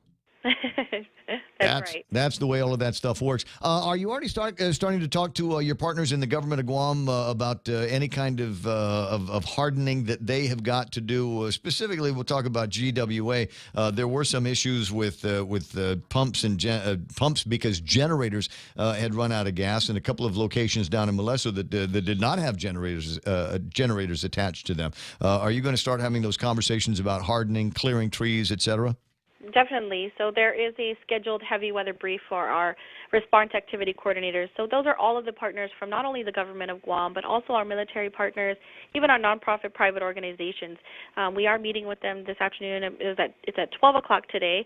National Weather Service will be giving us the latest updates, and then each agency has their own protocols and procedures and plans in place to prepare for these types of storms. There are great opportunities for people to decide to determine whether or not their political candidates care about the island of Guam by the swift removal of any of the campaign signs that are going to be up. At some point, is there going to be a call out made by the Department of Homeland Security for politicians to stand down or put down their signage? We do recommend, definitely taking down anything that can become airborne. So if it's not secured tightly enough, that's something that you're going to want to remove. Wow. And many of these now on private property. Because that's the way the rules work. You can't put your signs on public property. So many of these signs are on private property. And I know for a fact in a few places where the signs have been put up on private property without the knowledge or authority of the owners. But owners, you need to go and check your properties, because if there's a sign on that property and it flies off and kills somebody, you could be held responsible for that. Definitely. So, now's the time to check all of those signs now. If they're not secure enough, I advise, definitely to remove those signs if you're able to. Yeah. Well, unless you got a building permit from somebody, it's probably not secure enough. Those things, most of them, you could knock them down just by dodoing in their general direction. So, so I'm a little graphic, but I think everybody gets the point. Jenna, thanks so much for the time. I appreciate it. I know you're going to be talking to everybody in the media. This is not one of those things where anybody's worried about any kind of scoop. We need to help get the information out to all of our listeners as much as possible. And again, I'll make the reminder: if you want to get involved and be like the person with all of the information about the storm, and you're starting to post stuff on social media or send things out on WhatsApp, please remove them when they are obsolete. As an example, any images that you put up at 6 o'clock this morning on Facebook or Instagram or wherever is now obsolete. That information is now old and will only lead to confusion.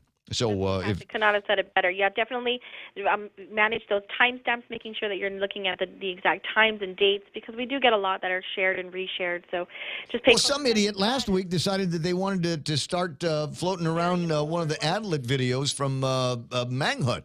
Right, and that happens, and people do get confused. So we appreciate you checking in with the right resources. Our office, local media, as well as the National Weather Service, they'll be putting out the most up-to-date information. Hey, I like weather at Jeff's Pirates Cove. It's got everything kind of. Them too, yes. It's one of the places. It becomes an incredible resource around here. Well, keep us in mind. I think you've got my WhatsApp, so if you need to get a hold of me anytime, just ring. Okay, thank you so much, Ray. Right on, Jenna. You have a fantastic day. 9:47 in the morning, 888-8255. I'm sorry, did you just hear the phone get put down? When does that happen? This might be the first time that I've heard a phone actually get put into a receiver. Yeah, clearly she had a much bigger name on the other line. No, it's just that there's the sound of a phone getting put into a thing. Most of the time, you press a button on the cell phone and say, okay, bye-bye. And the one party or the other will hang up, and you don't even hear the disconnect. You don't hear. Oh, she was calling from the headquarters. Great. She was on the headquarters. Neat says National Weather Service needs to hide their old posts. Oops. I don't know. Closest point of approach be I don't want to make any guesstimates on when that's going to be. We know it'll be Wednesday and then into Thursday. As someone who runs a social media weather page. You can't go in there and start deleting posts. What people need to do is be responsible users and pay attention to the date and time that the post was issued. That's all you can do, and that's what social media is for. If it's my page, I can delete posts. You can, but it's problematic. I mean, it's just too much work to post things and then have to go back and which is what I'm trying to say to people is don't post. Yeah. Leave it to the media. Absolutely. Leave it to the National Weather Service. Leave it to the experts that are going to be there, that are staffed 24 hours a day, 7 days a week, to be able to take the old stuff down, put new information up. It's so very, very important for us. 888-8255 is the number here, and what am I looking at on the socials? There's still the running skirmish about we love Frank, we hate Frank, all of that stuff. All right, well, it just is. And that's what's going to happen here between now and November the 6th. We're just going to have to get used to the division in the party, in the community, with Ray as the standard bearer for the Republican Party and Lou as the standard bearer for the Democratic Party, and Frank, who has, for whatever reasons, decided that he's still got a shot and is operating a write-in campaign. And there. You're going to hate it. You're going to want to argue with Chris and Ken every day, but so what? That's the nature of the politics that we've got around here these days. So closing it on 10 o'clock this morning, what have I got here for table of contents information that I have not yet gotten around to doing? Talked a little bit about there is data, and that's vital to guys like me, because I will, unless I specifically say, hey, guys, I'm not working right now. Can we not have a conversation while I'm trying to enjoy my friends and a cold beer? Unless I actually say that, and I will when it's time, I'm kind of curious as to what your thoughts are. People will often ask me what my thoughts are. Hey, Ray, is there going to be a runoff? Hey, Ray, who's going to win the election? And I will tell you as honestly as I can, because I'm not privy to all of the sacred wisdom that's floating around here. I'm not spending a lot of time talking to the insiders on any of the parties. It's just my gut instinct based on conversations that I am having with people that maybe are a little bit more connected. And the sense that I'm getting right now is, yeah, there could be a write-off. I think it leans in that direction, that there is going to be not a write-off, a runoff. Right on? No. Right off? No. Right in, runoff. Right in, runoff. I think it's going to lean in that direction. And I'm getting that from people. Beer? Yes. Yes, it is. What's a pertinent question? It is a pertinent question, Ray. What question are you asking me?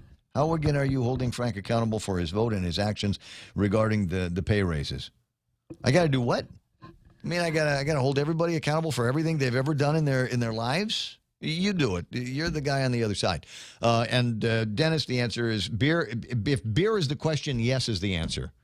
I'll just say that. But anyway, so I got guys that come up to me, and so I'm beginning to get that feel like it's going in that direction, because guys that I do know that are connected might have actual research that says, yeah, it seems to be moving in that direction. So there is finally something that looks like, feels like data. Now, you can be Kenley and Guerrero and poo-poo it. Poo-poo it at your own risk. He says, well, I don't like the way that survey is being done. I think they need a bigger sampling size. I think they needed to ask more women. I think they needed to ask more Filipinos. I think they need to ask more Zoroastrians, right? Whatever. You will always have a problem with the methodology, especially if it doesn't look like your guy is kicking butt. And there is another truism here. But it's the reality that we are going to have to deal with between here and November the 6th. Zoroastrians are pretty cool folks. Right? My mom used to hang out with the Rosicrucians. Oh, wow. Yeah. That's a deep bunch right there. That is a deep bunch. Can you say Georgia Guidestones? It certainly was. Pyramid Power, buddy, back in the 1970s. Yeah. Pet Rocks had one. Had the pyramid thing. I thought the pyramid thing was the coolest thing. But did you name the rock? But what really irked me about the Pyramid Power thing was they'd always say, and this, I know it sounds like coast to coast in the middle of the night on the radio station, right? They'd say, well, if you take a dull blade and you put it with the pyramids, you come back to it and it will be sharp again, because that's the pyramid power. That's the power of the pyramid. That's why the Egyptians built it in that shape, to be able to concentrate all of this cosmic power to a point, and you'd use that point to make razor blades sharp. Well, I was 13 years old. I didn't have Whisker 1. What else does it do? What else can the pyramid? If I put it under my pillow, will I get better grades in math? And the answer to that question, by the way, is no. It didn't help at all. Do I have to take a break? Yeah, let me just wrap this thing up here after these. Here at APL, our core values give the company its heart and soul. Whether it's connecting your business with our global network through our newly enhanced service or investing our efforts into giving back to the community, APL is committed to serving you. We humbly honor the opportunity to find innovative solutions for you and your business. To learn more about our enhanced service, call 588-4651 or visit www.apl.com/Guam for more details. Guam Regional Medical City. We bring the healthcare advances of the world directly to you. We are an acute care hospital that complements your needs with our robust outpatient specialty clinics. From preventative care to critical care, we strive for consistent excellence at GRMC. Our core philosophy is where patients are partners, which means we work as a team to make a healthier version of you. For more information about GRMC, visit us at grmc.gu.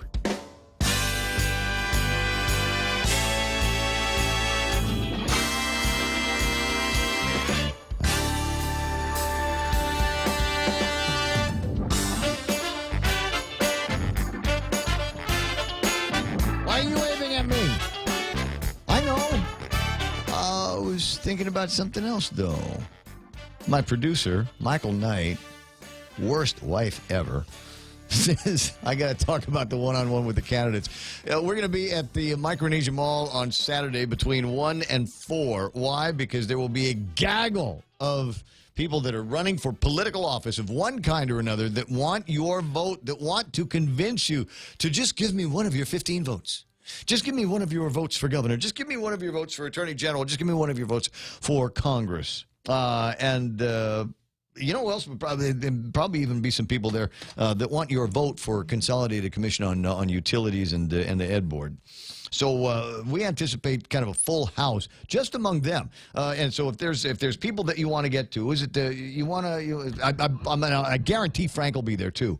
So who was it that wants to hold him accountable to his vote and his actions regarding the pay raises? So you want to hold him accountable, he'll be there. You can hold him accountable there if you want to. There's I'm sure other dirt on all of the other candidates. I'm sorry you don't stay in political office for 16, 18, 20 years and not have done something to piss somebody off somewhere. You remember when we did the increase in the BPT, the gross receipts taxes back in the early 2000s? You remember who was in charge of rules at the time? Who was at the legislature at the time? I got a list. Some of them are running for higher political office right now, as we speak. Do we hold them to that too, or is it just the current things? I'm sorry, I digress. But anyway, we'll be broadcasting the show live between 1 and 4 here on 93.3 The Point. But we'll also be doing Facebook Live. Carlos Barreto and the guys are going to bring out some pretty significant technology. Will it be live streamed? Yes, it will be live streamed here on The Point. And so, yes, you'll be able to put up your comments, and I'll be able to see them. And you'll be able to ask me to ask them bonehead questions, and we'll see what happens. We'll see what happens. See if anybody's minds get changed. I will make this point to among the candidates: sign up fast. I'll let you know from the stage where our sign up people are. They'll be walking around with a stenographer's pad or something, and we'll write your names down. And it's first come, first serve. If you want to be the first guy out. And trust me, you'll want to be the first guys out, because what traditionally happens, this has always happened, is the first guys get like 5 and 6 minute interviews. Yeah. Towards the end of it, between 3:30 and 4 o'clock, you might be the lieutenant governor of Guam. You might be the president of the Bank of Guam. Or you might be the guy that's in the write-in campaign. You might get a minute. Yeah. You might get a minute. There's always people that are waiting. I have a finite list. So if you want to be a part of this and get max time, sign up early. Propeller hats. Umbrellas for the people taking the names. That way they can spot them. Lady D says, "I'll vote for whoever gives me umbrellas." Dude, there's people out there still got their get on board the 98 train umbrellas from back in the Carl T.C. Gutierrez days. All right, that was, I think that's it. 9:57. There's no point in bringing any of the other raging controversial stuff up out there. As much as it points to, I've got problems with issues that aren't getting addressed. Right? A lot of political gossip, but we got to try to keep things in line. We've got a serious problem with Japanese tourism. That's where the money comes from. And even though we got 1.52 million visitors that come in the last year, we've got to worry about bringing back the high spend that is the Japanese. And while we're talking about high spend, let's do Chinese and Russians as well if we can. So there's that. And the answer comes not necessarily from we got to clean up Tumon. We got to clean up the entire island, top to bottom, start to finish. Felix Camacho and the guys a few years ago did an outstanding job getting rid of junk vehicles. But guess what? They came back. I don't know. It's like they all went on a ship, and the ship left, and then it came back and dumped some more. So that's one of the problems that we've got to work on. And it's not just in Tumon anymore that we've got to concentrate our beautification efforts, because everybody has got a rent-a-car now. You know how you can tell that everybody's got to rent a car now? When was the last time you tried to park in one of the hotels after about 5 or 6 o'clock at night when all the tourists start coming back in from their driving around? Yeah, those parking spots. I mean, back in the old days, tourism was all about tour buses. Anymore, everybody's an FIT, right?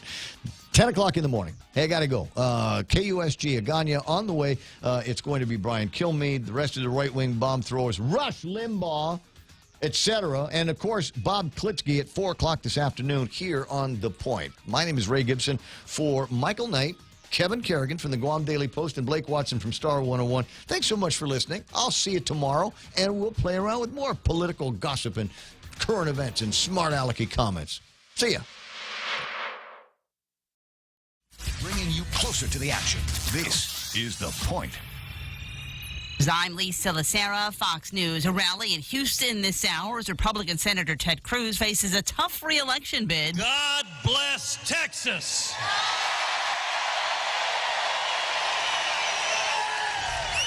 And God bless President Donald Trump. Cruz getting some high-powered help from President Trump, who has just taken the stage in Houston. Former President Obama, meanwhile, in Las Vegas, stumping for Democrats. This November's elections are more important than any I can remember in my lifetime, and that includes when I was on the ballot. That's saying something. Politicians say every time, this is the most important election. This one's really that important. The Senate race in Nevada expected to be close, where Democrat Jackie Rosen is hoping to unseat Republican Dean Heller. Turkey's president promising to release details into his country's investigation of the disappearance of a Saudi journalist at the Saudi Arabian consulate in Istanbul. Recep Tayyip Erdogan says he will deliver the truth in all its nakedness when he addresses the Turkish parliament. A spokesperson for the president's party rejecting Saudi Arabia's telling that Jamal Khashoggi died in a fight, instead describing the journalist's death as a monstrously planned murder. Separately, an advisor to the president, writing in a Turkish newspaper of the Saudi account, "It feels like our intelligence is being mocked." Fox's Simon Owen. Fetal remains found at a third funeral home in Michigan today. An asbestos removal crew discovered the remains of 2 fetuses at the former Moen Funeral Home in Oswasso, about 90 miles northwest of Detroit. Friday, police removed the remains of 63 fetuses from the Perry Funeral Home in Detroit. The remains of 10 fetuses and a stillborn infant were found October 12th at the Cantrell Funeral Home in Detroit. This is Fox News. This is Tyrus. I'm Tommy Lahren. And Britt McHenry. And we're excited to be a part of Fox Nation. Because now more than ever,